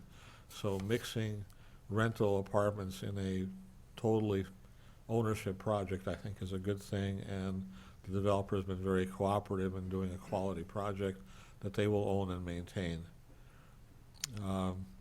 I mentioned Santana Ranch already. Sunnyside and Bennett Ranch are two of our other major projects underway. These aerials show some of the progress that's been made. On the left is one of the new community walkway areas through the Santana Ranch project that's just been completed to provide walking paths and greenery for the neighborhood. And on the right is the school site, which Rancho Santana School, which just had their groundbreaking. And next to it will be a community park, and then next to that will be the affordable housing. So that community is shaping up very nicely. On the environmental side, our department is the one that is going to continue to manage the agreements and programs, any grants related to integrated waste management, the recycling programs, and monitoring the landfill agreement, I think, is going to be our major responsibility as we look to expand the landfill per the terms that were approved recently, and make sure that they are complying with our requirements. Community engagement.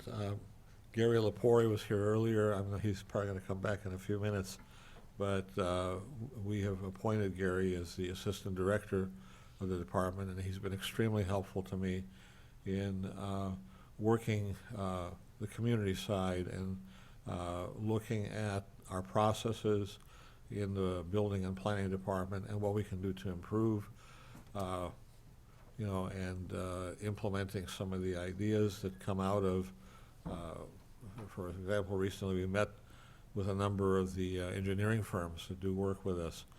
We're looking at converting some of the permits to the building department that are simple so that we can free up time on the planning side to better utilize our planning staff. So you'll see some improvements hopefully soon in the performance and the time it takes to get through the permit process. We're also building our relationships with other agencies. We recently met with U.S. Fish and Wildlife. They have some new people and they want to work with us. In fact, they just alerted us to a grant that may be available that we can apply for to do our future planning with. We have the district attorney on code violations. We're working, of course, with Caltrans. The San Benito County Water District, we're working closely with their groundwater sustainability plan. I'm on the technical committee, and we're making progress with that. We're working with CAL FIRE, looking at grants to thin out some of the canyons and prevent additional fires, particularly in these years. And of course, we work with the surrounding cities, with Hollister and San Juan Bautista, in a lot of our planning and zoning issues, coordinating our activities. On the staff side, as Ray mentioned, we'll be presenting an org chart later on as we fill the vacancies. When I came in, we had over 15 vacancies out of the 55 positions. And we've hired and promoted people from within. We've had some good people around, so we were lucky to be able to have them and promote them. We've also filled many of our civil service positions, as well as done some training and, again, simplifying our permit processes to use our existing staff as effectively as we can. So we also have new code enforcement officers, which I think will relate to a lot of the issues we talked about today in being able to handle complaints from our citizens. Looking forward, we're looking at trying to get ourselves a position where we can accept plans and permit applications electronically, provide new handouts to help people understand the process, being able to schedule online inspections. And then we're going to digitalize our archiving of the plans so that, again, we don't have these massive storage areas. And then the interactive map. The road projects that we have been approving are now on our site. And of course, this doesn't show it clearly here, but you'll be able to see on our website where the projects are being done and when they're going to be done, so our citizens can find out the things that we're doing. On the healthy, safe communities and on Parks and Recreation, we're working with doing a master plan for Vets Park. There's been some community meetings out there. We've assessed the needs on that park. And then on the newer park master plan, working with the administration on the grant that was applied for recently. And we've started discussions on a possible sports complex with Big League Dreams and their potential ability to put some improvements on the park. Facilities reservations have been up. Of course, Bertha Briggs we have closed for now until we can complete the repairs necessary in the shed that was burned recently, and we need to do major improvements to the building. We may not be able to open that up as quickly as we thought. Any questions? Couple comments, Mr. Chair. I just want to thank you and your team for all your help. You came in, been here a short time. We've been getting a lot of work done, and it's not just you, it's your whole team. And I know you recognize that as a good leader. Your team's been doing an amazing job working together with the entire staff, because when you do a project, it envelops many staff departments because of the nature of the contract. So I really appreciate that. And then I saw a couple of the roads in my district I wanted some clarification on, but I'll meet you later on that to make sure we're talking about the same sections. Thank you. Yeah, I want to thank you, Harry. You've accomplished a lot more in a year's time than I think we've had from any other RMA or public works director or planner. And this report really sets us on a positive roadmap. It's clear, concise, and we certainly appreciate your work. And it takes a whole staff, and I know it's a work in progress still too. Thank you. Mr. Chair, Harry, you know what I'm going to ask you.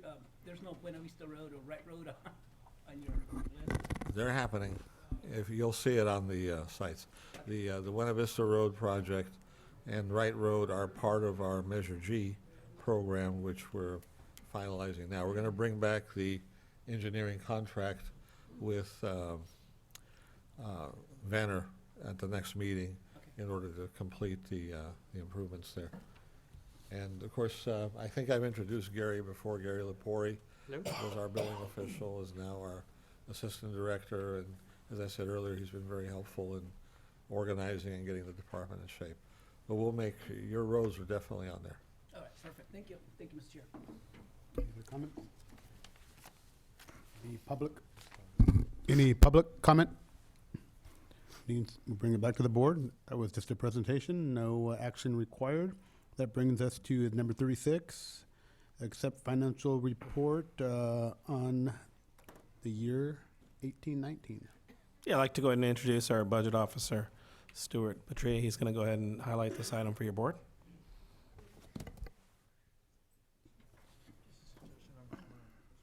Okay.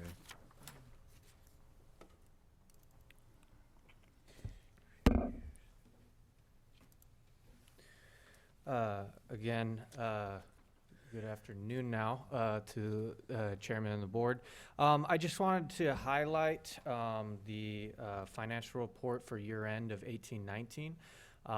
The auditor's office has already submitted a first draft to our outside auditor for the CAFR.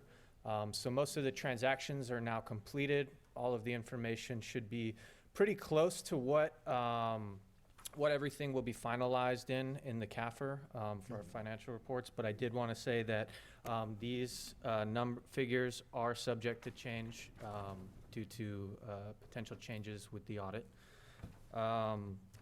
Some of the financial highlights from fiscal year 1819 that I just wanted to identify. The AA credit rating that we received on the COPs that were issued for the jail expansion project. Jail expansion will actually be completed, hopefully early for opening 2020. Additionally, as CAO Espinoza talked about, we had completed the solar energy panel project with a lot of improvements to county facilities, and they just received an award for that project. Additionally, phase 2 of the Homeless Services Center building that included the offices, training rooms, kitchen, laundry facilities. That project went forward. And then there were multiple new taxing measures that we are going to be bringing some updates to the board during the budget process for this next year. We're going to be starting in January again with some updates, and I'll be bringing some forecasting of revenues to the board over the next few years with that. So I just wanted to highlight those. Additionally, on the second page, this was kind of where we ended up with our budget performance. As you can see, the amended budget in that middle column and the actuals.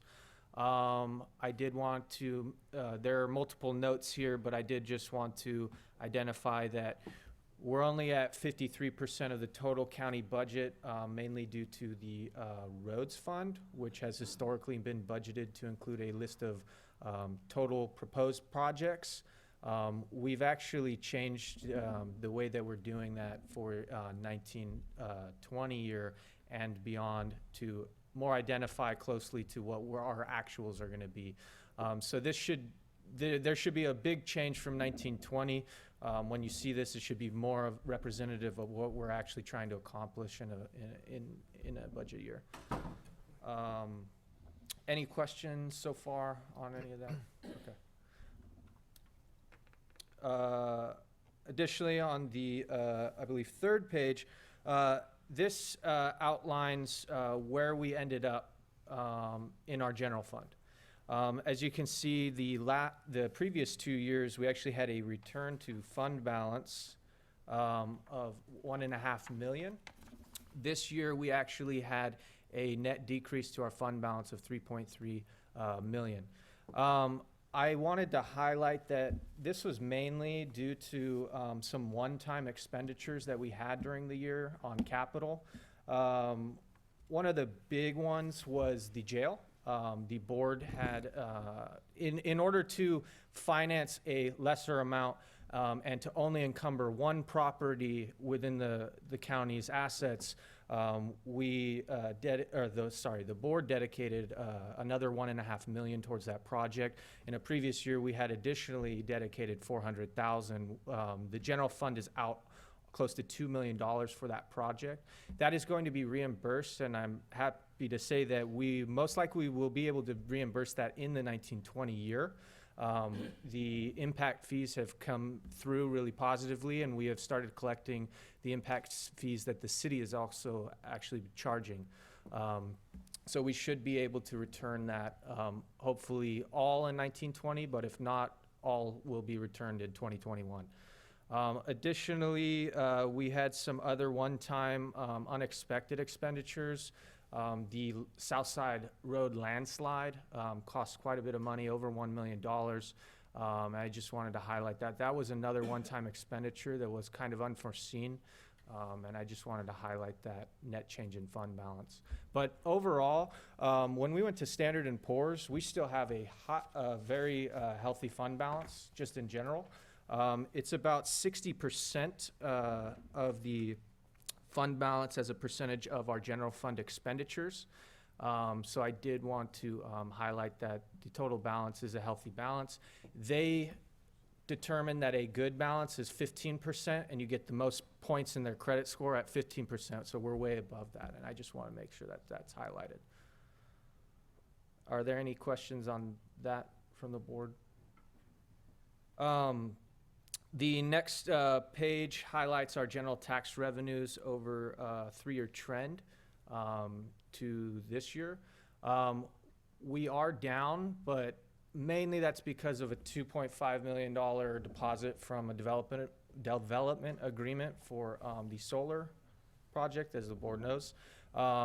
So you will see that very big spike in the sales tax in 17-18.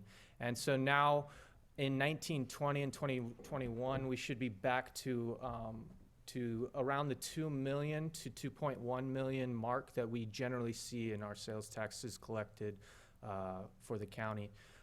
Property tax up again, and that has been consistent, and we are expecting that to continue. We were expecting in 1920 another 7% increase on property taxes. So I just wanted to highlight that. The TOT was up as well, but mainly I believe some of that is in part due to some non-filers that were identified that are now filing. So I don't believe that that will be the consistent amount going forward, but I will be updating the board kind of where we're at again through the budget process. I just wanted to highlight that. And if there's any questions, please stop me at any time. The next table just outlines the general fund salary and benefits expenditures. We were about 91.2% of total expenditures. And I do want to highlight to the board that in this budget year, we are still doing that salary savings. So the amended budget actually somewhat decreased a bit due to the salary savings that we pulled out of there. And I just wanted to highlight that. The following table just outlines the overtime expenditures by department. Again, sometimes for unforeseen reasons, our departments have to make accommodations to allow our staff to get work done, especially in like elections office and definitely in our sheriffs and corrections departments. We have made some amendments in the 1920 year based on the recommendations by the board to actually increase the sheriff's budget for overtime. So we shouldn't see this overage next year. We're hoping that we're more aligned with the actuals again, as I stated earlier.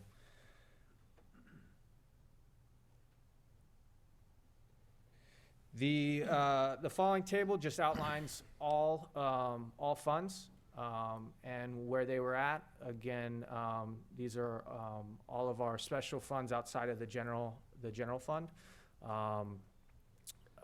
for salaries and benefits, and where we were at there.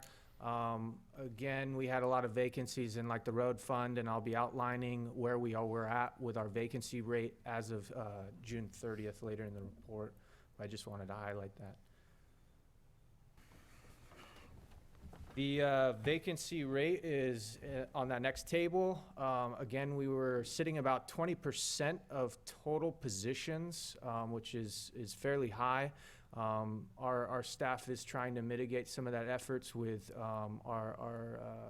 Our HR director has been working tirelessly, I know, trying to identify new ways to do outreach and to address some of these, to get more recruitment, and we're hoping that we can address these, in the next few years as well.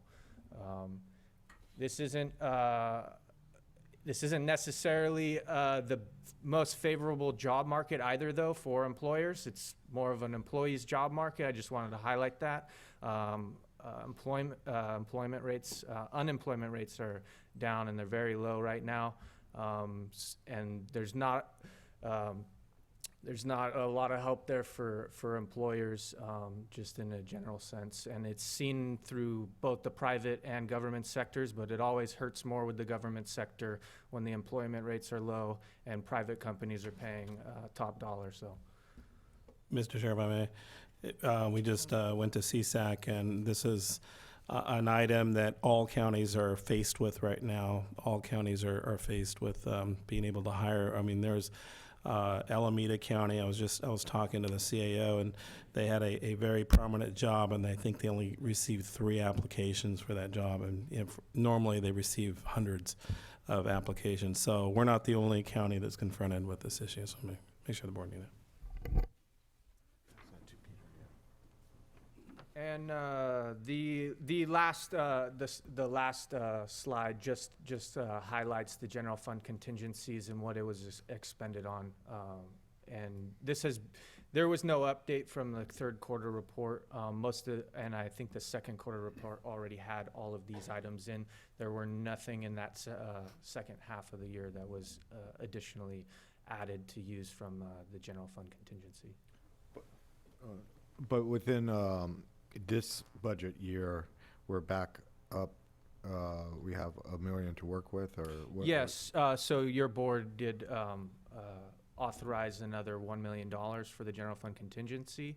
I'll be updating the board with my reports. So I'm hoping to get some of these, the first quarter out by January, at the January meeting as well. And I should be able to identify that. The board did authorize contingency for the purchase of the Buena Vista property, if that goes through. But Right, and talking about the Buena Vista property, if that deal goes through, now, why wouldn't we not use some of the housing funds that we're getting off of some of these developments, as far as, instead of taking general fund, contingencies or reserves, why wouldn't we not take, the Brigantino project, the 900 grand off of that, or a portion of it?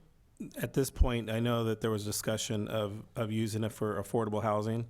However, we haven't really got to that point yet. I think at that point, we can obviously do a transaction down the road and utilize some of those funds for that, basically journal entry. But until the board takes action with that, it's kind of hard to say we're going to use it for housing. All of a sudden, we convert it to a park or something. Oh, okay. So I think we need to be mindful of that. All right. Yeah. and that concludes my presentation. If there's any questions. Any questions for? I want to say thank you for your hard work. It was a good presentation. We had a good year, and you've been doing a great job as well. So Thank you. Any public comment? Bring it back to the board. What's the wish of the board? Is that just a report too, Informational isn't it? or Information. Oh, I'm sorry. Thanks, Stuart. Appreciate it. We'll go to our public hearings. Tom?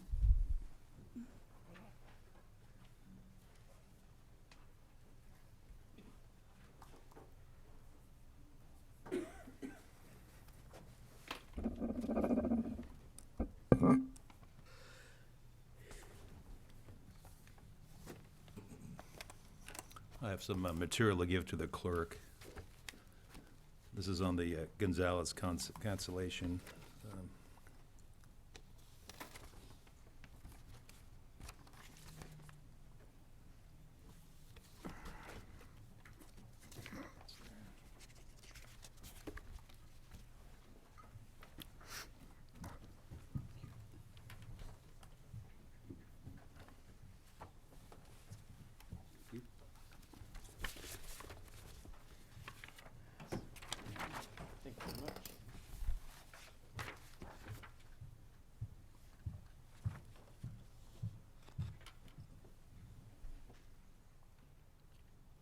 So on the first item we have is a compatible use request.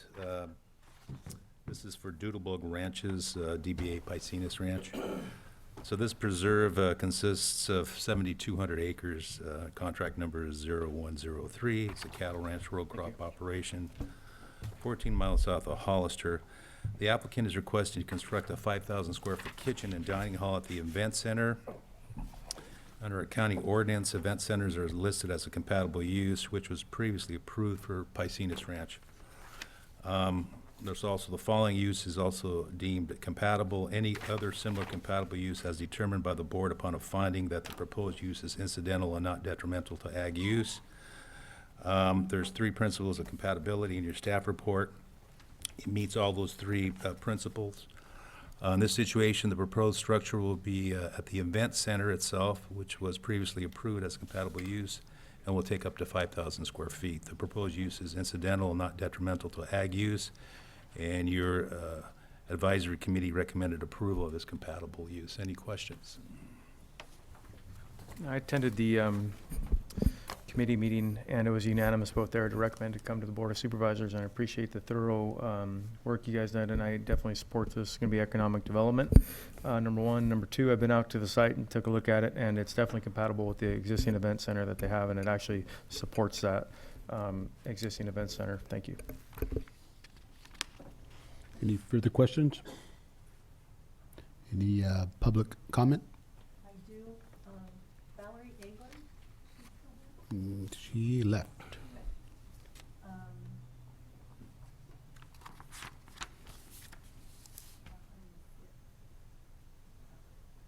No?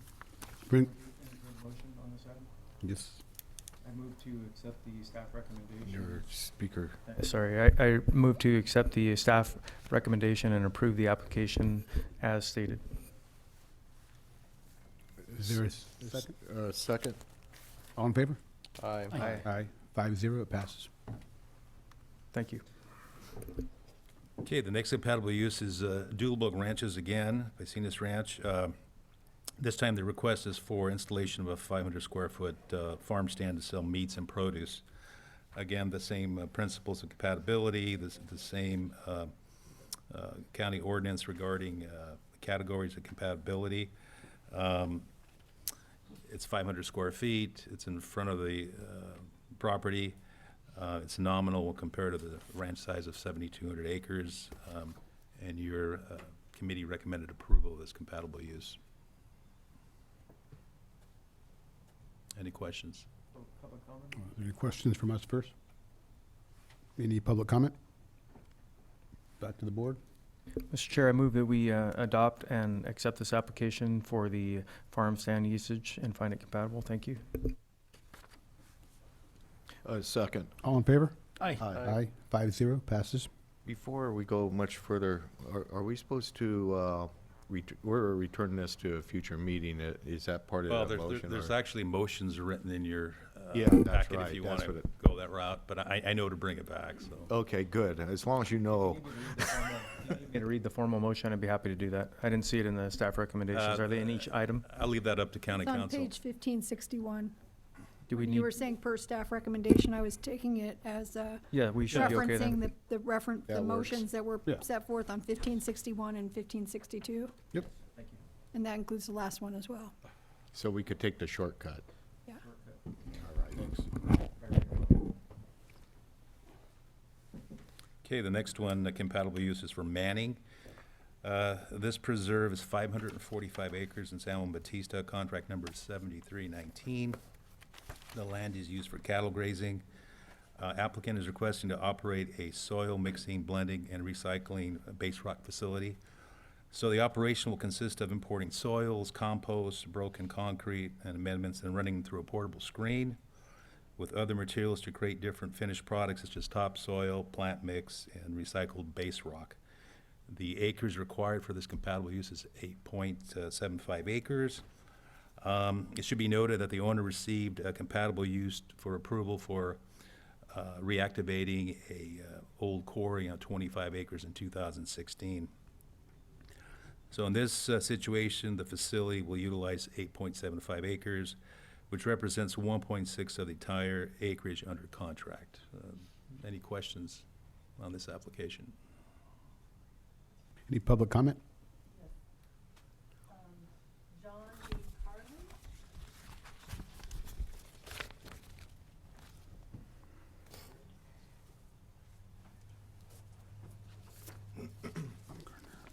Good afternoon. My name is John DeCarli. I work with a local farming company, Mission Ranches.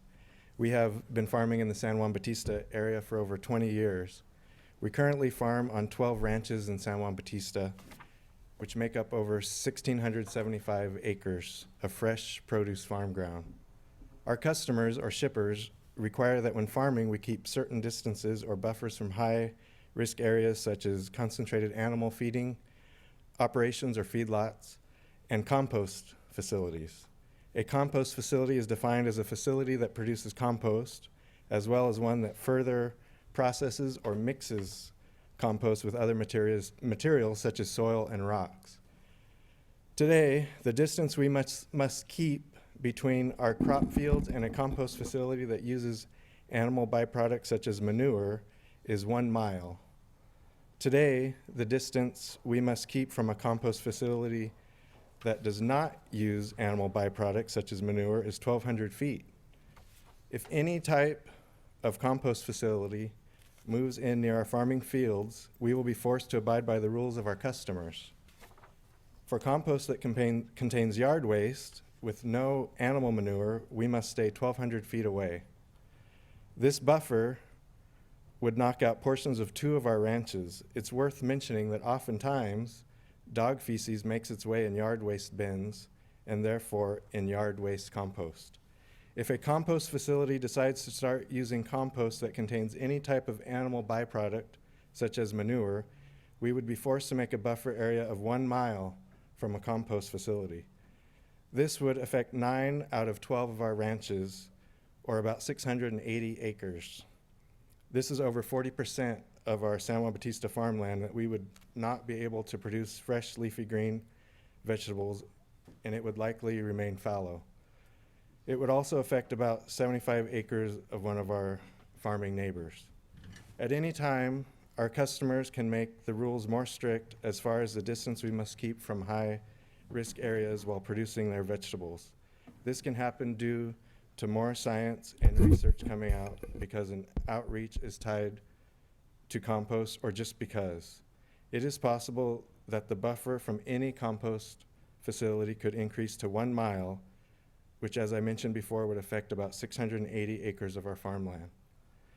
We feel that in the decades that we have been farming in San Juan Bautista, we have produced good, safe, quality vegetables, and at the same time, we've been good neighbors to our community. I appreciate you letting me speak today and represent our farming company, and I hope you consider our dilemma. Thank you.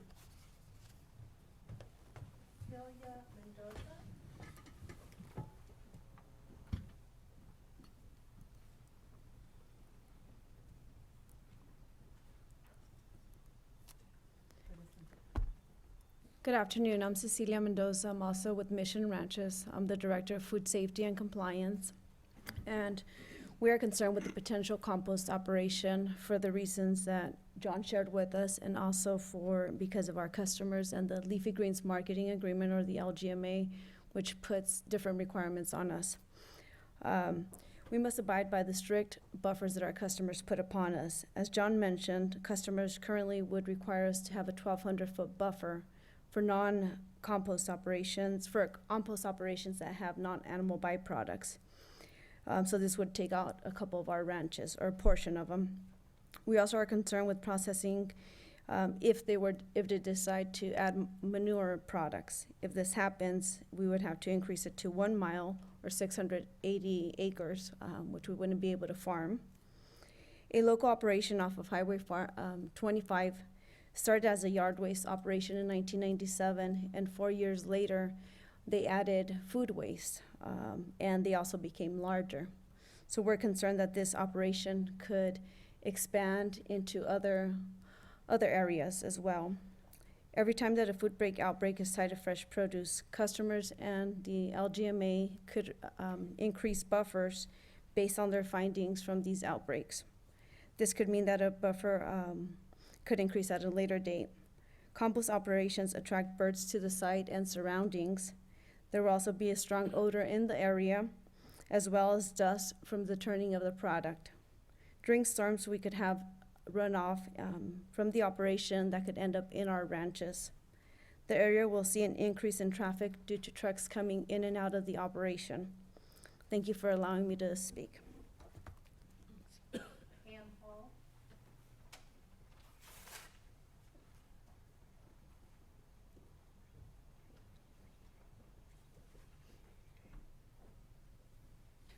I am Ann Hall with San Benito Engineering. I'm here on behalf of the applicant, and we'd like to address the concerns that have been mentioned in regard to composting.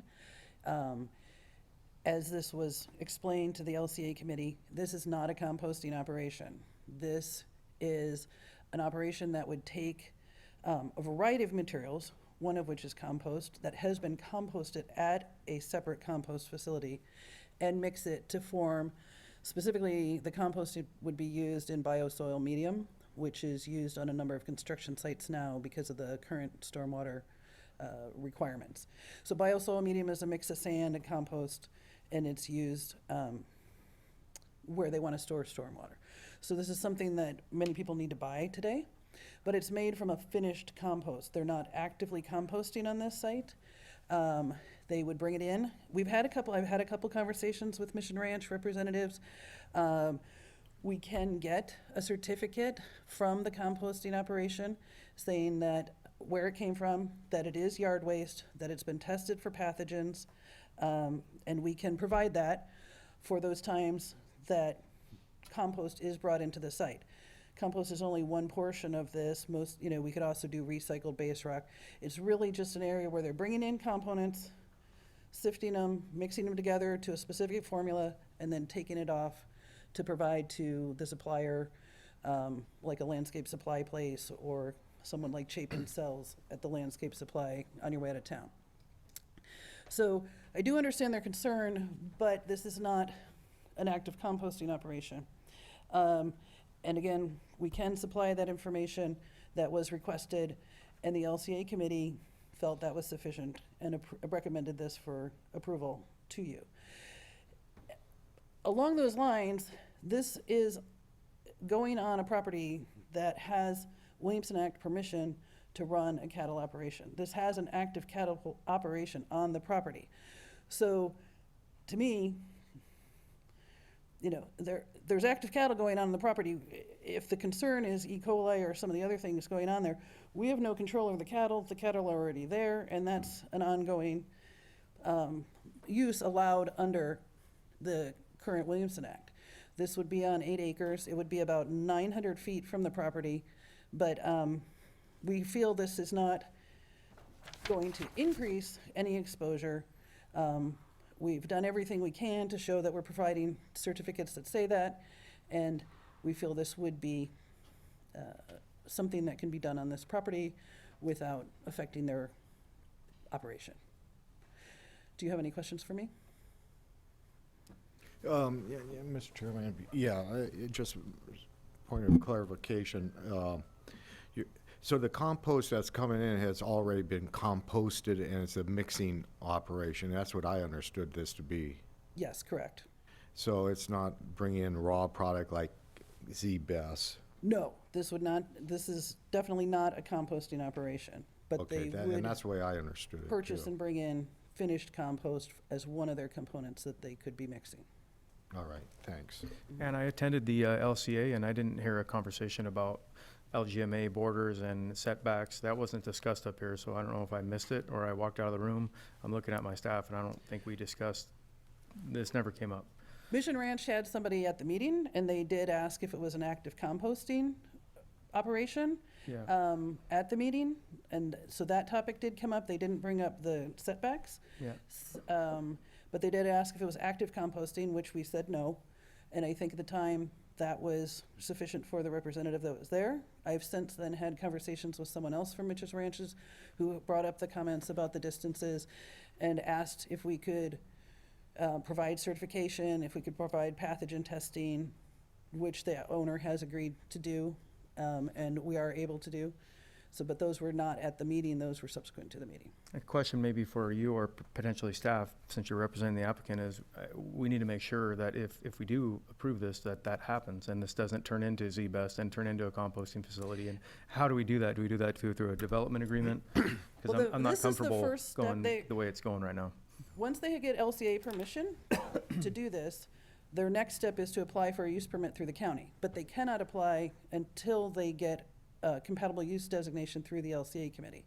So once they apply, then you have the opportunity to apply conditions like, you have to provide this testing, or you have to, you can apply conditions. They'll have whole nother bite at the apple here when they go through the use permit Conditional use process. permit doesn't come to the county board of supervisors, though it goes to the planning commission, correct? It does go to the planning So commission. this would be our only opportunity to deal with this if we wanted to deal with it now. No, I believe the only thing you're approving today is whether or not it's a compatible use. I think you can certainly direct staff to address this concern under the use permit application. This doesn't give us permission it doesn't give the applicant permission to start doing anything. It only gives him permission to apply to the county for a use permit. Yeah, this is a big deal, because my mission's the only one here, but I'm sure there's, a mile, if you put a pin and went around in a radius in a mile, it's gonna wipe out, a lot of farmland in the San Juan Valley, so that's gonna be a huge deal, so. I would also, just for argument's sake, say that, the new housing community that's right outside San Juan Bautista, next to the Manning property, is within a mile, and there's no oversight whatsoever if that person chooses to bring in finished compost and put it in their yard. I understand they are in a very difficult situation, because of things like, because of the many issues with E. coli, but I also think a 1 mile limit, unless you own every property within 1 mile, I'm not quite sure how you police that. But having said that, we are willing to provide paperwork showing this operation is policing it and willing to provide that to the county. And again, like I said, point out the dichotomy. There's active cattle on the ranch directly across the street from the farmland that's being farmed right now, and that's also a source of E. coli, and that's not changing, whether we're there or not. Yeah, you mentioned it was about 900 feet, and the LGMA sets these setbacks. It's not the ranchers or the farmers. The LGMA says if you want to sell leafy greens, you need to have these setbacks, and what they're saying is if it's cattle, it's a certain amount, which is less than a composting facility, which is less than a nuclear reactor, so on and so forth. What I'm saying is, right now, cattle's 60 feet away from the field. The active cattle operation is currently 60 feet away from their field. We're proposing this mixing facility, which would be about 900 feet, and I understand the concern. I just don't, like I said, we're not composting. I think that's a big part of it. We're not a composting operation, and I think that is a different concern than somebody who's using compost. Thank you.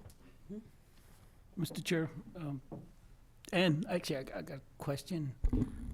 Because I was going to raise the same questions that Supervisor Gilly was going to bring. Is I understand what you're saying, and I understand the comparison of the cows and all that, but I remember Z-Best a long time ago. This is the way the conversation started, and guess what? Big operations out there. I feel more comfortable because once we approve this today, and it's just like LAFCO, it's about checking the check marks. That's what LAFCO is at. So I kind of feel we're kind of like a LAFCO, but with Tom, in this case. If somehow we don't have some conditions or some agreements, we're never going to see this in the future. It's just going to be approved at the administrative level, and somehow it's going to grow, and all these farms, when you put the ping in the 1 mile radius, somehow the only way we're going to know is when they're going to come to the board of supervisors complaining about what the situation. I don't want to get there. Let's work together to make sure that there's the board is finding out what's going on.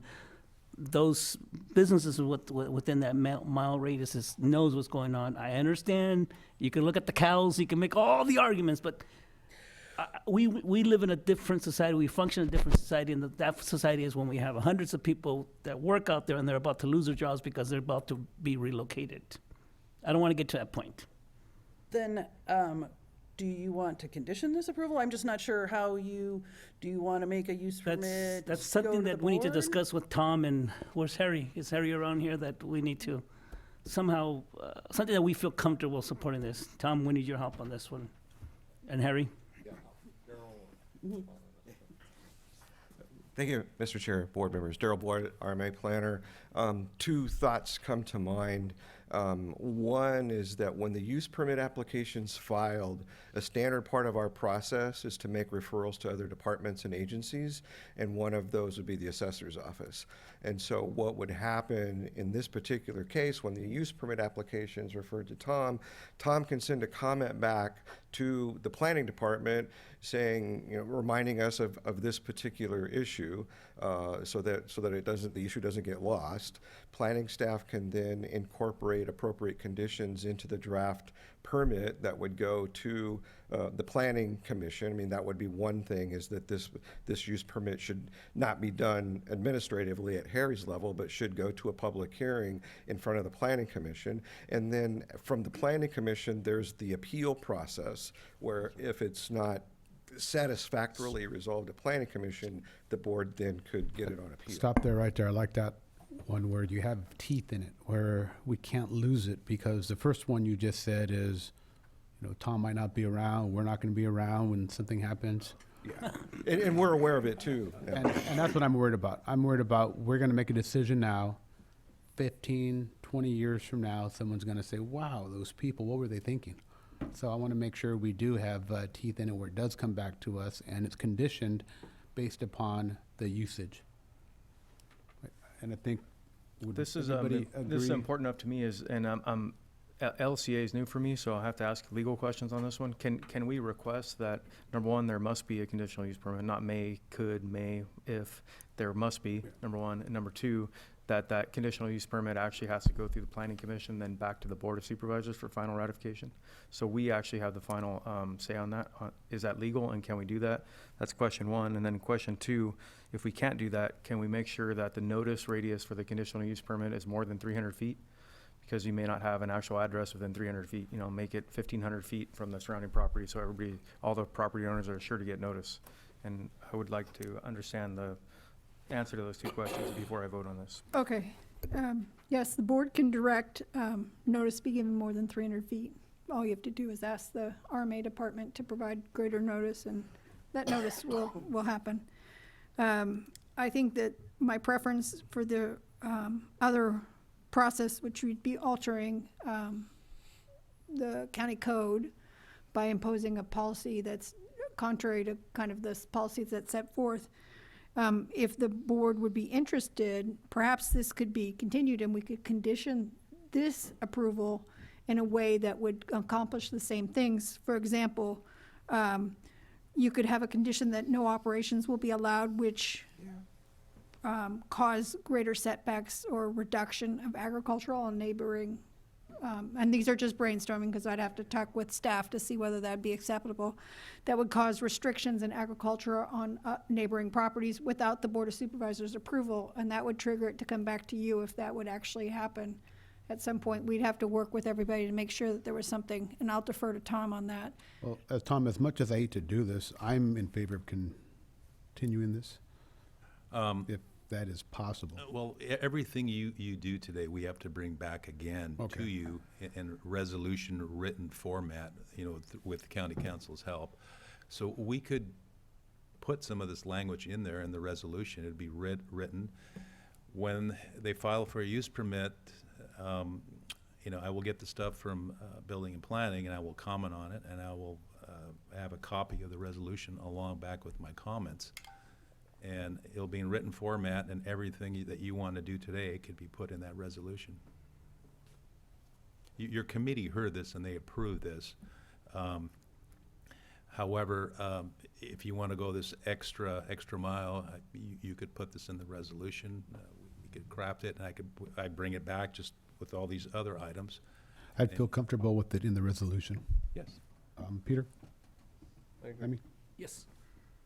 I guess so. I think a lot of this is to be handled in planning process. Whenever you have an operation like this, you have to have water retention, and it has to be really designed out, and it is be a public process. And all the neighbors will be notified. Yeah. So that it's So a I'm process. not quite as worried about it, but I appreciate the concerns and that it was brought forward, so it is on our radar screen. But that's just part of the CEQA We process. can incorporate on the some of these next safeguards step. into the resolution and bring it back to you, if that's what you like. Thank you. Mr. Chair, if you're prepared to accept the motion, I think I can craft something here. Yes, sir. On this item, we will take staff recommendation, and we'll also increase the, or add language addressing the concerns regarding setbacks, active composting, passive composting into the resolution, as well as establish a 1,500-foot notification for the conditional use permit process. I'll second that. Second. All in favor? Aye. 5-0.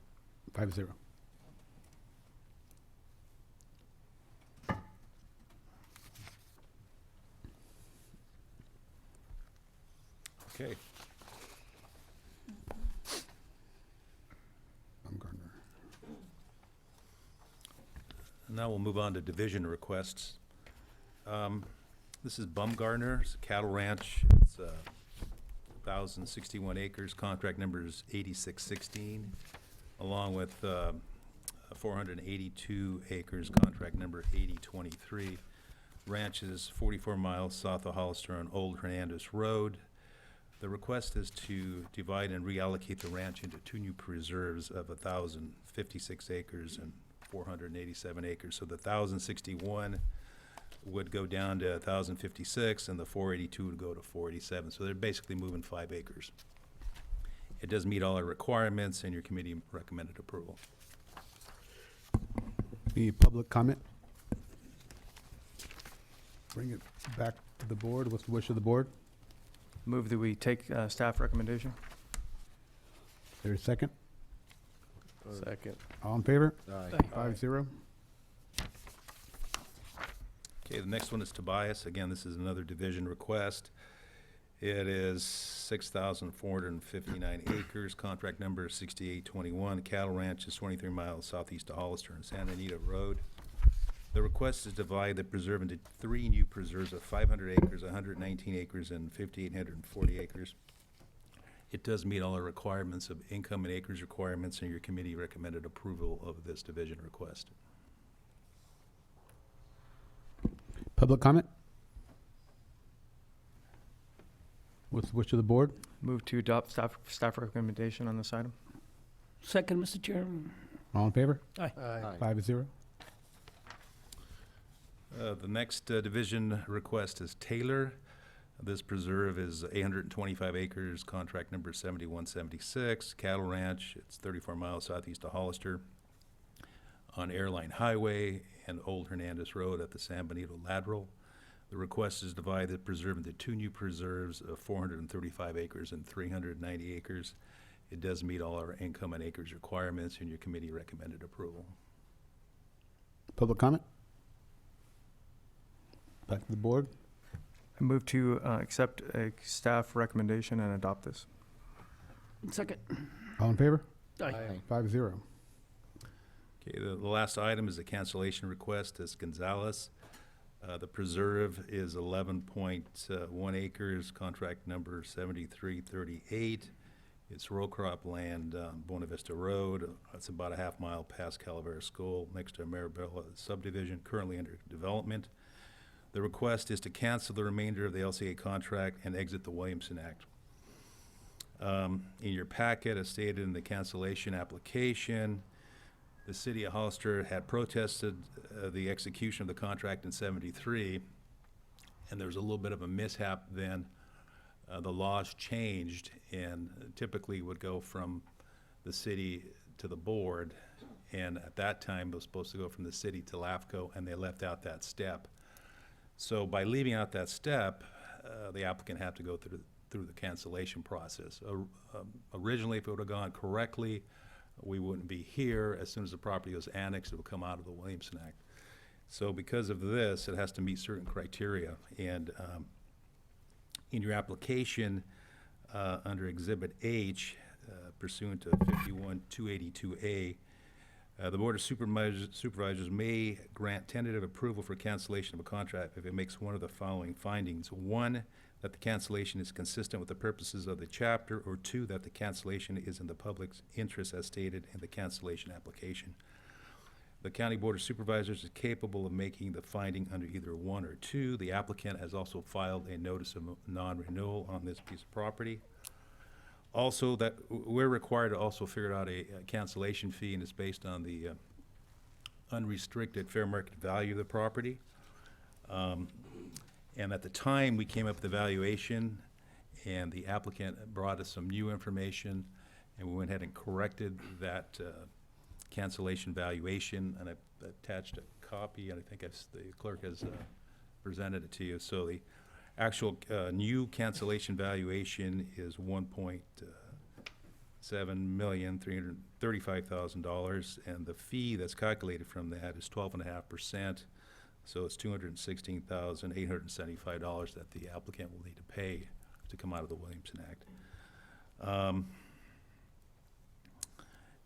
Now, prior to giving any tentative approval to the cancellation, the board shall determine and certify to the county auditor that the amount of cancellation fee is $216,875, and the county treasurer shall at that time, when the fee is collected, transmit it to the state controller's office.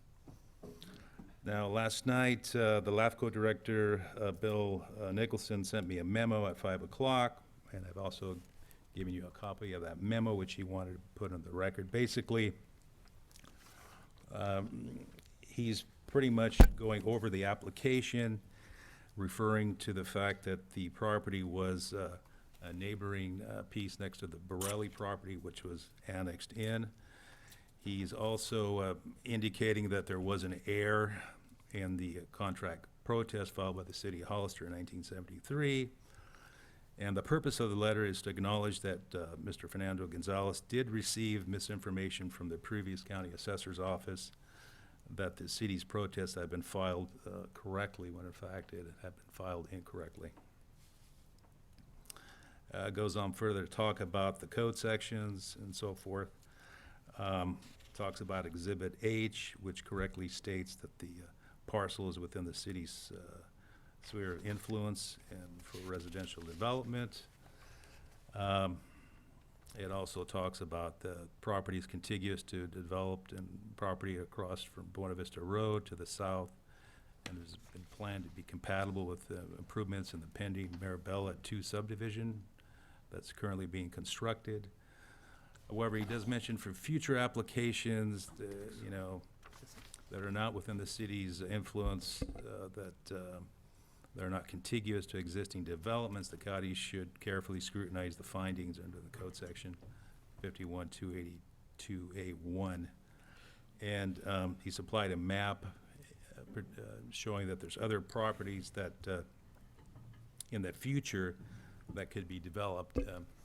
There's only maybe one or two other properties that where the city kind of didn't do this correctly, and I think most of all the other ones have already come out of the Williamson Act, so I don't think this is going to be a major impact for the future, but he wanted to put this memo into the record, so I just wanted to state that. Are there any questions that I could answer? I know the applicants are also here if you have any questions with them as well. Okay. Through the chair, so bottom line is that he has to pay the 12.5%. Yeah, there's no way, this thing has been going on for a couple of years. The Department of Yeah. Conservation got involved, the city got involved, they were gonna take care of it, LAFCO's gonna take care of it, and it bounced back to me, so. Yeah. I was in a couple of those meetings and I couldn't find any other way of doing that. I'm a little confused. I'm trying to figure this out. What are you confused about? Okay, so in 73, Fernando went to the city Hollister. At that time, Fernando did not own it. I apologize. Yeah, it was Pereira and Gomez. Yeah. Went to the city Hollister to pay to get out of the annexation? No. What they did in 1973, they wanted to come into the Williamson Act. Okay.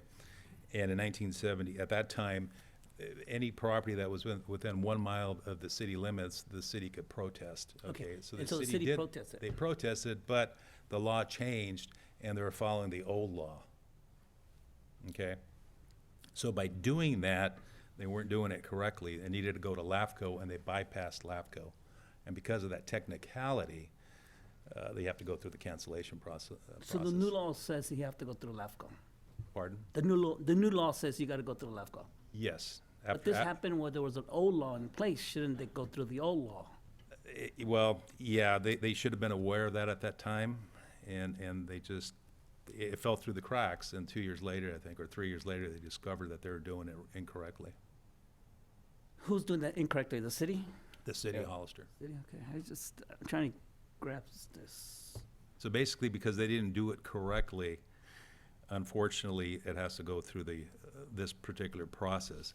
If it would have been done correctly, there would be no cancellation fee, and as soon as the property was annexed, it would have come out of the Williamson Act without paying any cancellation fee And then the cancellation fee, the 12.5%. of the unrestricted fair market value, yes. For fair market value at that time or today? For today's value, if it was not in the Williamson Act, what would that property Got be it. worth without the entire Okay. ones? I get it. Okay, yeah, okay. Any public comment?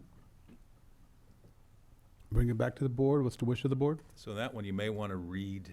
Yeah, I'll make a motion to direct staff to return to a future meeting with the findings that this cancellation meets the criteria under California Government Code 5128-2, and Agricultural Preservation Advisory Committee recommends the Board of Supervisors grant tentative approval for this cancellation request based on the findings and conditions of the approved set forth in the California Government Code 5128.8.2, pending the landowner's payment of 12.5% cancellation fee to the county treasurer. Is there a second?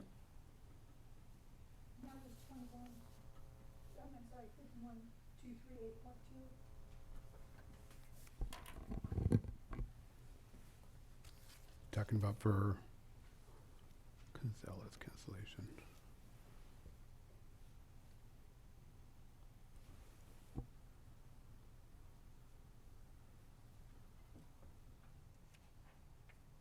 Sorry, I lost it. What number, what one are you talking about, Barbara?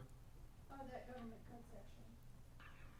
I didn't read it right? I don't know, I was just verifying what it says. I think it's 51-282A1. Is it 282? I believe so. I have to open it up. There's two sections that are coded 51-282 and 51-238.2.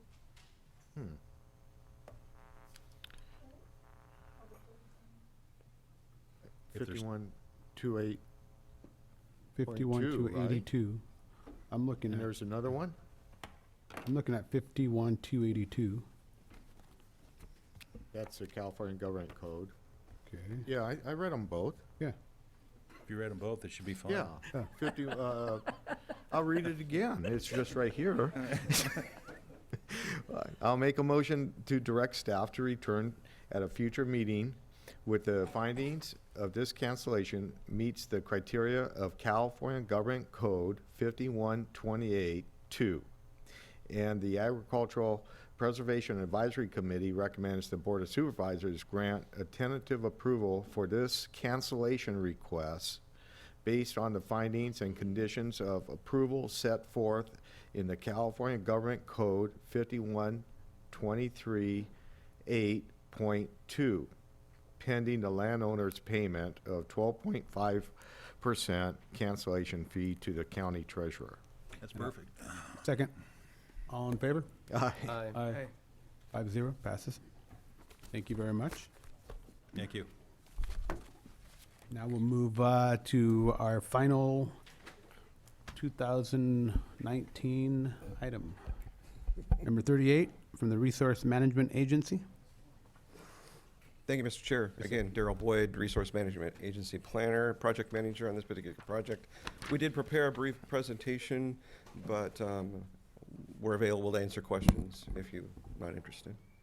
We're recommending approval of the general plan amendment, the text amendment, and the proposed rezoning for the property. And where is this property located? So this is at 213 Enterprise Road. This is adjacent to the county maintenance yard, the corporation yard, the former county hospital site that was sold to the Community Development Services Corporation, who's the applicant on the project today. They also applied for a vesting tentative subdivision map that went to the Planning Commission on November the 20th. The commission approved that map with a condition that the approval of the map was dependent upon the board's approval of the general plan text amendment and the proposed rezoning to single-family residential. I will say one thing, as I know Supervisor Bertella was probably here when they wanted to get rid of that hospital. So this has been a long awaiting day. So I just want to thank everyone for all the hard work they did, and I guess really not giving up, because it was an eyesore for decades. Real attractive nuisance. Is there any public comment? This really is a good project. 24 affordable homes. Bring it back to the board. Good deal. Mr. Chair, could I, I'm sorry. Go right ahead. I'm done. Oh, I was just gonna read the title of the Please. ordinance for Okay. the record. An ordinance of San Benito County Board of Supervisors to approve the zone change petition of county file number PLN 190009-ZC, Riverview Estates 2 and rezone parcel described here to a single-family residential R1 zoning district. Is there a motion on the floor? I will, with what our county council read and staff recommendation, move to approve this item. I'll second. All in favor? Aye. Aye. Aye. 4-0. Jaime was out. Any, well, being that we did, Peter, or not Peter. We have but, one more, Edgar. Edgar. Just a language change. Good afternoon, Chair, members of the board. I presented item 20 to you earlier today, the Appendix A. We did a minor change based on our auditor, controller, clerk, recorder, Joe Paul Gonzalez. The elections office will not be closed during the holiday closure. They will only be closed December 25th and 1/1 of 20, and I have made copies, and I'll post this on the agenda as an amendment to the appendix to the resolution. Great. No problem. We're going to adjourn until. Wait, don't hit the hammer yet. What about board Southside Road. announcements? I missed it. I have a board announcement. Okay, we have one more thing. We have board announcements. Thank you, Jim. You're welcome. I'll let you go. Mr. Chair. Actually, it's not so much of an announcement. It's a kind of the chair is very humble, and I wanted to thank all my colleagues on the board and our team for a great 2019. I think we got a lot done, and I keep track of some of our bigger accomplishments, not all of our accomplishments. So we have to go over all this? I'm going to read it to you right now because I want to thank all you guys for all the good work you did and our team. Some of the things we did is obviously we have a new contract with SEIU we just adopted, and all of our bargaining groups. We supported the Deputy Sheriff's Association with a Step G. I think that's a big deal to retain staff. We open government, big time improvement with transparency and staffing efficiencies, purchasing policy streamlining, hiring process streamlining, CSA work. I mean, we did so much work with our staff this year, and staff support admin when we didn't have RMA. You guys really stepped up and did a lot in our CSAs, and I got to tell you, they're very appreciative of that, and I'm very appreciative of that. A ton of road work in all districts. The ones that I happened to write down were pretty big in my district. You know, John Smith Road getting done. That was a sore spot for a lot of people for a long, long time. I really appreciate that. We have over $11 million worth of projects starting in spring. That's a lot.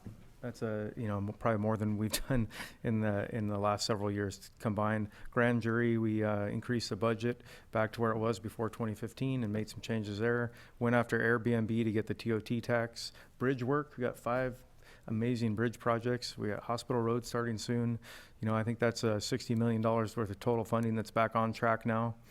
And EDC, we've all unanimously supported to reinvigorate and reactivate the Economic Development Corporation, Chamber of Commerce, Tourism, And this is just a very short list because there's way more than this, but I'm very proud of all the work that this team did over the last year, and I just wanted to thank everybody and thank the chair for your leadership throughout this last year. Mr. Chair, I'll make it real simple, real short. I just want to say, at first, there was a matter of molding in with the rest of the other 4 supervisors, and over time, you actually did a wonderful job as the chairman. You moved into that seat. There were some issues, some conflicts at first, but it seems like from those conflicts and issues, you actually rose a higher level person, and you did a great job as the chairman. And whoever becomes chair next year, you set a good start for next year. Thank you. Thank you very much. I know you want to get out of here. Yeah. Yeah, you did do a reasonably good job. Thank you. Right in the middle of it. I didn't know what else to say. Right in the middle of it. You got to get to Sacramento. Yeah, that's right. So what do you Hold on. Hey, Mark, do me a favor. Take a picture of this and send it to Alia.